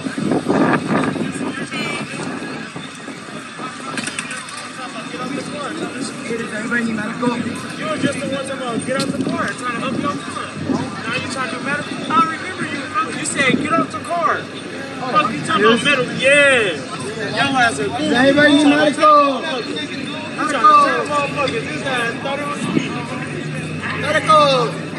What, yesterday or today? Today. Dude, he just had up the gun talking about get off the car. Now he's talking about medical. What car over in the dealership? Car Sorry, I down don't feel. I'm going to stop it there because there's nothing to see in the rest of this video. Did you see Jason Lukowski at any point in this video? No, but the camera never panned to the rear either. Sure, I understand. I'm just asking if you saw him. Okay, fair enough. So you indicated that you went over to the Ultimate Gas and then eventually back to 59th. I headed towards 59th. Okay. When is the next time, after what we've just saw here, when is the next time you saw the defendant that night? I didn't see him again that night. At all? Outside of a picture, no.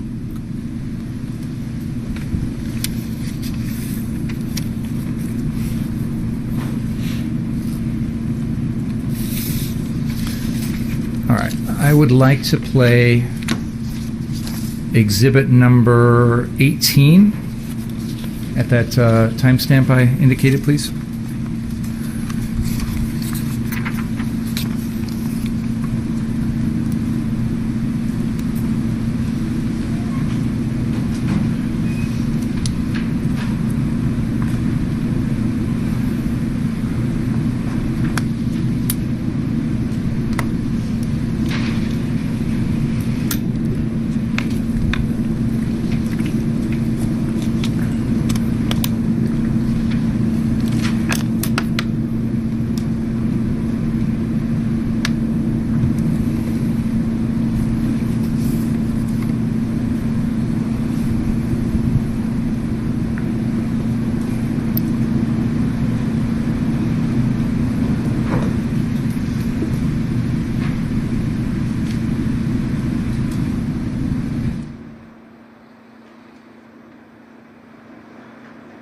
Things are a lot more peaceful now. The cops decided to gas the fucking area. Yeah. Here I am walking the EMT around, protecting his ass. Now the EMT's working out. Seconds. We missed a little bit of the beginning of this. A little bit further. Yeah, play there, please. And we'll see how this goes, since everyone seems to be peaceful now with the militia. Seems like things are a lot more peaceful now. The cops decided to gas the fucking area. Yeah. Here I am walking the EMT around, protecting his ass. Now the EMT's working out. Pause that for a second. You saw yourself in that video. Yes. You mentioned that the police decided to gas something or other. I didn't quite catch it all. What were you talking about there? I was talking about when they gassed the 59th Street location. When you say they, you mean the police? Yes. When did that happen? In the video where they show them throwing me and the defendant a bottle of water, it's like immediately preceding that. So why do you know what was going on that caused the police to? They saw that we had protesters standing in and amongst us, and it seemed like they didn't care for that too much. Okay. Were you affected by that gas? Yes. How so? Well, I'd already been hit with some sort of gas bomb from the protest crowd, and then that's when the gas hit the area, so I had to go inside and sit down for a couple of minutes. And when you say gas, is this like a tear gas type thing? Tear gas, yeah. Okay. What physical effect did that have on you? I couldn't breathe for a good minute and a half there solidly. Once I got in and sat down, the defendant helped me out with that. I was okay. For the days after, I really couldn't talk too well. What did the defendant do to help you? Kept shoveling water at me. So. Did he give you any sort of medicine or anything like that? Okay. So when you're talking about the police gassing things, that's what you're referring to? Yes. And then you talk about something about the EMT having to guard the EMT or something like that? Yes. What did you mean by that? I was referring to me watching the defendant. So you're basically saying that one of your roles was to guard and protect that was the part of defendant. my intent for going south.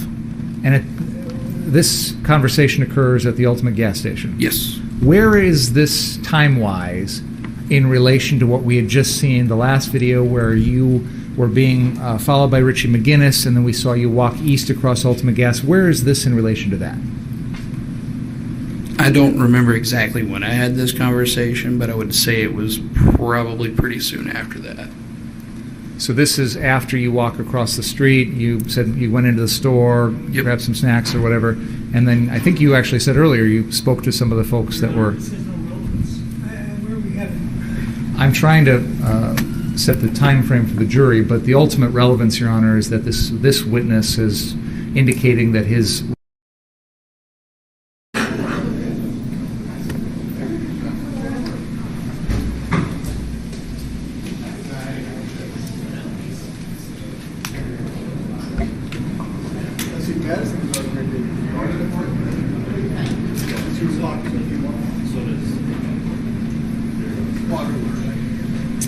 You're going to do Subway tomorrow, so they'll get the orders in the morning.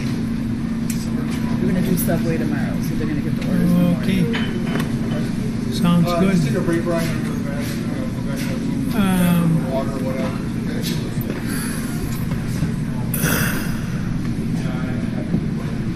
This seems like an eternity. What's that? Mark was snapping his picture when he was walking by him. The witness. He's not supposed to do that. Oh, man. This seems like it's been going on forever. Well, like I said, I think we broke. It was like 22 when we broke. And we started like... We had Mr. McWilliams.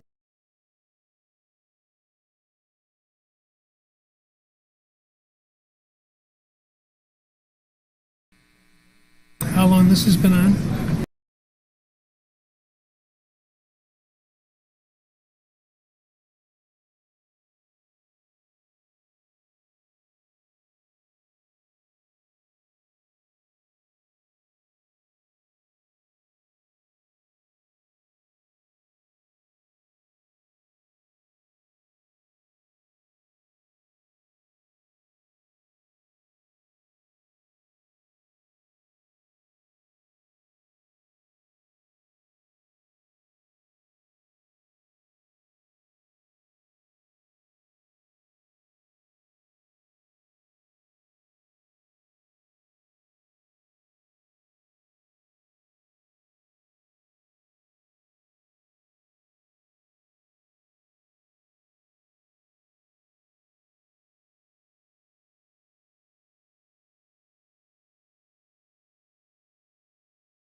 Sir, he's coming down.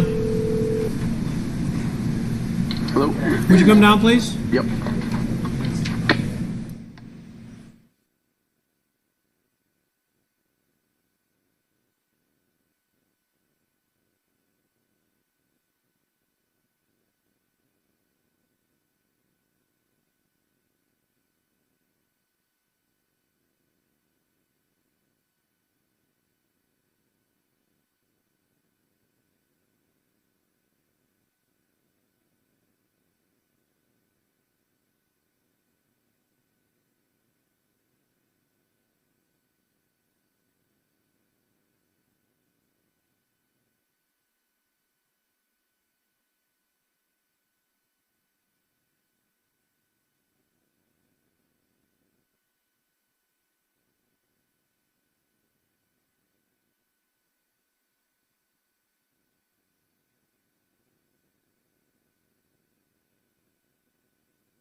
Let's see. Good afternoon, folks, again.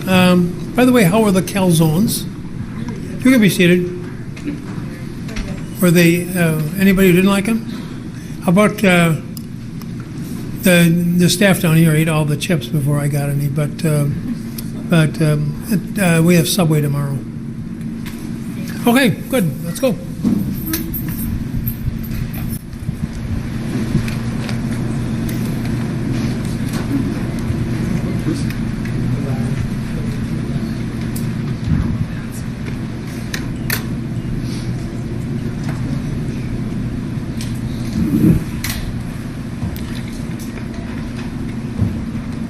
Mr. Balch, I want to show you another video that has been admitted into evidence. This is Exhibit 11.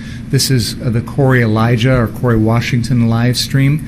We've got it paused here at, I believe that's the 54-minute and 30-second mark. Or to be precise, 54:29. Do you see yourself in this video? I do. Okay. We're going to play this video forward for about 20 seconds, and then we'll pause. Okay.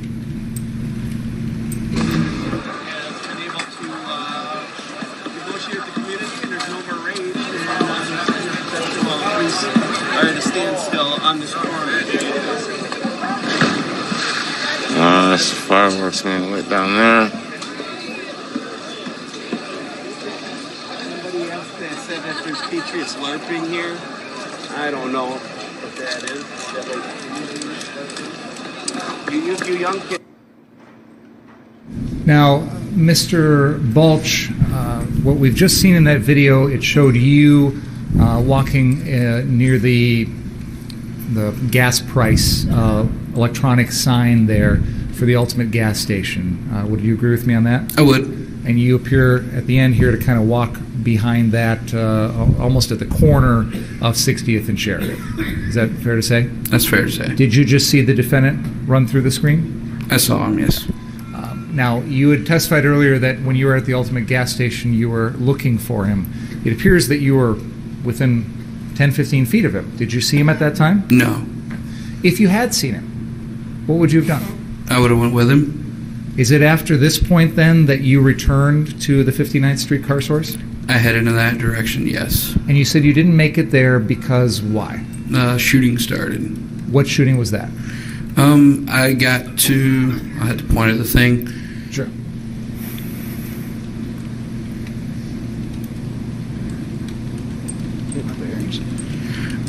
I headed across 60th. The Bearcats were right here. When I got there, a sheriff's deputy held me over to the car. I'm at the Bearcat. He opened the door. I sat there and had a 2 to 3 minute conversation with him, maybe, about what was going on over there. At that point, he directed me to go behind the barricades to go across the street. So at about that point, I moved west across Sheridan Road. When I got there, I turned to go north, and that's when I heard a pistol shot. And then almost immediately following it, I heard 4 rifle shots. What did you do then? I turned and headed south. Where did you go? Towards where I'd heard the shooting. So I was right around in here, and I ran across the street into this green area here, telling everybody to get down. And then I got to the end, overlooking this area here. There's like a low wall. And then shooting erupted behind me over in this general area. When you say this general area, can you point the pointer at that again, please? I'm Yes. sorry I missed that. You're pointing to the area along Sheridan Road, south of 60th, sort of in front of the Boost Mobile and Check and Go? Correct. Again, we're going to try and play this artificial thought process. Right. I know you probably know now what that was, but let me just ask, first of all, at the time, the shooting you just described, at that time, that night, did you know what was going on? I had no idea what was going on. With the benefit of hindsight and watching all the other videos now, what was that, if you know? The first shooting that I heard, the pistol shot and then the rifle shots, whereas the engagement between the defendant and Rosenbaum and the people that were with him down here. The secondary shootings would have been Anthony Huber and Gage Gorowitz. Is that Gage Grosskreutz? Grosskreutz, yes. It's kind of a difficult name. Can I just ask, Mr. Balch, when you were... Where were you specifically when you heard or observed the shootings of Mr. Huber and Mr. Grosskreutz? I didn't visually see them. I heard them. Okay. But I would have been right in this area right here. Do you know if the shootings of Huber and Grosskreutz were further north of where you were at on Sheridan or further south, if you know? It sounded like they were coming from behind me, so they would have been to the north. Okay.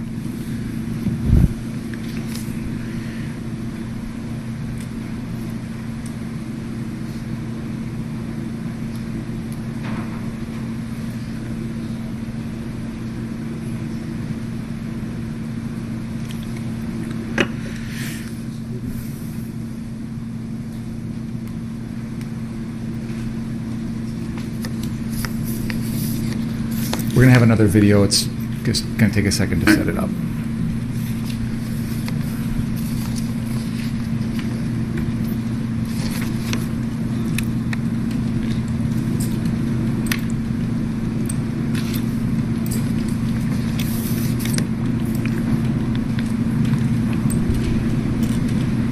This is going to be Exhibit 5. It is the BG on the scene video. And I'm going to be playing a portion at the end. Can we rewind just a little bit from there, please?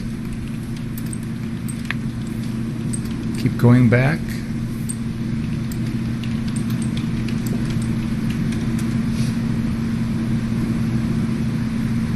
Keep going back.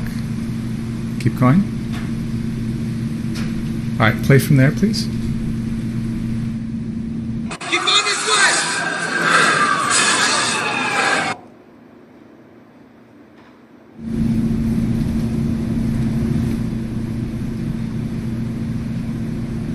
This is at the 43-second mark in the video.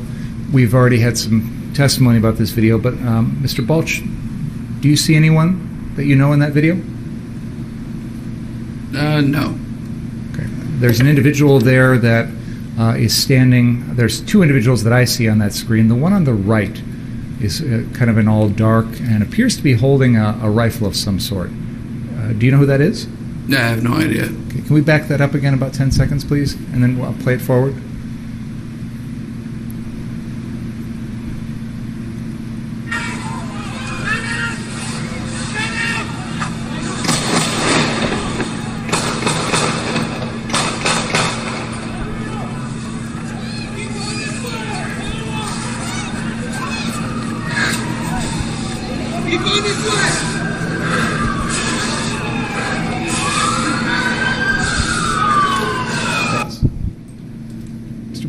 That would appear to be me.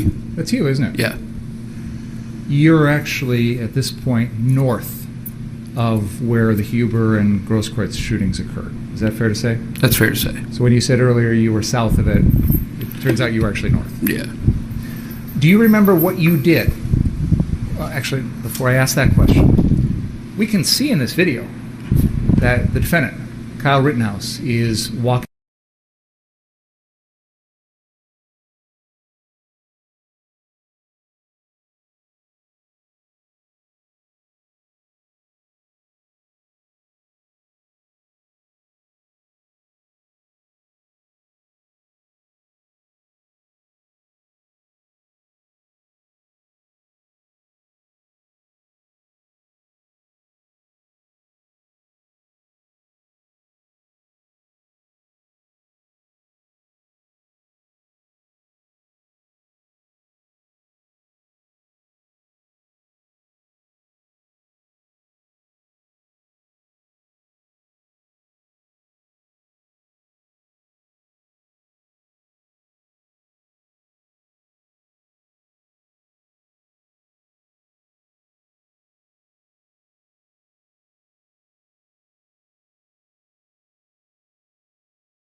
checked at Ultimate Gas to see if the defendant was there.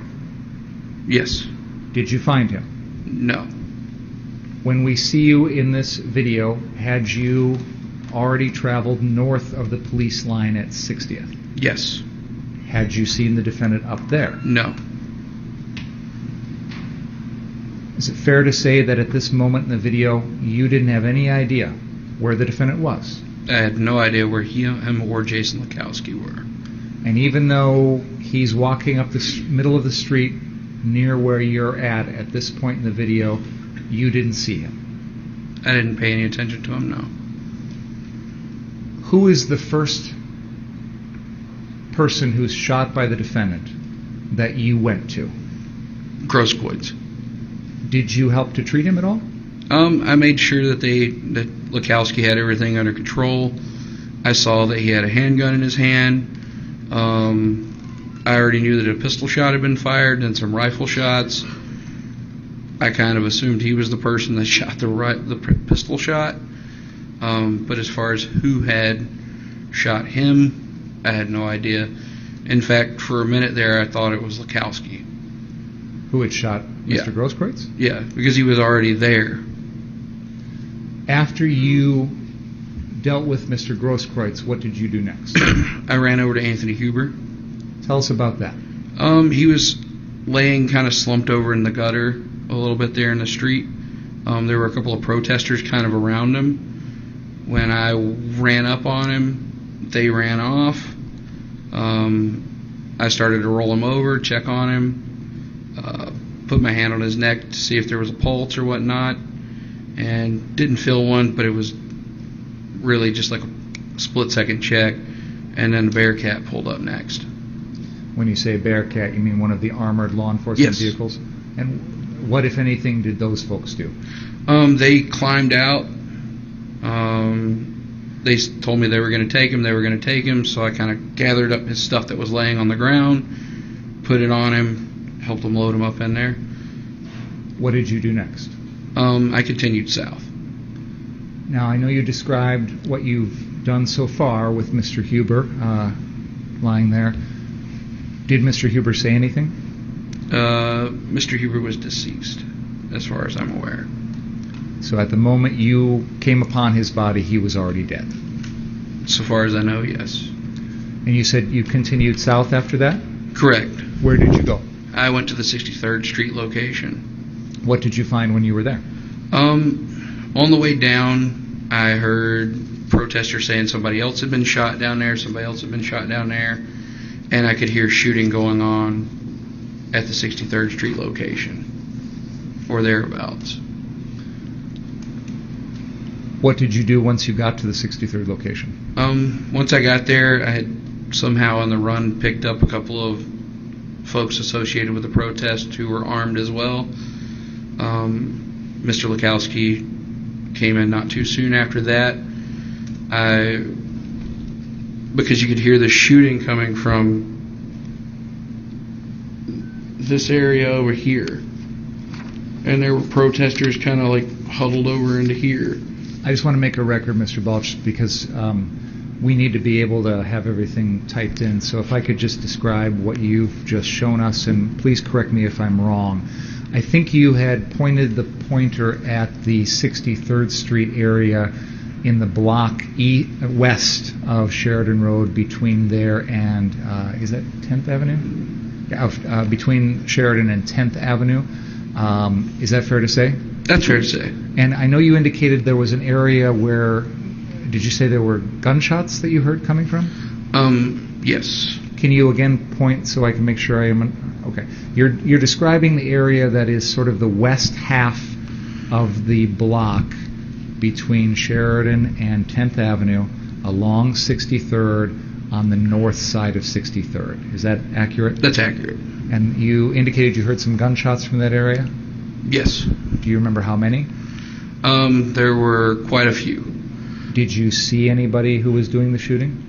I didn't visually see anybody shooting, but once we moved into this area right next to the building, I kind of popped around into those cars. There were like 2 or 3 cars over in there. And it looked like this building right here was where it was coming from, but there were also shots coming from further back. And if I could just please make a record of all the things you just described. You indicated that you were in the car source lot near the building on the car source lot and kind of looked around it. Is that right? Correct. Would that have been along sort of the south of that building looking west? Would have been to the south looking down to the west, correct. And you indicated that you saw something, you described a building, and I think that building was at the southwest corner of 10th Avenue and 63rd Street. Is that accurate? That would be accurate. What did you see again or observe at that location?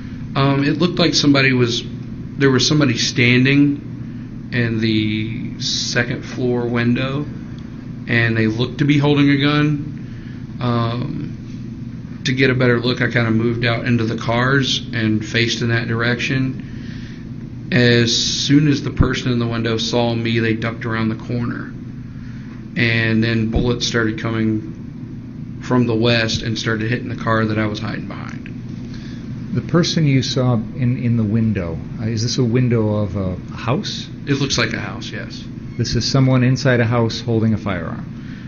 They may or may not have been. And then bullets came from the west and hit the vehicle that was near you? Correct. Did any of those hit you? No. What did you do as a result of that? One of the folks associated with the protest was behind the car with me. I told him to get behind the car source building, and we scooted around behind the building real quick. What happened then?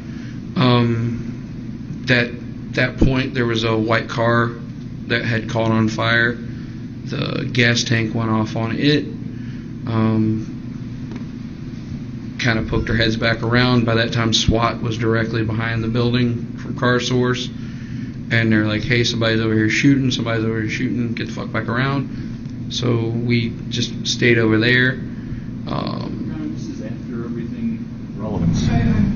Searching for the relevance, Mr. Finger. That's fine. Let me skip ahead for a moment. Can we show exhibit number 13 at the 2140 mark, please?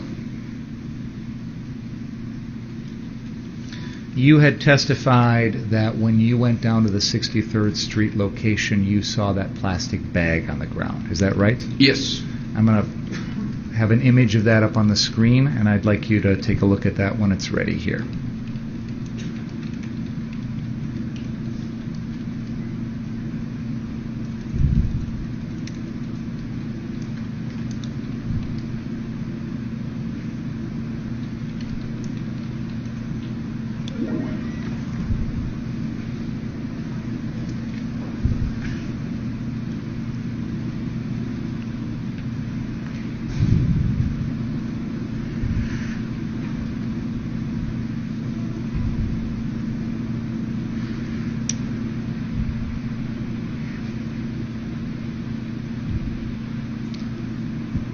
Is this at the 2140 mark?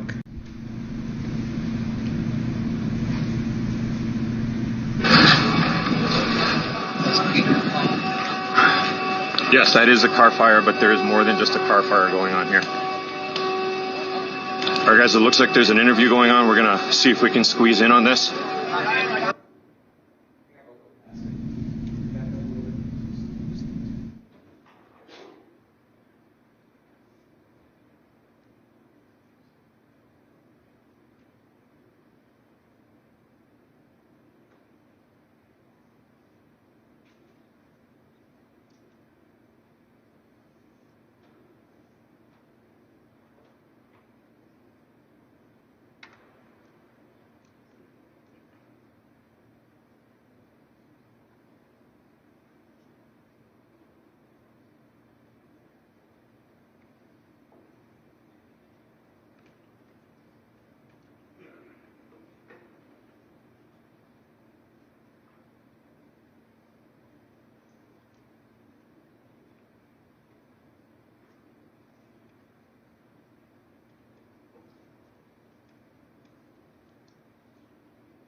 Stamps mixed up there. We're going to play a little bit of that video here. I'd like you to take a look at it if you could, please. Thanks.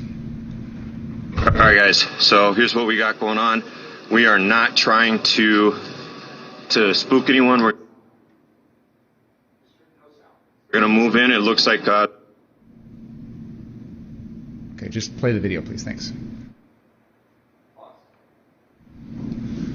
Mr. Balch, there's an object on the ground on the left side of this view screen. Do you see that object? Yes. Can you identify that for us? That's the plastic bag that I picked up to take a look at. That's the one that Mr. Rosenbaum threw. Is that correct? Correct. A couple more things finally. After all is said and done here, you stayed at this location and spoke to some individuals who were from the media. Is that fair to say? We kind of got ambushed by them. Well, make it sound like they were trying to attack you. They came up and were... Yeah, they came up out of nowhere and we weren't expecting them. When you say we, who was with you? Jason Lekowski was with me. When these folks asked you your name, what did you tell them? I gave them a false name of Thomas Craig. Why did you do that? To protect my identity so that I could get out of there and figure out what was going on. There were folks there that showed you video of what had happened that night. Yes. In those view screens, were you able to see the defendant?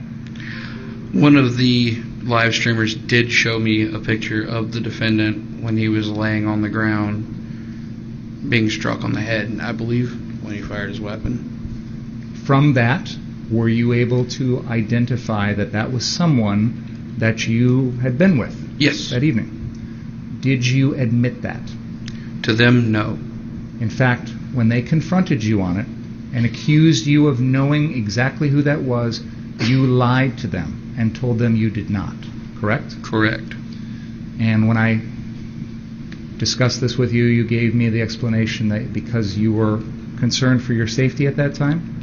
Yeah, we were surrounded by several people, and there were groups of them milling around us as well. At that moment that you lied about knowing the defendant, you still had your AR-15, correct? Correct. And your Glock? No, I didn't have the Glock at this time. And Mr. Lekowski was with you? Yes. Was he armed? Yes. Were there police cars nearby?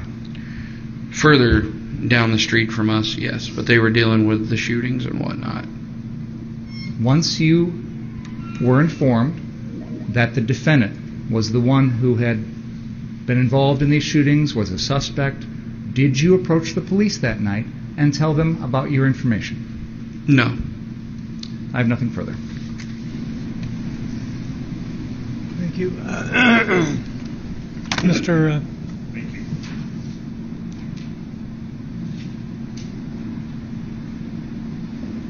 Just 1 second. Does anybody need a break? Go ahead. Broad question. That evening, while you were out on patrol with my client Kyle Rittenhouse, you're armed, he's armed. This is correct. And you went by law enforcement on numerous occasions? Yes. Did anybody ever tell you you can't be out there with these weapons? No. Did anybody ever question you or him about your age? No. You were interviewed several days after this by the FBI, correct? Correct. And they specifically asked you about that bag, correct? Correct. And reading from the report, you told them you examined the bag quickly and observed an ammonia mixture and a small bleach bottle, correct? Correct.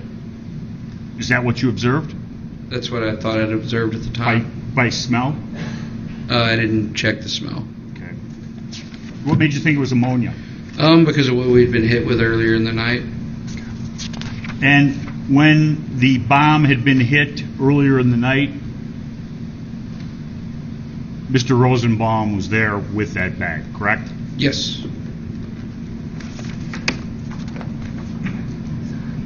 Now, you testified that when you were out there that evening at the end, you didn't have your Glock, correct? Correct.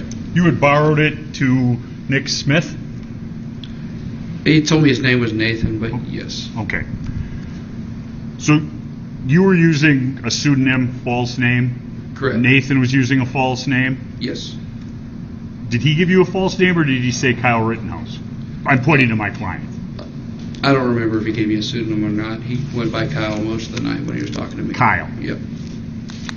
You refer to a man and a woman who you always saw with Rosenbaum, correct? Correct. Can you describe that man? He was tall, scraggly looking with a beard. Okay. He had like camo shorts on too, I think. Okay. Do you remember anything about the top? I can't remember the color of the top specifically. Yeah. Do you remember anything specifically about the woman? She had a black backpack on. She was a little heavy set, maybe. Do you remember anything about her hair? I think it was dyed a bright color, maybe. Okay. I'll show you a picture, see if you recognize these individuals.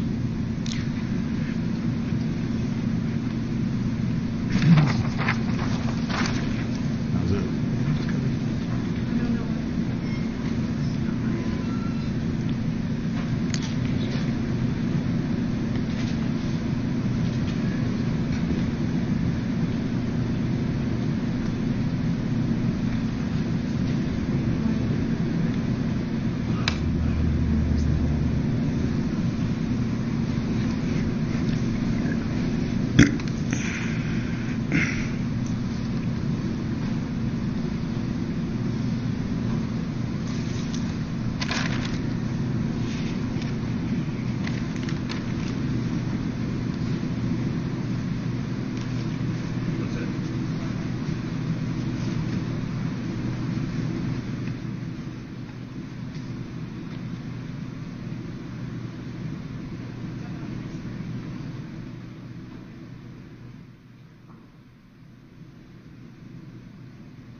Show them so that we can print it out. Yeah, that's cool. What I have to do this later.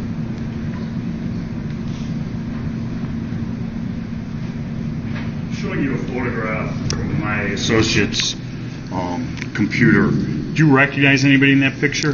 The female with the red hair is the one that was accompanying Rosenbaum, and the other male. Okay. The other male is not in the picture completely, correct? Correct. But that is the individual Yes. who was with Mr. Rosenbaum. Do you notice anything in his hand? He's got the handgun in his hand, as usual. And you might not be able to tell, but with this bar right here, does that tell you where that was? That's at the Ultimate gas station.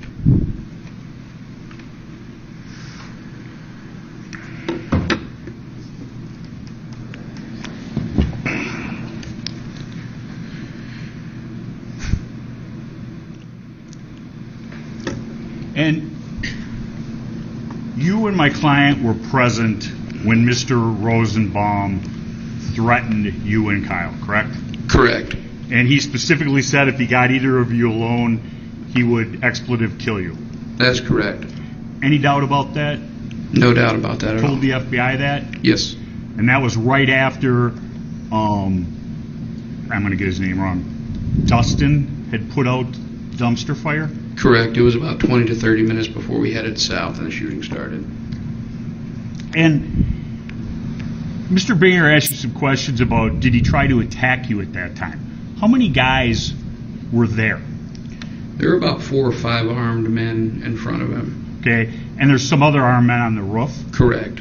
That were upsetting him because he seemed to not appreciate armed men. Okay, and you specifically referred to him, and I wrote the words down, he was a hyper-aggressive individual, correct? That is correct. Could you tell me what that means to you?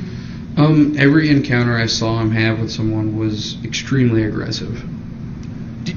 You saw him lighting fires? Lighting fires, getting in people's faces.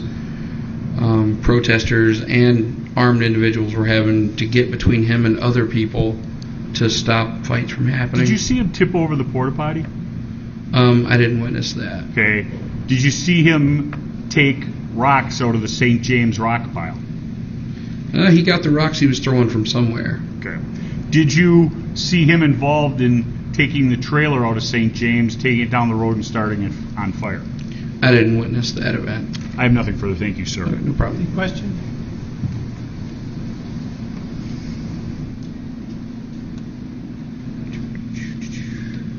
Couple things, Mr. Balch, and then we'll be done.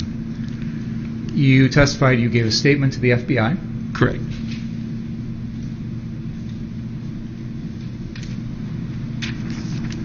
That was dated August 28th of 2020. Was it sound right to you?